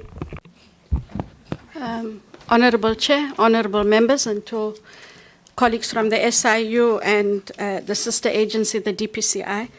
Honorable Ndate Kubeka, you raised some issues that do pertain to IDAC, but then some of the general questions that have an investigative component to the DPCI also relate to ourselves, Chair, and I seek to perhaps be given an opportunity to deal with those. So, Honorable Kubeka, on the issue of IDAC only having 4 state capture cases in court, I thought I would clarify the SIU referred 10 matters to IDAC. Of those 10, 3 are in court, 7 under investigation. But if you take the state capture cases, IDAC currently has 37 state capture cases on the roll, plus 13 other corruption matters on the roll, bringing the total to 50 criminal matters on the court roll. I just thought I would clarify those. And I do take the point, Honorable Chair and members, that oftentimes matters seem to have failed. Unfortunately, we have had this discussion as well internally, is that there are certain things that we do not come out and say, as was the case in the New Lane matter. Part of our ethics and profession means we run process, and in the end, the process must speak for itself. And so you would not have found the NPA going out and making any negative comments, per se, about the presiding officer in the matter. You take the matter on appeal, it gets dealt with. So similarly, if you take the Gupta extradition, for example, and yes, we are criticized for having failed that extradition. And we didn't fail the extradition. When the UAE decided not to extradite the Guptas, Chair and honorable members, we wrote to them, we have to follow a process. 12 note verbals later, we still do not have any response from the UAE about why the extradition failed. safe to say that they have asked us to resubmit. Now, how do you resubmit when you've submitted a full set of papers, properly checked, even by themselves? So it does put you in somewhat of a predicament. Do you now send these papers for it to be a so-called failed attempt again? We have now, however, taken a decision to submit new applications with additional matters. The country also cannot sit and wait while the NPA, unfortunately, has to follow a legal process. So having taken that into account, the public interest and the interest of justice, we will submit new applications, but not just for the matters that we had applied for, which was Estina and New Lane. We are going to apply for extraditions in relation to other state capture matters. And I just want to be clear about... Sorry, may I ask, because I think, for context, has there been any other criminal prosecution, and this might be for Advocate Mzinyati and you as well, because it's not, this is a general question, where you've had to extradite, to have somebody extradited from the UAE? Is it generally difficult in the manner that it has been, or there is basically there's an exception here? That's what I'm trying to establish, if you know. I can indicate, Chair, it's generally difficult and not just for South Africa. So when we engage on such matters, and especially matters where we have foreign jurisdictions, we actually do engage with some of our international counterparts, and from the UK to the US and other jurisdictions, it has been a challenge getting extraditions from the UAE. So we've tried to do lessons learned, look at the best practices, and unfortunately, that is where we are. And then to indicate, for example, on the cocoa matter, I just have to be very clear. At no stage did the state parade Mr. Coco. Yes, there would have been pictures of Mr. Coco, but Mr. Coco appeared in a public court, and the media is allowed in court. And it has never been our modus, nor will it be. And if it was seen that way, it is unfortunate. But he was not singled out, Chair. So Mr. Coco, together with a host of other individuals, was arrested as part of a matter. We do not single out any individual. We have to follow the evidence. And what we put an accused, and not just him, what we do put an accused before court on are allegations. Their guilt and or not must still be determined by a court of law. And so we have to follow the evidence. We do not follow profile, and it becomes extremely important for the people of our republic to understand that we make allegations, they appear on a formal charge sheet, they appear in an open court, entitled to legal representation, and a court process is then run. We did allude to this, Chair, that we did have challenges in that matter, and there are legal processes with regards to the presiding officer that are being dealt with by the Magistrates Commission and the Legal Professions Council. And because they currently sub judice, I cannot allude to what is actually happening. In terms of potential for political interference, and they pick certain cases because they are influenced, I will say adamantly and vehemently, absolutely not. Not in the IDEC space. No one has tried to interfere. And I dare them to interfere because ours is an oath and an independence that's guarded by the Constitution, but by integrity of self and the institution. But what I'm alive to is one cannot say there would never be an attempt. If anyone has evidence, it should be brought to the fore, because it is important that we are seen to be able to do our work without fear, favor, or prejudice, Chair. I wanted to deal with this aspect that was raised with the DPCI, Honorable Kubeka, but because it might also relate to our space, on how do they secure investigations where services are outsourced. So in the main, I think together with the DPCI, one of the aspects where you find outsourcing would be the forensic investigations and digital forensics. In IDEC, they sign a Section 41.6 non-disclosure, which is Section 41.6 of the NPA Act, Chair. In fact, every single project and or teams meeting or meeting of the teams, when it takes place, the attendance register has on the right-hand side a reminder of the non-disclosure, and that details of that meeting and every meeting to follow do not get discussed or disclosed. I am aware that the supply chain management process of the NPA, they do run a risk profile. They do give us a heads up if there might be something we have missed, and we are asked to go back and relook at a different service provider. Perhaps in addition to indicate that in the IDAC space, we do have matters relating to state security, and the entity that actually looks at those matters were top secret cleared by state security themselves, just for purposes of finalizing that gap. And then the last thing, Honorable Ndate Kubeka, was on the Neotel liquid telecoms. Just to be clear that the corruption we are looking at relates to Neotel. Liquid telecoms, unfortunately, inherited Neotel. So they not only inherited the liability, they have to come and talk to us about the criminality that would have been done by Neotel. But if there were any allegations of criminality in any of the matters we are currently dealing with, which in this instance is Neotel/Liquid Telecoms in the Transnet sphere, Chair, we would most certainly look at those. No one is an exception to the rule, even if you are talking to a party. I hope, Honorable Kubeka, that would have dealt with some of the aspects that were raised. Thank you, Chair. Thank you, Chair. And I'll perhaps just deal with one or two issues that were not dealt with, or just for emphasis. So, Honorable Kubeka, the issue of I think you put it really nicely when you said we must really understand where is the problem coming from. And I think that is critical, because if we don't properly understand the information and the facts, we just, base our opinions on things that are out in the media space.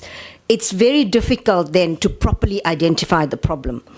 And so understanding the problem of complex corruption, as you put it, is so critical.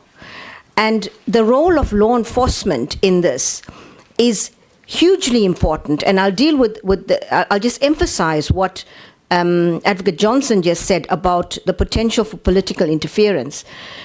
Through you, Chair, just to really emphasize that it's not only that our Constitution requires us to do our jobs without fear, favor, or prejudice. As individuals, each one of us here, we took these jobs because we believe in the rule of law. We believe in accountability. We believe in justice. And it doesn't matter who it is. The rule of law means it doesn't matter who it is. If the evidence points to and establishes that someone, on the evidence that we have, is guilty of corruption, of course, or that the probabilities of a successful prosecution are there, we will prosecute. And it is our individual integrity that is so important. But that doesn't mean that all prosecutors in the NPA, in fact, work this way.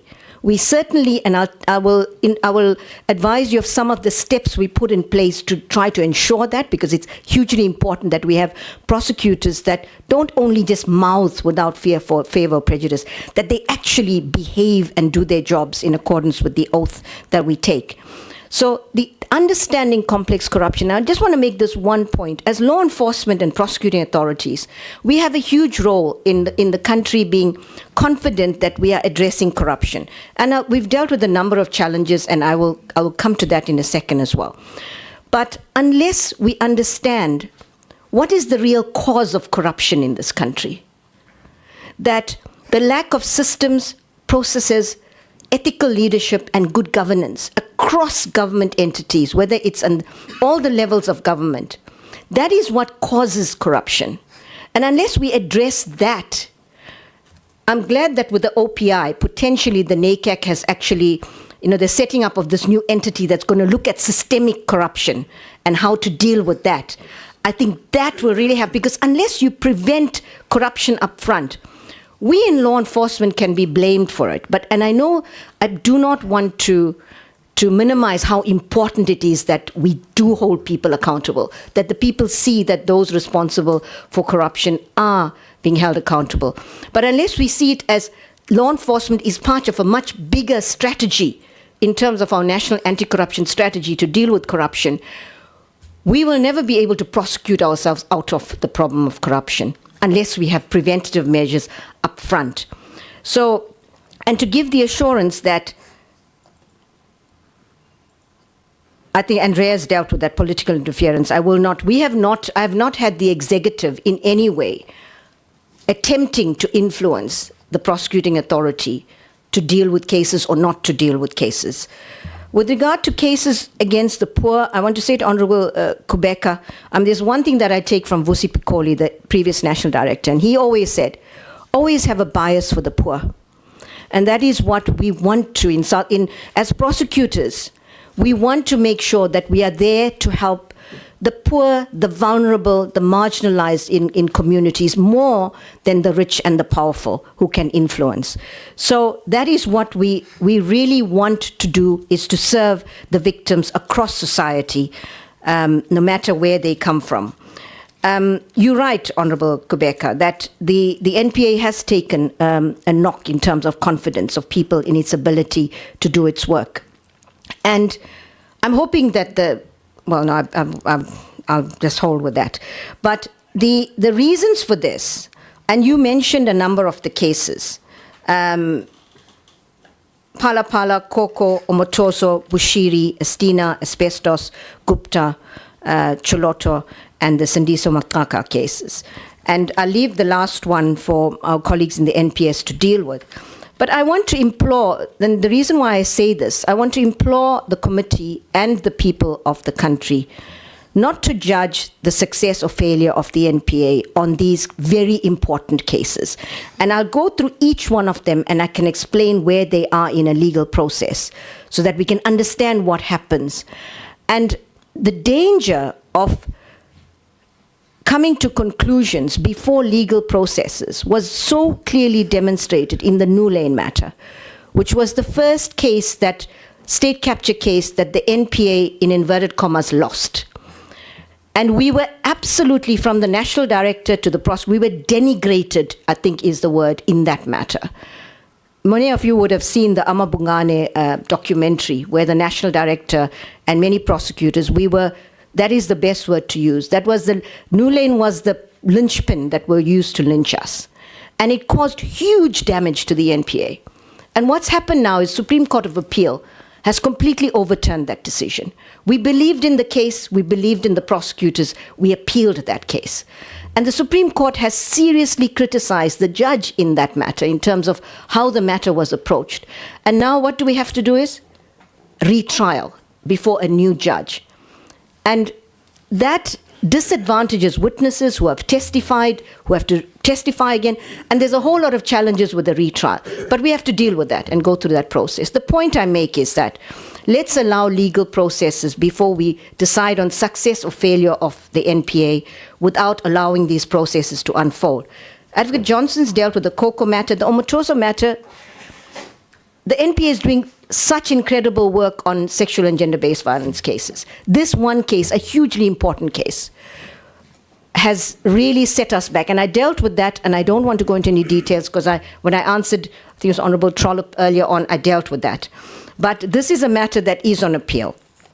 The Estina matter, Advocate Johnson is... Sorry, may I interrupt you? So, when you explained what's going on with the case, I then also thought, well, we hurriedly deported the guy. So now I'm thinking, okay, so we're not going to get him back now? Chair, this was... So, and I'm not blaming you, I'm just now wanting to understand how that... I mean, the speed with which he was ejected made a lot of people happy, but now it's clear that he's gone. Chair, let me say, it's a no-win situation.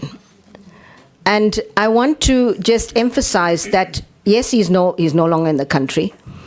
We are appealing that matter, right? So an appeal process can take years. And so, it's, as I said, it's a no-win situation because he could have still been in South Africa, enjoying his life in South Africa, while the victims feel that they've been denied justice and the person they feel is responsible for their pain is still here, enjoying life in South Africa, doing things that he wants to in South Africa. the fact that he's had to flee from South Africa means he's not been able to live his life the way he would like to. In the meantime, the appeal process could take years. Nigeria is a country that we do have an extradition treaty with, and there are also other multilateral treaties that we can draw on to hopefully bring him back when we do. We have been successful with many, many extradition applications across the world. The UAE is the one that sticks out, and we've had challenges with that. But generally, we are reasonably successful with extraditing people from other parts of the world. So hopefully the Nigerian government will be amenable, and we'll be able to bring him back to face trial once if we are successful in the appeal process, because that is also, we've got to wait to see what the outcome of that will be. Chair, so the point I make is we can deal with all of these cases where the NPA has been seriously criticized for. And I want to say the following, and the only reason why I say it is because it's important for people to understand what exactly the NPA is doing and why people should not lose faith in the institution. Firstly, our performance over the past 4 years has increased from 50% to close to 75 to 80%. Secondly, the asset forfeiture unit, the freezing orders, which Advocate Rabaji Rastaba explained, and the final orders. If one looks at all of these orders from the inception of the asset forfeiture unit until now, between 45 and 48% of all of those have been obtained in the last 4 years, which gives you an indication of how extremely well the asset forfeiture unit is doing in this space. We can look at sexual and gender-based violence. The Tutuzela care centers, which is a world-class best practice, where victims on their road to becoming survivors get the best support services, in fact, compared internationally. And so conviction rates in respect of those matters have gone up from about 60% to about 75%.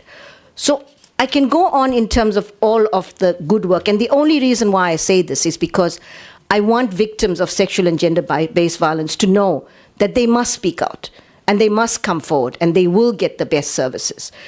And so those are, to deal with the confidence issue that Honorable Kubeka raised, I think it's important for me to show that these are the things that we are doing in order to ensure that the victims get justice in South Africa.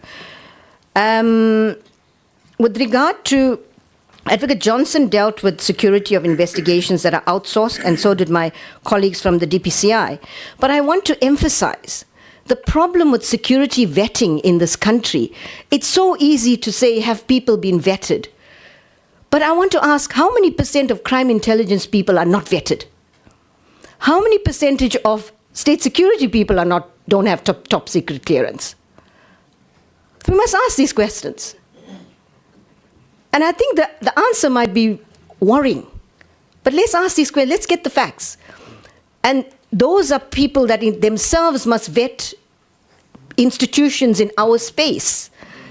It's a bit, so I think we need to understand, but I do not want to detract from the criticality of security vetting and the ability of the state to do it fast. We have prioritized, we've been working with SSA. I want to hasten to add, we've prioritized, we've given them key people that we would like to be vetted quickly for various reasons, and we've been getting good levels of cooperation and success from SSA. But across government, this is a huge problem. So security clearance, and just to say that many of the people that we work with do not have access to top security documents. It's only, for example, the investigators in the SSA matter that Advocate Johnson spoke about that are accessing top security documents that need the top security level clearance. Otherwise, it's not required. Confidentiality is sufficient level of clearance for people to be able to do their work. With regard to I think for now, let me finish. So Honorable Kubeka raised one other question about staff complement. Just to say that in the NPA, when I took office, we had a vacancy rate of about, in the specialized units that needed to deal with corruption and that's the SCCU, Specialized Commercial Crime Unit, and Asset Forfeiture Unit. We were sitting at around 25 to 28% vacancy rate. But we went on a very aggressive, well, firstly, budget advocacy, because we needed the money.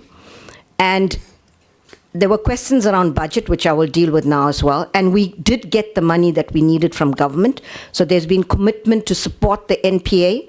And we have been on a very aggressive recruitment. We started the aspirant prosecutor training program, which is those straight out of university come through and go through our aspirant training course.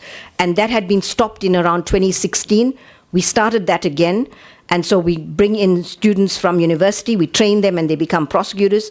And now our vacancy rate in the NPA is sitting at around 10%, which is quite acceptable. And so I want to say that we have really been, and your other question was, how do we deal with the competitive remuneration skills? What have we done as the NPA? We've actually done a job evaluation already. We've submitted it to the minister.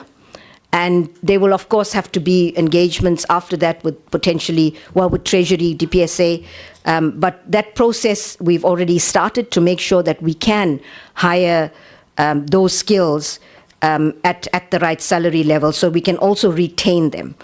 At this point, I'm going to hand over to Advocate Mzanyati and Advocate Kanyana to deal with some of the NPS issues. And I don't know if there's some asset forfeiture issues, and then I'll come back to matters that are still outstanding. Thank you, Chair.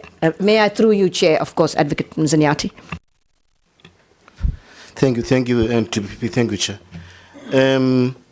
Chair, the very first question you asked when you opened up for question time was whether, there is any skills deficit at the CCU that should worry us.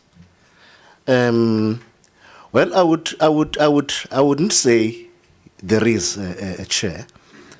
The best indicator for me, where I'm sitting as the acting head of NPS, the best indicator of problems in terms of service delivery is the rate at which you receive complaints and representations. Now, commercial crime-related representations do come to head office where anybody, any litigant anywhere in South Africa is worried about a CCU matter, which is then brought to the head of NPS to deal with those reps. Almost all of those reps, Chair, of the problem. Most of those representations are dealt with by professional advocates at the head office of the SCCU, and they are referred back to the representative. And I can say with great confidence, Chair, that the rate at which they come back for further review by the NDPP is minimal. If it's not a cause for concern at all. So for me, that is a demonstration that, first of all, the first level of complaint, where the the representation of the complaint came from, was dealt with there. If it is then reviewed by us at head office, goes back and doesn't come back with repercussions, that, Chair, I want to suggest with great respect, that is a demonstration that the people who are dealing with these representations know what they are doing. That is at the level of representations. At the level of conviction rates, Chair, I will ask Ngebe to mention that herself. But the SCCU is a specialist unit with a target rate of convictions standing at 90%. She will tell you where we are currently at the present performance, which is quite satisfactory in our humble view. The vacancy rate at the NDPP has just touched on the vacancy rate now. And I don't want to repeat what the NDPP has said about all the effort we went to in trying to improve the vacancy rate of the NPA broadly and the specialist units in particular.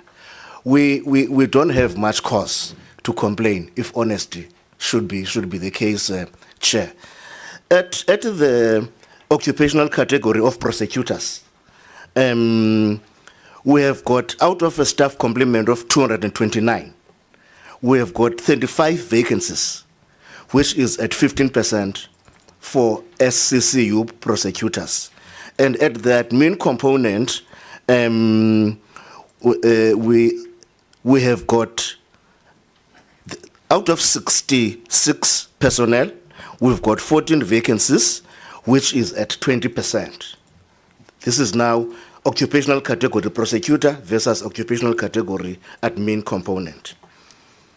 So at the level of vacancies, even there, I want to confirm with the NTPP that we may complain about many other things, but we cannot complain about a very high vacancy rate.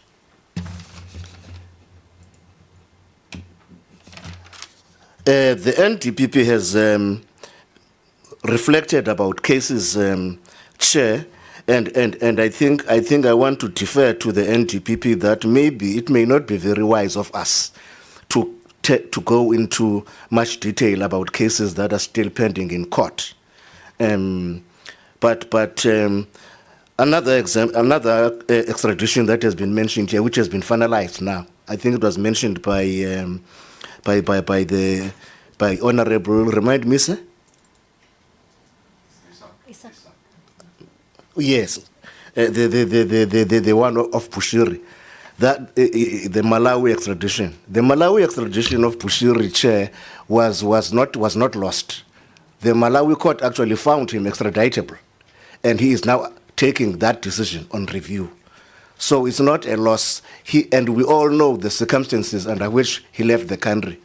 He actually decanted and left the country whilst on bail, and is currently a fugitive from justice. I think I will pause there, Chair, and leave to my colleague, Nkebe Kanya. Thank you, Chair. I forgot her name. Not Priestley. Honorable Neil May. Neil May. Neil May, yeah. Yes. She asked about a few things. One of them was that why do we not work together with the SIU and optimize their resources? We do. We actually do.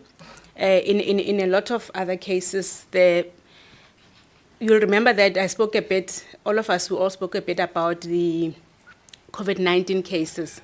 Those cases are dealt with in the Fusion Center, which has a number of agencies who are assisting, including the Financial Intelligence Center, the South African Revenue Services. SIU plays a very prominent role there, and they assist.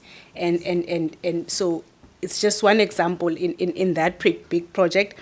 In the other cases, the Tembisa Hospital and the lottery case, they are assisting with resources. So much so that, in fact, I don't want to speak a lot about these cases that are still in investigation, but what I just want to mention to demonstrate the point I'm making is that the forensic investigation, part of what we were going to outsource to do the money flows. Remember I spoke about the different layers that happens with the different vehicles that are used.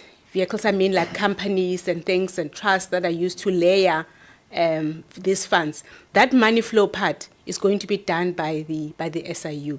So we do tap on the resources that they have. So I rest assured that as law enforcement, we are, working together in that regard. But the one thing I also wanted to mention with that is that the SIU primarily collect evidence for civil purposes and asset forfeiture. And so this is why it's required that when we do then give it over to the generals in the DPCI, that we then investigate so that the evidence that we collect meet what is required in the standard for a criminal prosecution.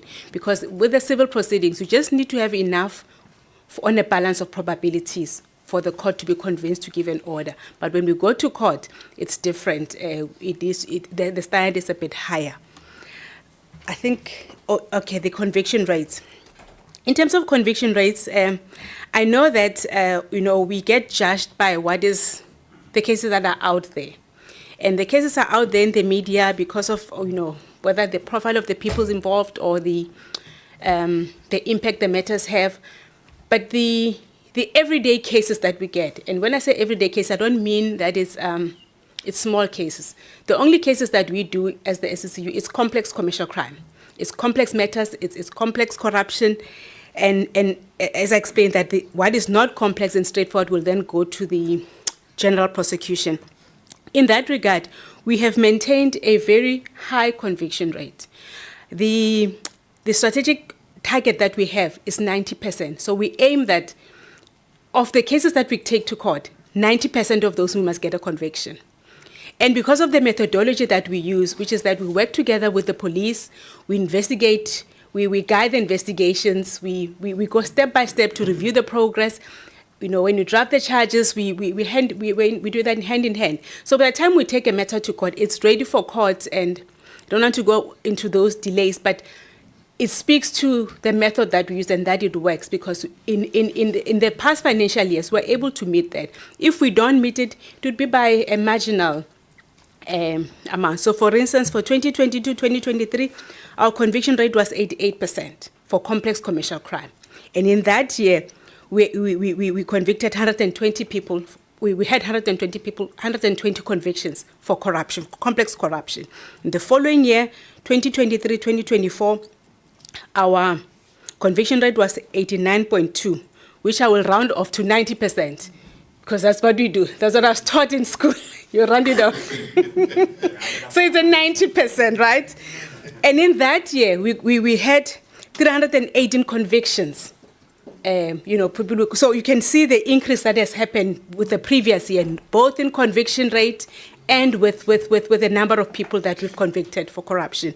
Then in the following year, in 2024-2025, we had an 86% conviction rate, and then for corruption, we then convicted 239. And I can speak to the other states, but those are available there in the annual reports. But I'm just demonstrating the point that overall, our performance is great in this space. We do get convictions, and unfortunately, it's the few cases that are in the media that we lose, that then perhaps change the narrative as though we're not getting the convictions. Thank you.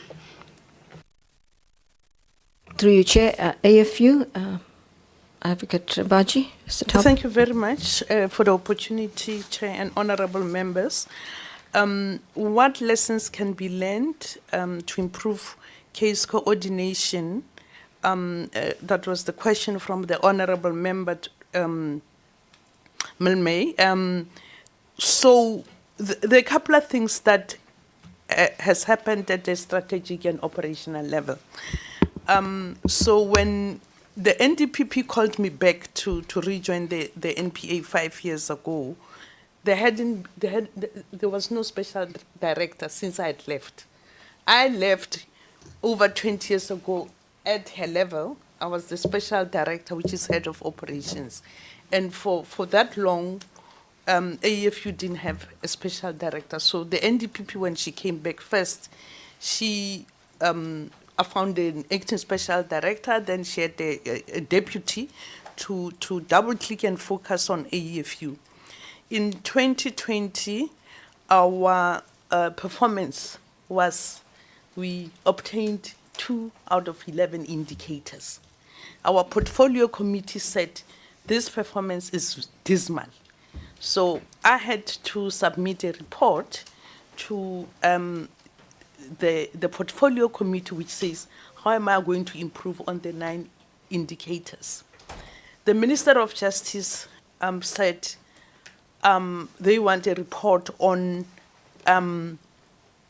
turnaround. I think one of the honorable members spoke about the turnaround. That would include making sure that we recover assets from overseas. So I submitted a turnaround strategy to Justice, which entailed coming up with a directive, as the NDPP explained, that we bring back money from overseas. And as the NDPP has said, we have brought almost 50% of what the criminal asset account had for the last 20 years and within these 4 years.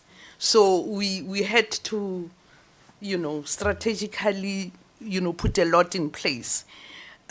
So collaboration, again, we've got what we call a protocol agreement with our colleagues from SIU. I have signed with my colleague behind me, Advocate Vanara, which is a standard operating procedure. It goes beyond a memorandum of understanding. We'll work together, we'll collaborate.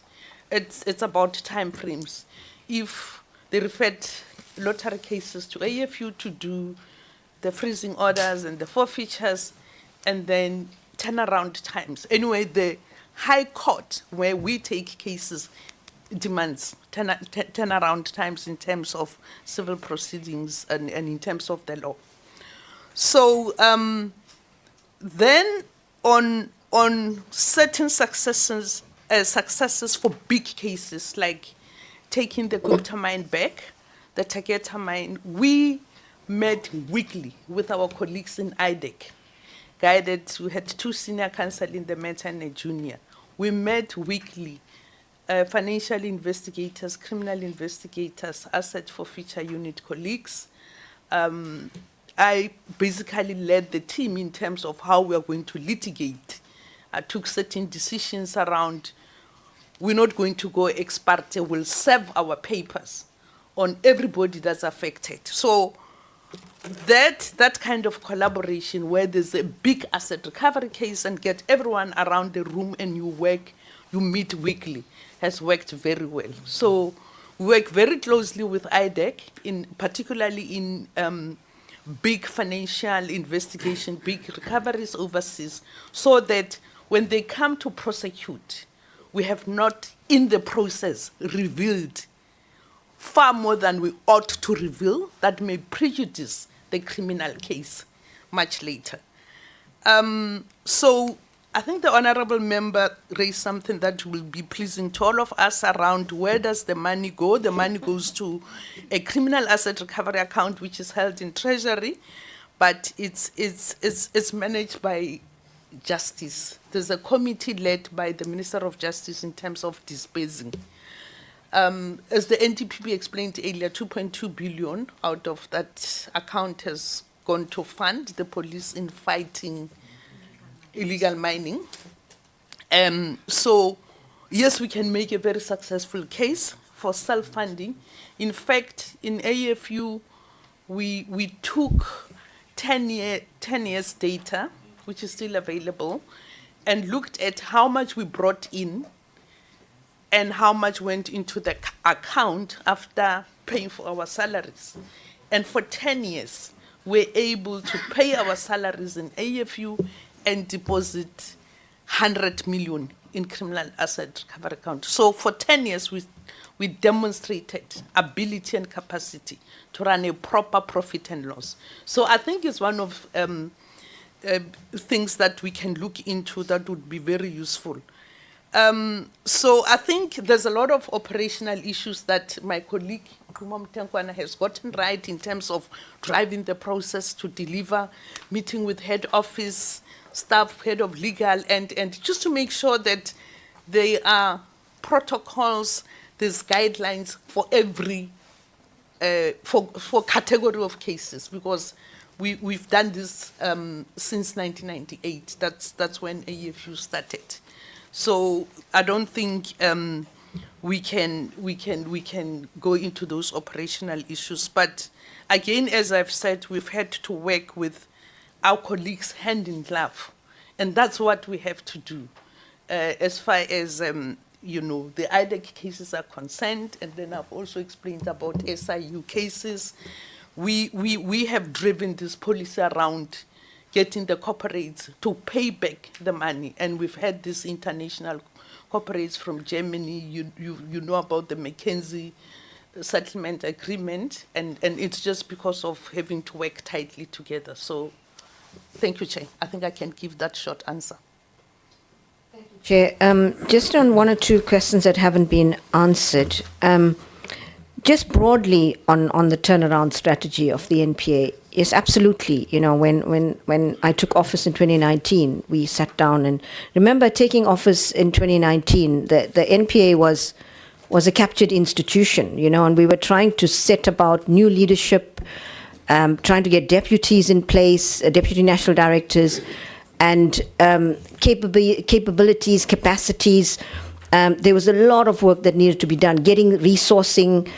So we had a clear, and that was 2019. By the time we got the top leadership in place was 2020. So pretty much nothing happened in that time. It was in the middle of COVID. And then by 2021, when we got out of COVID, when we really could start turning around the institution. And one looks back, it's 4 years ago.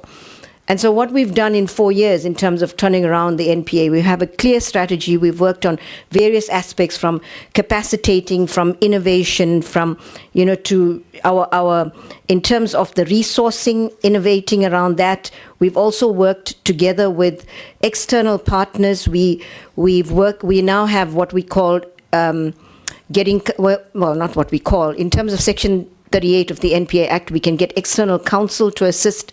We have really exploited that to make sure that where we don't have the necessary skills and capacities, we bring in external counsel.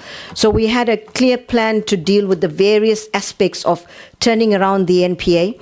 And if one looks at our annual reports from then until now, you will see clearly what the NPA has done to actually turn around to being the organization that it is today, notwithstanding the massive challenges that we still face and the system in itself faces.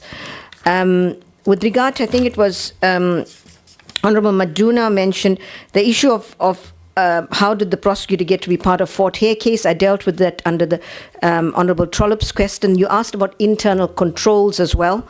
Just to say that we had an integrity management unit in the NPA for many years that was dealing with aspects relating to prosecutor misconduct, to disciplinary matters, etc. But just last year, we set up the Office for Ethics and Accountability in the NPA in terms of the NPA Act. This office has now been established. It has commenced its work. And so allegations relating to prosecutorial misconduct are forwarded to this part of the NPA to investigate. And then depending on the outcome of that, it then moves into the labor relations processes. But to say that integrity is a huge part of the NPA. We cannot have prosecutors that are not honest, that don't have the highest standards of integrity. So integrity management and ensuring that there's consequence management to prosecutors who do step out of line is a very, very important part. And we've got all of the statistics relating to the disciplinary matters in the NPA. Chair, I am just going through my notes to see if there's anything that we did not deal with. I think we've covered everything, Chair. I'll be guided by you if there's anything that we've omitted. I think it was Honorable Maduna asked about statistics on referrals. If we can get clarity on that, we'd be happy to send it in writing. And also delays, cases, reasons for delaying. We can also look at at sending something in writing to the committee. Thank you, Chair. Thank you very much. I see you picking up your mic, Honorable Beasley. Yeah, Chair, I asked about the budget and underfunding, and obviously you don't need money then, yeah. Thank you, Chair. Just to say what he's asking you is, because he's on the Finance Portfolio Committee, you know. Yes, no. So he's saying, how big a check do you want him to write? I think you should first write one for the Hawks. They help us. We joined at the hip. And if they don't have the skills and capacity, it doesn't help us in the NPA. So I think it's really important. I'm begging the committee to please support the DPCI, because that's our work, you know. And if you know, you could have a prosecutor that's not so good you could have the best prosecutor in a poorly investigated case, you can't do anything. But with a really brilliant investigated case, you know, you can almost be assured of a successful prosecution. So I think, but from our budget, to say that for now, we are good as far as NPA is concerned. But for the outer years, we will definitely, well, for now, we urge that there's no cut in the budget of the NPA, but for the outer years, and also we're building into our budget, one of the important issues for the NPA, which perhaps will be useful for the committee to also take note of, is the operational and financial independence of the NPA, which the minister has publicly also supported and also indicated her support for this to me. It's really important that this aspect moves speedily forward. It would require legislative amendment, because currently the DG of Justice is the accounting officer of the NPA. The NPA is the only entity in the crime-fighting family that does not have its own accounting officer. All of the others, like the SIU, the DPCI, SARS, all have that, but not the NPA. And it really affects the efficiency, operational efficiency of the NPA. This has been a matter that's long been on the cards.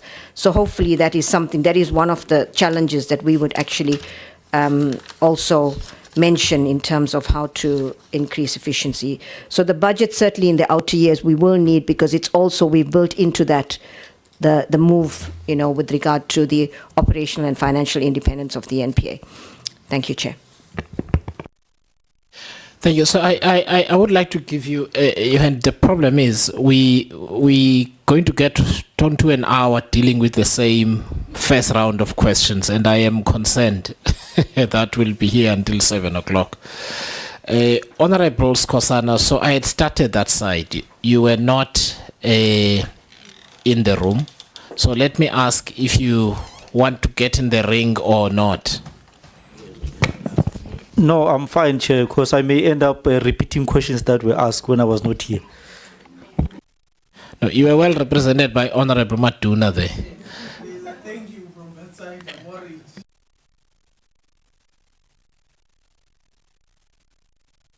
I hope I'll get time to ask questions. So, Honorable Isaac just left now. So, Honorable Matiwane and Honorable Isaac is coming back. So, but let's move along. Honorable Matiwane, then Honorable Ment. Thank you, Chairperson. The problems of the NPA started with the prima facie case. I think that was in 2003. And I don't think it ever recovered from that. So, what I want to check, Chair, I think the NDPP was scathing on the Special Investigating Unit. When she says, the SIU presentation says that their evidence meets the standard of criminal prosecution. And then the NDPP says, no, it does not meet the standard for criminal prosecution. So we would need clarity from that, because I think that the operational challenges that they speak about, even calling for the amendment of the SIU Act, might emanate from that. Because I think in the Act, the SIU was envisaged to be capable of investigating and of collecting evidence. However, it's like we're dealing with an onion here today, because we came for a briefing for SIU referrals, but we end up going deeper into the operational matters of the three institutions. So I want to hear from the NDPP if she can clarify us on this, if she doesn't regard the investigations that come from the SIU as being complete. Hence, she's saying that they should be referred to an investigative unit. However, the SIU Act says that they are supposed to investigate, collect evidence, institute civil claims, and then refer for prosecution. The prosecutor is saying, no, they must go back to investigation stage. So we just need clarity around those issues. And then there are so many issues that were said. I think that's the one thing I enjoy about these long meetings, is because so much information gets to be shared, even if it's sound bites. But people get to share a lot of information, maybe. that might be beneficial to us in the future. So the NDPP has been on the media speaking about infiltration within the NPA. And then she says that there are people within the NPA, if I'm quoting her, I'm subject to correction, that there are people in the NPA who are not individuals who do not want to uphold the rule of law. And she says that when she came in 2019, the NPA was captured, which is, it would be debatable if you even look at the standard of evidence that was produced at the Zondo Commission. Some of the things that were said there were fairy tales, sorry to say that. But some fairy tales were played out in the Zondo Commission. Maybe that's one of the reasons why it is so difficult for the NPA to get convictions from referrals from the Zondo Commission, because of the standard of evidence and the quality of the quality and the standard of the evidence that was used in the Zondo Commission. Like I said, there are so many issues that were mentioned about the Gupta extradition, NPA saying they followed everything, the UAE saying that South Africa had missing documentation that were not submitted. I think that has been covered. And then on the provincial DPPs, you've touched on this. This emanates from the question from Honorable Trollip. You said that when you found out, you removed the prosecutor, which is a reactive exercise instead of being a proactive exercise. So I just want to check, is there a challenge with the provincial DPPs where they might be able to take decisions that might compromise the integrity of the institution that you lead without your knowledge, and you only have to come in to do damage control? And then also looking at the reasons not to prosecute, I think it's about close to 90% of the cases of the referrals from the SIU, reason not to prosecute or insufficient evidence. Can you just clarify us more on that 90%? What is happening there? What are these defaults that we are finding with the quality of investigations or referrals that you are getting from the SIU? Thank you. Oh, final one on the asset forfeiture unit. I just need clarity. I think for public interest, because there is a perception that there are angels and devils in South Africa when it comes to the issue of state capture. And here you have the SEP contract, the ABB impulse contracts, which are currently under investigation, but you have a restitution and a punitive reparations. So perhaps you can just clarify for me the difference between the restitution and punitive reparations and the preservation order that others are under. Thank you. Thank you. Honorable Member. Thank you very much, Chair. The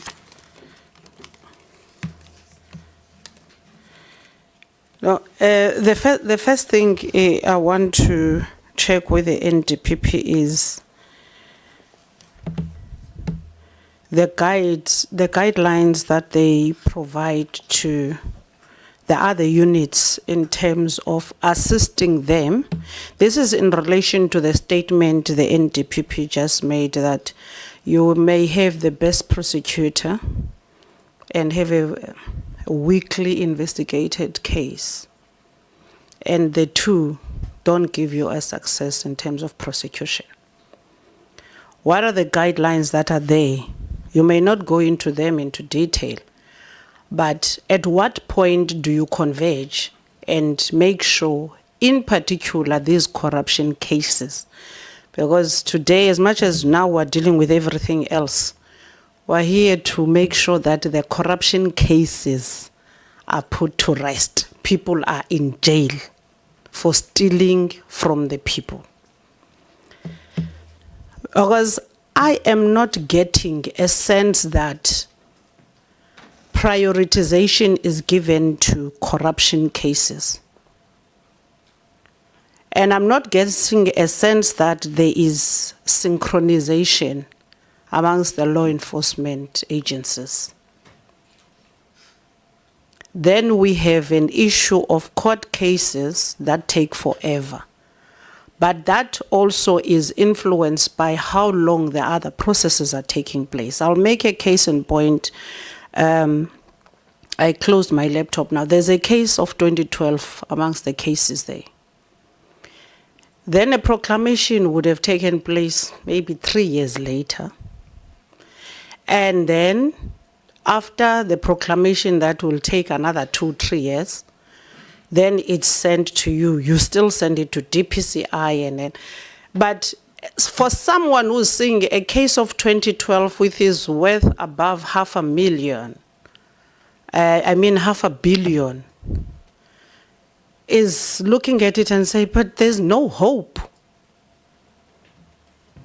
Because there ought to be a place where there is synchrony in terms of the prioritization and the aim of making sure we are ridding this country of corruption and ensuring that we have successful prosecution. And it lies with the National Prosecuting Authority to make sure that we don't take cases which are not going to get us anywhere to court, as much as all the other agencies would have pushed the docket through.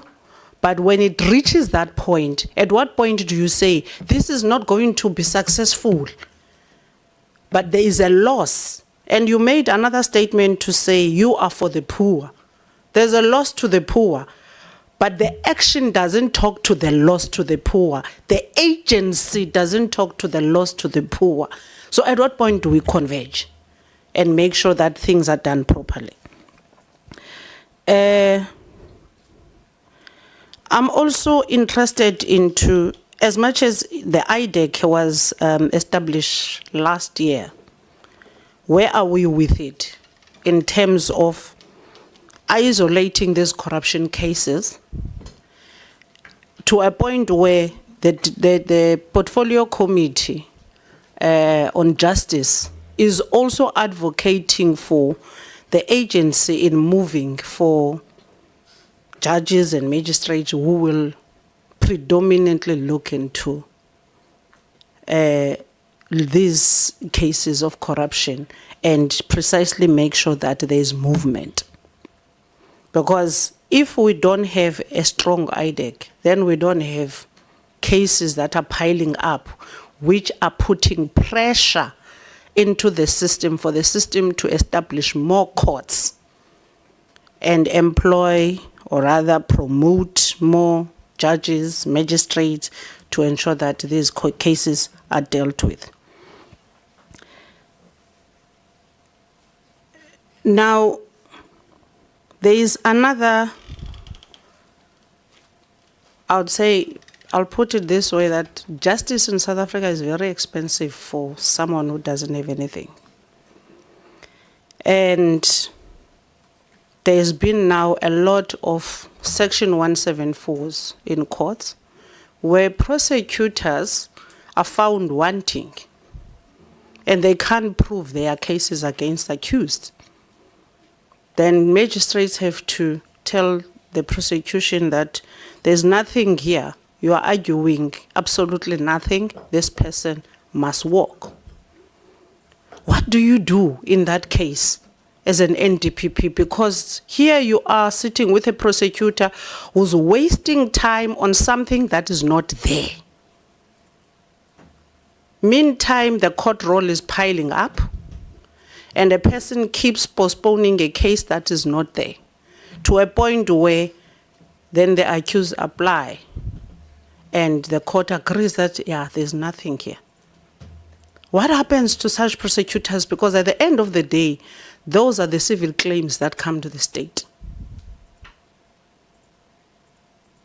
And there's nothing that we are hearing in terms of the accountability on the weak prosecution.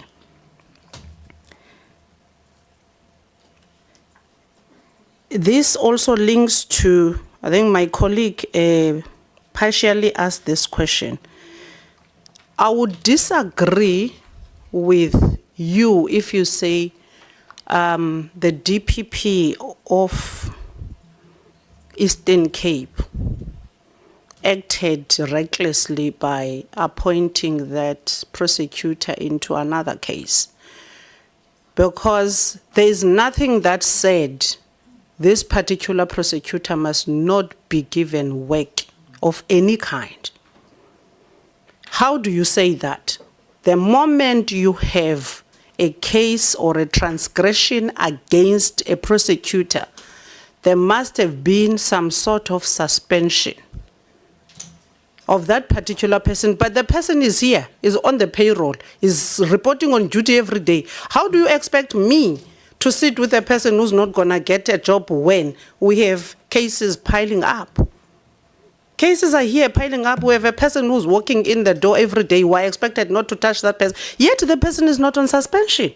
There was no message. Your messages are against each other. Don't use them, yet the person is here. What is the message that you want to send? Are you suspending the person, removing them from the system so that they are not of use, as well as they are also not intervening with whoever is investigating them at that workplace? So I'll disagree with you if ever you had maybe charged the DPP of the Eastern Cape or reprimanded them, because you didn't do what you were supposed to do of removing the person. Now, this also links to what we were talking about earlier on of Umutoso versus Guptas and versus Bushiri. We may be saying these are still ongoing, but the fact is that it's unlikely that Umutoso will ever come back to this country, because we released him to get out of the country. We're not getting Bushiri. Bushiri now is reviewing his own country's outcomes. In his country, we can't touch him. We allow Umutoso to get out even when you are saying you are appealing the decision of a judge. But then he's out of here with all the crimes that he has committed, serious crimes and the violation of its young children. It's not even women. It's young children that he violated. Yet we'll sit here and be like, no, we will go to Nigeria, we'll talk to Nigeria, maybe will listen to us, unlike the Arab Emirates. We don't know that. We have no control over what Nigeria will say, will do, and what it can decide in terms of this person. And this is all happening because the National Prosecuting Authority, again, is in the middle of these cases that do not find successors. So I'm not sure what would be the best way to deal with. The NDPP should tell us, what is it that must be done in this country? Is it training that is lacking? Are these people doing their job or not doing their job? What are the assessments that are there that you carry out throughout? I'm sure there is yearly assessments for everyone. What are the assessments? Are your assessments telling you that these are the people who are fit and proper to prosecute over cases that are serious and ensure that we get successful prosecution out of that? Now, here is another observation which is very problematic for me. And earlier on, again, in DPP, you say there is no executive who has ever come to you to interfere in any way possible. I'm not going to say you You are not correct. But here is what I'm going, my observation. Both DPCI and yourselves, the way you move is very coincidental with political events. I'll give you an example of many cases. In the Eastern Cape, which is a den of thieves, corruption of the Eastern Cape is out of this world. There was once a funeral of the late Tata Mandela, and then people embezzled funds, corrupted and everything. To this day, we're seeing people, when there is a political event in the Eastern Cape, which is aligned with leadership and anything, then we're going to see the Hawks arresting people. And then after, once conferences are over and everything, then no one is being arrested. Same applies to how the cases and people are charged at the NPA. I'll make an example with one case now.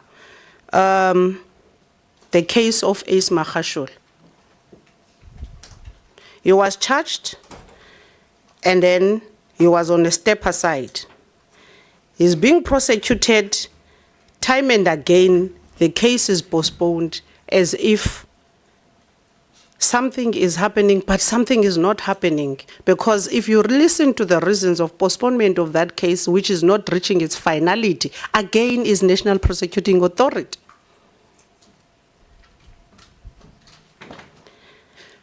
So the problem is that you also made that statement just recently, I think about 2 weeks ago, that there are elements of interference within the NPA and there is political interference in the NPA.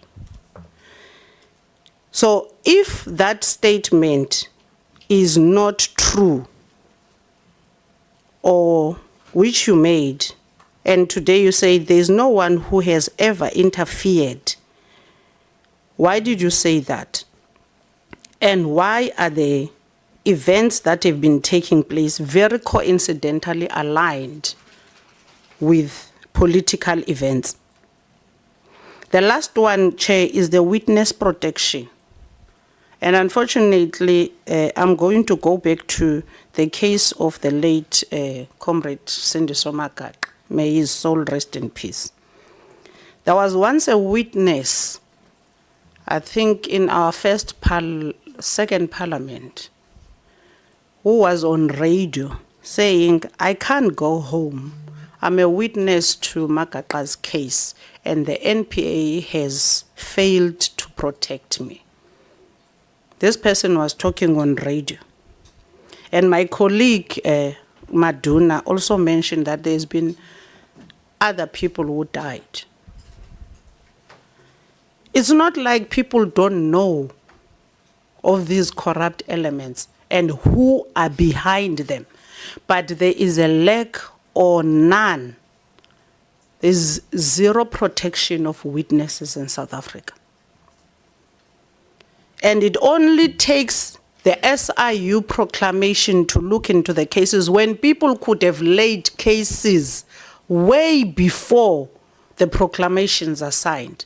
And even these proclamations are as a result, most of them, of people calling the SIU anonymously to say, look into these particular transactions that are taking place in these areas. I don't want to be known. Just go there and look into it. Imagine if people were not scared of saying things that are happening as they are, knowing that we'll be protected. We wouldn't be where we are today. What is the state of witness protection? And how can people come out safely and say, here is corruption taking place? We were just now in OR Tambo to see Etsonyeni Dam. A lot of money has been spent already. But there's just a wall. Even yourself, if you go there, you will be ashamed. There's just a wall and some few bags of cement that's laying there. But there's no accountability as to who is responsible for that. But people do know, in particular service providers. Service providers in the Eastern Cape tell you, we would like to say that politician A, official B, official C have been telling me if I'm going to give them 10%, I will get this gig. I did receive a tender and I invoiced once. 90% of it was taken by officials and politicians. That is why I left the site. That's why I can't go back to the site. I don't want to be involved in the Eastern Cape tenders anymore. But those people don't want to come up front and say those things. They don't want to refuse with that money because they're going to end up dead. And there's no protection for them. Now, I want to understand, how do we get this right? Because for as long as witness protection is not there, corruption is going to thrive. Thank you, Chair. Thank you very much. Honorable Isak, do you have a question? Because it's curtains from now on. Thank you. Sorry, Honorable Kubega. Chair, I know it's not, it's got nothing to do with this, but I think recently here in Parliament we've had an issue of Honorable Sitole from the IFP who was gunned down in Johannesburg. Chair, we need to look at that thing. I'm not a member of the IFP, but if in this country we're going to have a situation where members of Parliament of the National Assembly are going to be gunned down in the streets like dogs, that means we are following. We will be next, and I can show you, we will definitely be next if that thing is left unchecked. I don't know, Chair, maybe you make a good point. Thank you. And we've got the Hawks here. Yes, that's why I mentioned it. Thank you, Chair. Thank you. Sorry, Chair. I left out the case of SAA and SA Express, the IDEC people. If we can get the SAA and the SA Express progress report, because there is a mention of it's a complex matter. We nearly lost SAA to people who wanted to buy it in some shady deal, which fortunately was shut down by Parliament. But you are writing here, it's complex. And can we get that progress report as well? Thanks.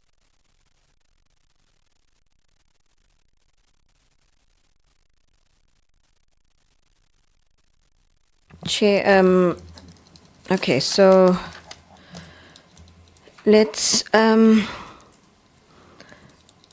quite a few questions. I'm just trying to, maybe I'll just hand over to colleagues to deal with questions that relate to the units, and then I'll come back and deal with what's remaining.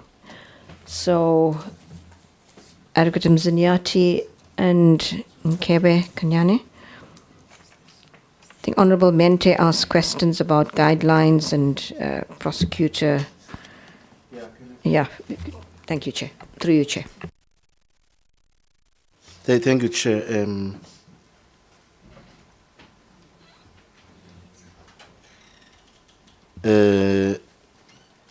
Yeah, if I can start maybe with the question of the NTPP did mention, and I think this is going to go back to the questions by Honorable Member Mende and Matiwan about this case of Forte. I think the NDPP did allude to the fact there that you know the matter is receiving attention. It's actually allocated to myself to look into it. So the extent of the investigations, honourable members, maybe I may not want to divulge the details. As to the reasons why, honourable members, the prosecutor remained there after the issues came to the attention of the NTPP, I think that is an aspect that we will, after engaging with the personnel there, advise the NTPP upon. I think I can leave it that one at that. If I can kindly request members to allow that, maybe in a later feedback to SCOPA, we can update. But it is a matter that is currently receiving attention. As soon as this week, actually, we are engaging the team down there. I don't want to repeat the issues. Sorry, can I say once that's done, so the Secretariat will just stay in touch with you. You can make a written submission, so you don't need to wait until we see each other again. Okay. But the Secretariat will be in touch with the NDPP's office. Okay. No, thank you, Chair. The issues about extraditions and Chair have been traversed by the NDPP.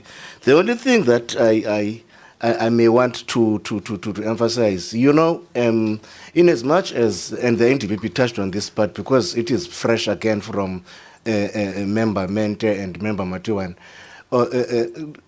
generally, and it's the issue of the UAE is very disappointing to all of us in the NPA.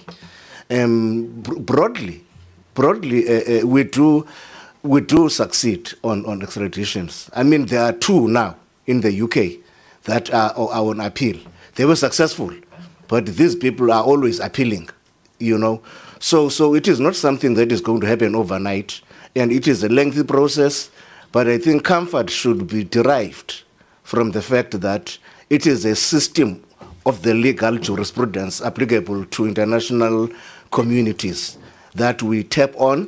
We've got treaties, countries do demonstrate goodwill, and when the circumstances permit, they find the fugitives extraditable, and the fugitives just simply continue to fight.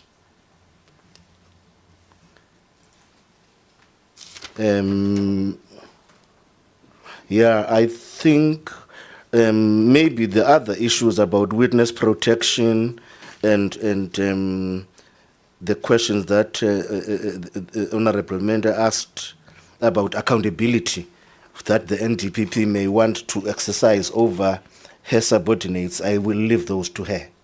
Thank you, Chair. Chair, if I could just guide colleagues, you could also, through you, Chair, deal with the allegation of a lot of Section 174 discharges, and if we have any response to that. Thank you, Chair. Oh, yeah, there was that question. Thank you, NDPP. I'll be honest with the honourable member Mente about that. I didn't investigate that before coming here. But 174 we all know is a legal process of the NPA Act. But I would like to suggest, Chair, with due respect, maybe Member Mente can give us details, but we don't get most of these cases discharged at end of state case. We are not getting any alarming signals that we are losing cases, because your 174 acquittal actually is a very, very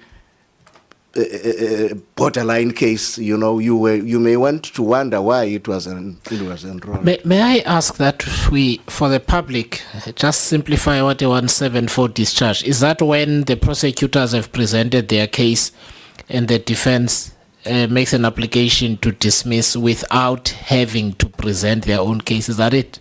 Yes. That is it. Okay, yeah. No, I like to just yes. make sure we all know what we're talking about. Yes, okay. Yes. Member Mente knows about it very well. I'm joking. But it is that section, true, Chair, of the 17 of the Criminal Procedure Act, where the state leads all its evidence by state witnesses, and then the prosecutor says, "I close the case for the state." And then the accused or his attorney says to the court, "I apply for this accused to be discharged because none of this evidence brings a case for him to answer." And then the magistrate uses his own analysis. There are principles that apply, and then the magistrate, if he agrees with the accused, then acquits. And then it is, of course, a process that the NPA, if it feels aggrieved, can take it further. And the example is the one that is still fresh in our mind. The Nulane case, where all those accused were acquitted on 174, and there was a successful appeal. Thank you. And DPP, not a lot. Perhaps I could just speak to the last issue regarding the 174 discharge. I also am not certain what informs that we've got a lot of Section 174. I don't know, and also I'm not certain whether it's what numbers were looked at to come to that conclusion, and whether are we talking about generally in the NPA, the 174s generally, or are we talking in this space that we're talking about now, complex corruption or commercial crime. So I'm not certain, but what I can say is that could it help if you attempt to do what I asked last time? I can't remember what it was in relation to where I say on average. Do these things succeed or not? Because I think what becomes difficult for the public is that you get a high-profile case, and in that high-profile case, the Section 174 is successful, or there is an acquittal at the end, and the judge criticizes the NPA's management of the case itself. And those things create the impression, and I think would be justified as a public to say, but these guys don't know what they're doing. Yes, I understand that, but then it would be reckless of me to say, we don't get a lot of Section 74 when I'm not looking at anything, or give you an average. It would be very reckless of me to do that. But that's why I wanted to get clarity to say, are we talking about, on what basis is this statement made? Is it that we looked at, we don't usually report on this in the annual report, right? But I have received confirmation from our ops team that we do keep stats on, we separate them. So we have stats on Section 174s and not guilty, where the entire case happened. So I should be able next time to then give you an average, Chair, to say, and answer the member to say, stand boldly and say our 174 Section 174 acquittals are very low comparatively speaking to the number of prosecutions we take. I want to be able to do that, but I can't do that without any figures in front of me. So, but I take comfort that we do make a distinction, because I was worried that because both a not guilty at the end of the trial and a 174 is the same thing in the sense that the accused was found not guilty. So I was worried that perhaps we're lumping them together. But I have confirmation now that we do, when we keep our stats, separate them on the ICMS and the ECMS, that we can be able to give that report to, so then I can stand up and say, well, we do have a lot of 174s, or we don't have a lot of 174s. At the moment, I cannot make that statement, and so either. No, don't worry, but let's put it, so what Advocate Mzinyati with the Secretary is going to send in that same correspondence, just provide us with the stats. Yes, I just want to speak, and I don't know if I'll be speaking out of 10 NDPP, but with regards to witness protection, right? It's understandable that in certain cases, witnesses are afraid to come to the fore and give evidence and cooperate. But when people do come in, and also the witnesses are reluctant to take up the offer of witness protection. But what I can say confidently here is that when they do take up the offer of witness protection, we have a good record, and perhaps then people can speak to that. We've got a good record in terms of witnesses who were harmed once in the program. But because it's an invasive process, you have to give up a lot of yourself and your family to be able to go into the program. A lot of witnesses are reluctant to take up the offer, but when they do take up the offer, we have a good record in terms of protecting witnesses that are in witness protection. Thank you.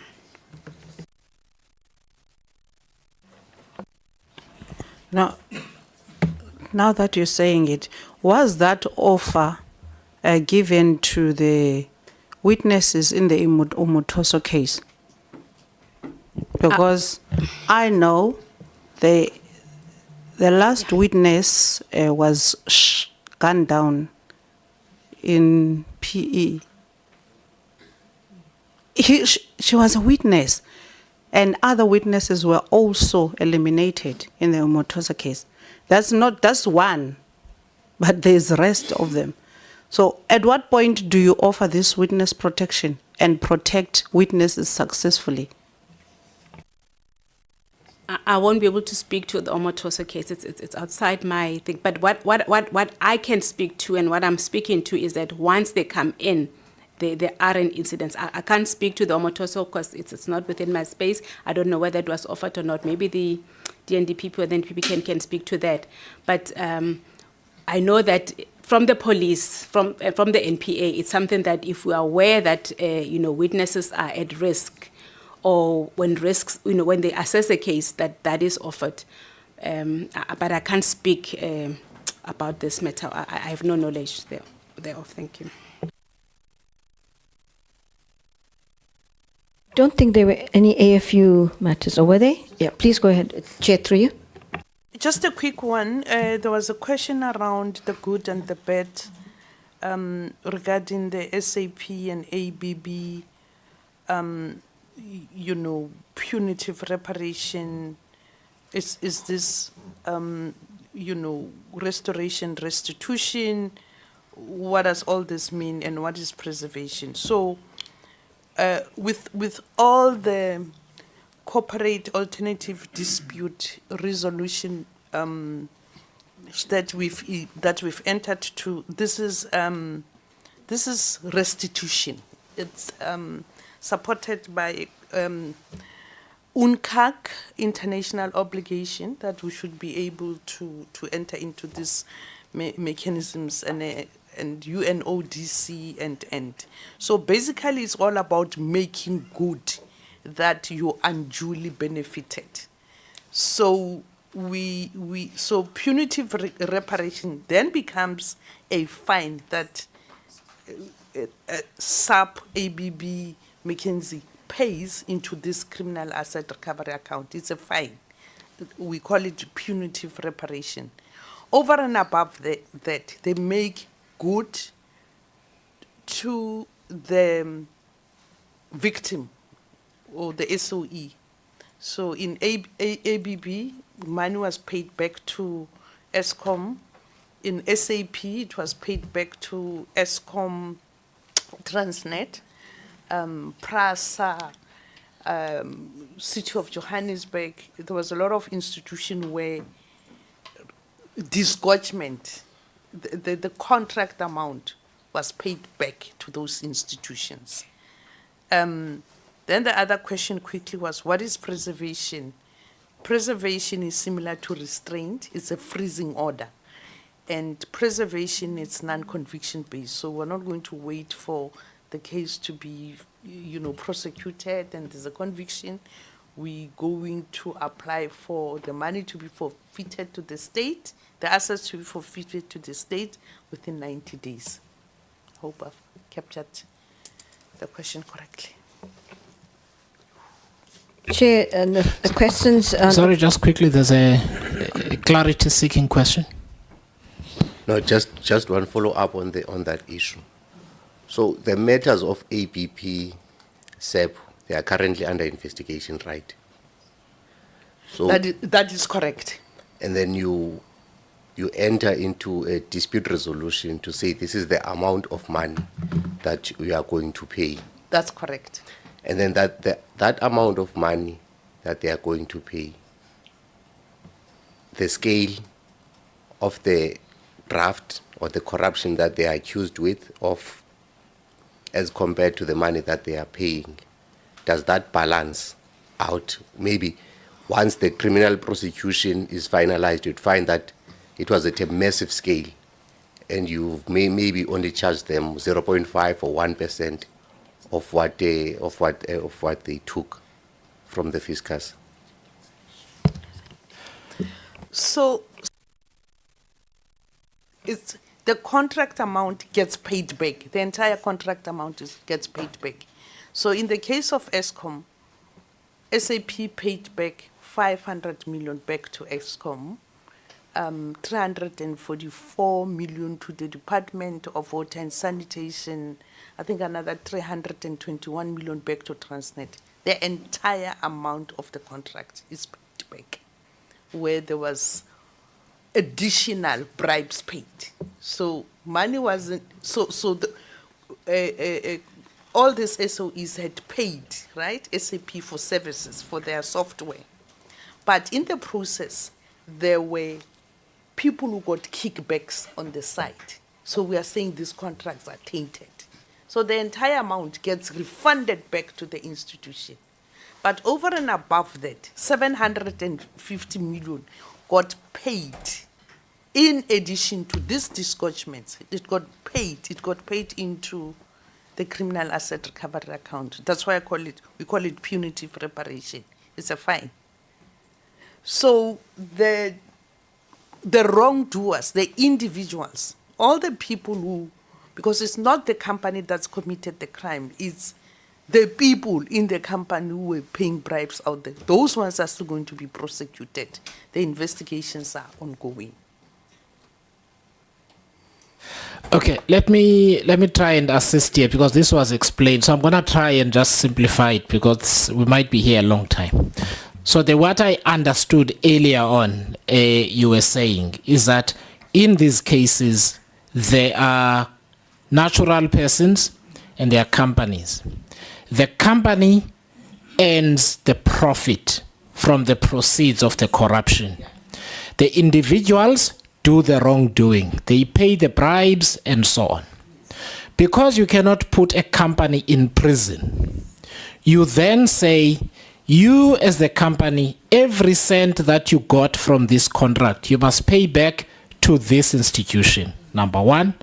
Number two, you need to pay an additional amount of money as punishment for your employees engaging in criminal activity in this way.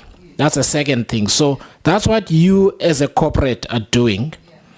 Further, we require you to cooperate with us as the investigators and prosecutors by providing all information that we need in order to convict your employees and their accomplices. And therefore, in that case, the money comes in, but the prosecution against the individuals continues. But the company itself, the board of the company has said, sorry, we've done wrong. An example in the state capture inquiry would be EOH, where there was new management and a new board, and they said, the company did wrong, we will pay the money back. And we will then cooperate in the process. Is that the case that we're talking about here? Is this helpful? By way of explanation. I'm not saying whether it's right or wrong. I am just saying by way of providing clarity, does it help? No, it helps.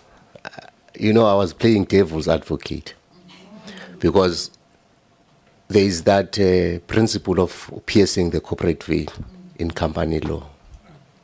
There are certain companies that are besmirched who were involved in state capture. There are certain companies who come off light where you say, no, the problem is employees, not the ones who have a fiduciary duty, which is the directors. In some instances, you go after the directors, but with multinational companies, you go for the employees, like your foot soldiers. So I just wanted to hear the side of the NPA on that. Okay, I think there's an answer. So you've asked the question more directly. Thank you. So I think there's an answer coming. Please, can we keep them concise? The entity pays. Directors, shareholders, and employees remain criminally liable and culpable and prosecutable if there is evidence to prove the criminality and they then go to court. It's only the entity. It does not absolve shareholders, directors, etc. So it's not just employees, to be clear, Chair. Thank you. And to add to that, Chair, as the NPA, we want to hold those most responsible accountable. Our approach is we shouldn't go for the foot soldiers. We must go for the ones at the top, the kingpins, the directors, the ones that benefited the most. That is our approach. Very often in these matters, you have to go for the lower end, because in order to build up to that, you need insiders. And sometimes you need to arrest the insiders to be able to get people to testify. And so you go up the chain. But ultimately, we want to ensure that those most responsible are held accountable. And I'll just deal with a couple of other issues quickly. On the issue of the infiltration of the NPA, I did make that comment, and I did correct it immediately the next morning to say that it's not infiltration, and I did say that perhaps there are people within the NPA that are not aligned to the vision of the leadership in terms of upholding the rule of law. So I clarified that. And then you asked the question about, I think it was, whether there were two, political interference. I think this was Honorable Mente who asked about political interference in the NPA. So I never said that there was political interference in the NPA. In fact, I was very clear, like I said today, that there has not been any political interference in the NPA. But of course, that is at the level that what I understand, but I cannot say for sure that there aren't people in the NPA that might be influenced. But as far as I'm concerned, there's been absolutely no political interference. So I want to clarify that. With regard to the issue of clarity on the standard, this was Honorable Matiwane. I wasn't scathing on the SIU. It was, in fact, Advocate Motibi himself who said that he needs to correct the slide, and our colleagues from DPCI also mentioned that once the SIU, I want to emphasize, does such incredibly good work in terms of their mandate, and does a lot of the groundwork. And that really helps in terms of building a case to get to the standard that would meet the standard for prosecutions. But what they do is hugely important in terms of, we're not starting at ground zero. There's a lot of lead information and other evidence that can be used. So I want to clarify that.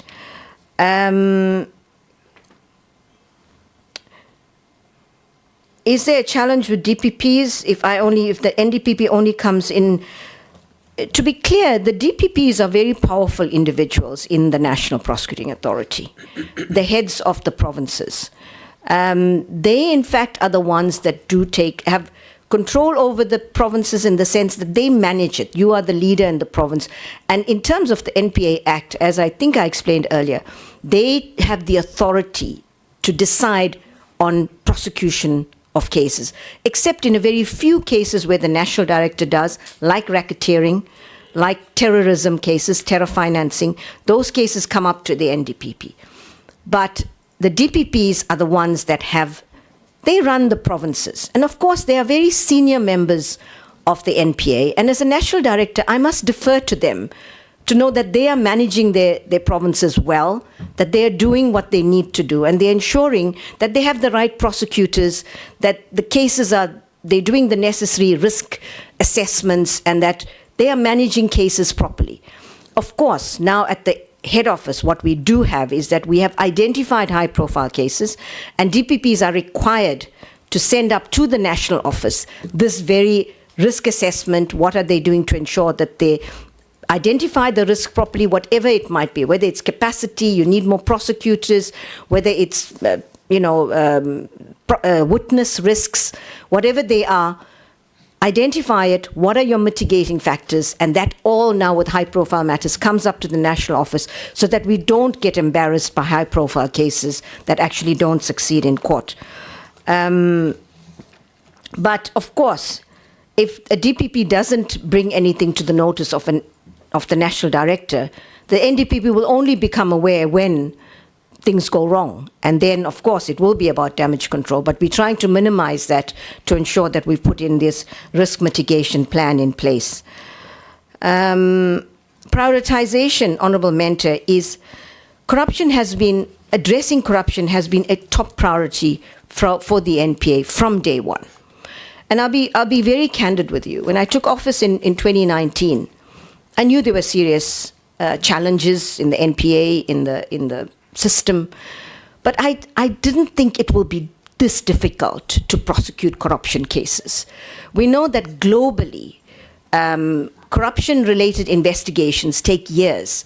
If one looks at the Steinhoff case, which was also being investigated by the German authorities that are much more well-resourced than us in South Africa, also coming out into working in a very fiscally constrained environment. They indicted 1 year before we did, in that particular matter. So it shows that we did in 6 years, they did in 5 years. So corruption cases, for various reasons that colleagues have said here, whether it's mutual legal assistance matters, whether it's the layering, the complexity of it, and the fact that we as well as prosecutors, when we fail, we want to make sure that cases are as watertight as possible when we go to court with them. And so we've got to make sure that we tick all the boxes, because the risk of failing in a prosecution, we all know how high it is. There's barely 10 cases that has almost destroyed the NPA's reputation. So we really want to make sure that when we take these cases to court, we are as trial ready as possible. We've checked and rechecked and made sure that the evidence meets the standard. And that takes time. And it takes even more time when you're dealing in a situation like the IDAC and the DPCI, where they are not properly resourced, where you're still getting to the point where you're getting capabilities, capacities. But I'm certainly hoping that now with the IDAC being permanent, with us having the digital evidence unit that has been established, that we will see these cases moving quicker. Because as much as you feel that the face of corruption in this country are the people that don't have sanitation, housing, the basic infrastructure. And that is what we in the NPA want to make sure that those responsible for that have stolen from our people, must be held accountable. And whatever the outcomes are, whether it's orange overalls, we want to do our best to ensure that there's justice and accountability. So that has always been a very, very high profile prioritization issue for us. Claims that mount against the state, we have a legal affairs division in the NPA that deals with claims against the state. We can give you statistics on that, but even 5% perhaps is too much. But if I recall correctly, Advocate Srabaji, we lose about 5% of cases where claims are brought against the prosecuting authority. And when that happens, we ensure that there is consequence management. Immediately, the Legal Affairs Division would report it to the NPS to say, in this particular case, we lost a matter. This is what happened. And they will ensure they look into the prosecutor's conduct to see, why did we lose that? For the prosecutor concerned, what do we need to do in terms of consequence management, whether it's training, whatever, disciplinary processes, if it's recklessness, and also to look at what lessons can we learn to share with other divisions to make sure that these things do not happen. And I agree with you on the issue of the prosecutor that was found to have compromised, allegations of misconduct in the Omatozo matter. And you say you can't have a prosecutor in an office doing nothing. I think the concerns that were raised is that this particular prosecutor was given another extremely high-profile matter, and that was the question that was raised. It wasn't that the prosecutor should be sitting around doing nothing, because we, of course, have a lot of work. So I completely agree with you on that point. On witness protection, yes, so we have a witness protection unit in the NPA, and I think we must make a distinction between witness protection and whistleblower protection. And when it comes to, and in the Omatozo matter, we can give you a written report on the issue of witness protection, because I know that matter was raised before, and we can give you details about what happened in that particular matter. With regard to the, once witnesses the risk is assessed, and once they enter the witness protection program, then, as Advocate Nkebe said, there's been no harm to any witness on the program. But there is a process to assess the risk and then to bring in witnesses into the program. And as Advocate Nkwebe also said, this is not an easy decision for witnesses to make to come into a program, because sometimes it's not just the witness, it's also the families, etc. So there are various reasons why people may not be in protection, but it would be very useful if we get particular cases and then we can explain what happened in a particular case, why the person wasn't admitted to the program, and that kind of detail. But whistleblower protection is a bigger question in our issue in our country. And I know that Department of Justice is working on this issue and potentially amendments to the Witness Protection Act to introduce the issue of whistleblower protection. But at the moment, this is a gap in our country, that you can only get into the witness protection program when you're a witness. But if you're a whistleblower, there's a huge gap. And that is a matter that the department is currently addressing. Chair, I hope we've addressed all the issues that have been raised, Chair. Or the assessment of prosecutors.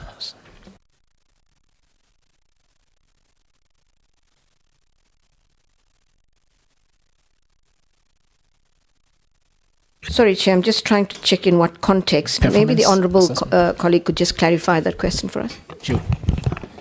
No, Honourable Member can help. Now, NDPP, in any working environment, there is continuous assessment of workers, and you check if they still fit and proper to carry out the duties. Do you have a particular assessment for your prosecutors? And do you then deal with this in relation to the cases they carry in court? Because one is the area of where people afford. Hence, I said justice in South Africa is very expensive. If you afford, then you get a lawyer which is going to go to court and argue a Section 174 for you. But there's a person who can't, even though they are standing there with a case that is not a case. Number two, the number of postponements that are done by the NPA should be an indicator as to why are you postponing as a prosecutor your case. Then there would be a variety of reasons of that. But where NPA is concerned, there should never be a postponement which is of a reason from the NPA side. Thank you. Thank you, Chair. Just on the postponements, maybe, and Mzanyati and Advocate Nkebe, I think you touched on that. Can I hand over to you and then if there's anything else? Thank you, Chair. Thank you, Chair, through you. Thank you, NTPP. It is correct, Chair and members, that we as an organization, we are monitoring backlogs. Now, we define backlogs. There is a definition that has been adopted that says in the district court, a case becomes a backlog after it has not been finalized 6 months after its first enrollment. In the regional court, if a case has not been finalized 9 months after first appearance, it becomes a backlog, and in the High Court, that period becomes a year. Now, we monitor backlogs. So I think this is the second layer of Honourable Member Mente's issue, but I want to start with it because it talks about that lag time or the time that a case becomes a backlog. And we are even, as an organization, taken to task. Apart from taking ourselves to task about monitoring backlogs, but even in the cluster itself, the issue of backlogs is a serious concern. They are being monitored even at the PEECs, which are the judiciary-led structures of efficiency enhancement. So to that extent, Honourable Member, we monitor backlogs and we want to keep them at a minimum. Then in terms of performance management, every prosecutor, in fact every official in the NPA signs a performance agreement at the beginning of every financial year. And as Honourable Member mentions, there are indicators in every performance agreement that get monitored on a quarterly basis by supervisors. We also do follow that, and I'm sure supervisors, because people manage various sections. An admin person looks at different things from a prosecutorial manager. So I do want to say, working in the MPS myself, Honourable Member, that a prosecutor who wins, who loses cases as a matter of routine, surely must attract the attention of his supervisor and attract consequence management. I don't want to put it stronger than that, but at least it is monitored, Honourable Member. All right, honourable members, thank you very much. I'm going to just give some direction in terms of what we're going to do. So sorry. Sorry, I apologize to do that. No, please go ahead. But I believe we have a duty to place our version on the record. It's important. Regarding this, I think it's called the criminal standard here. When I presented, I said we probably need to reword that. And I said it in line with our what our legislation says.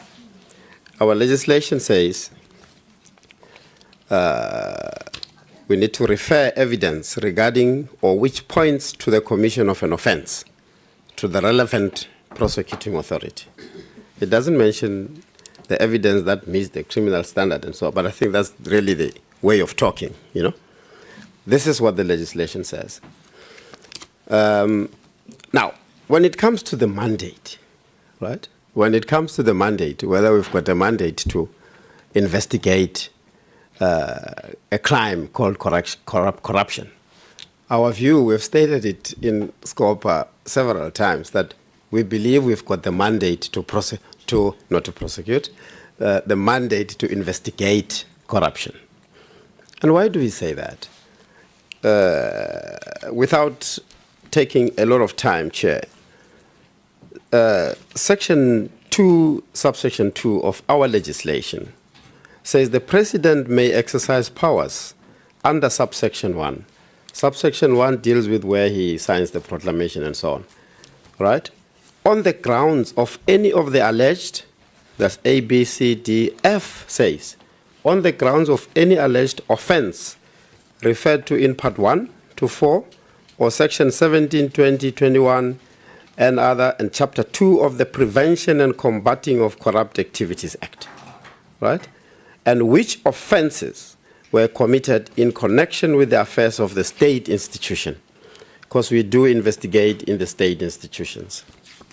So this is where we get our mandate, right? So, and we've been investigating corruption since the SIU was formed.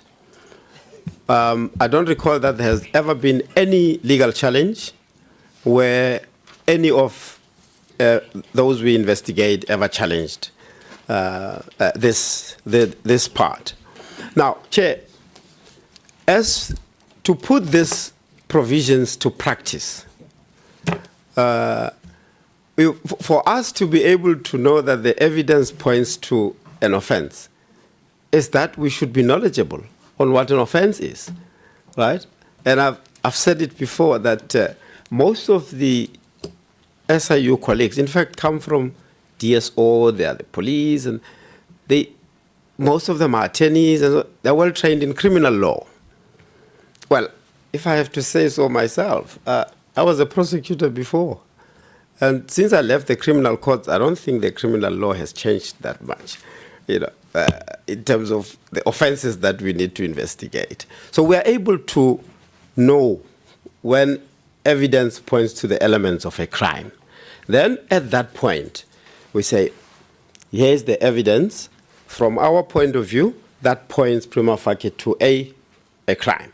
And then the NPA takes over. then they decide as best they can. And that's where we are saying now that for this on-forwarding to DPCI, it's an issue that really requires, sort of correction, because it's a systemic issue.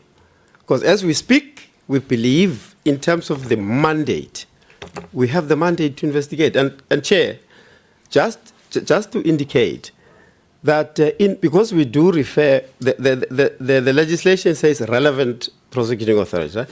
In the majority, we refer to NDPP. But in some instances, of course, we copy the DPPs, right? Is it DPP in the provinces? There are cases, my colleagues have indicated to me, and Mr. Nakheto is sitting there, is able to just say which provinces are those. In some provinces, there are provinces which were able to take the evidence that we gave them to court and they got convictions.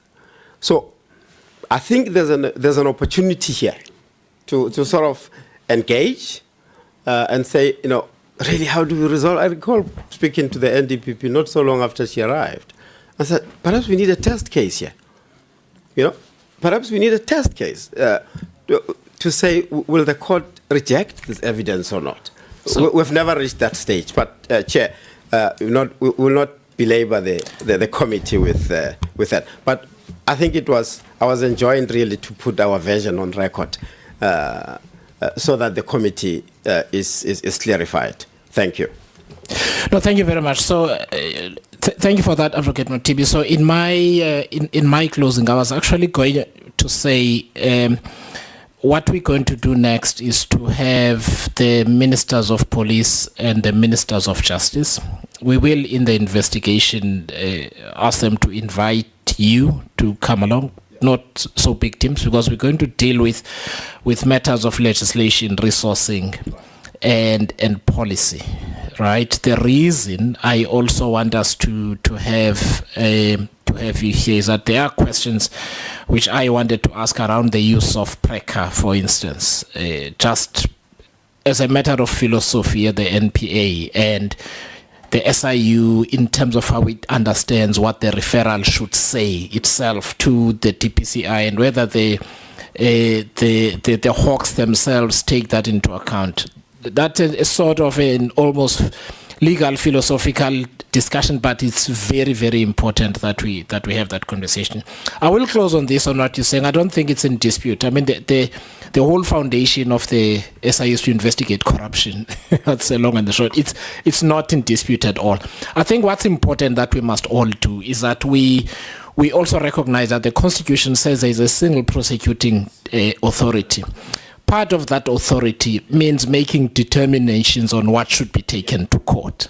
And I think it's important that when we have this conversation, we don't blur the lines between the two, because the prosecutors need to be accountable for the full decision, from deciding to prosecute all the way to either winning or failing to win a case, in which we then hold them accountable. So I think it's important to do that. But we'll have an opportunity to then have this discussion, this policy discussion, when we invite both ministers. I've made a note here with the Secretariat to do so. Final thing is, we will provide you with a list of things we want to know in writing that we've traversed here, which will partly be in preparation for that discussion as well. I understand we've run very long today and people have planes to catch. Please get to the airport safely. And thank you, honorable members, and we adjourn.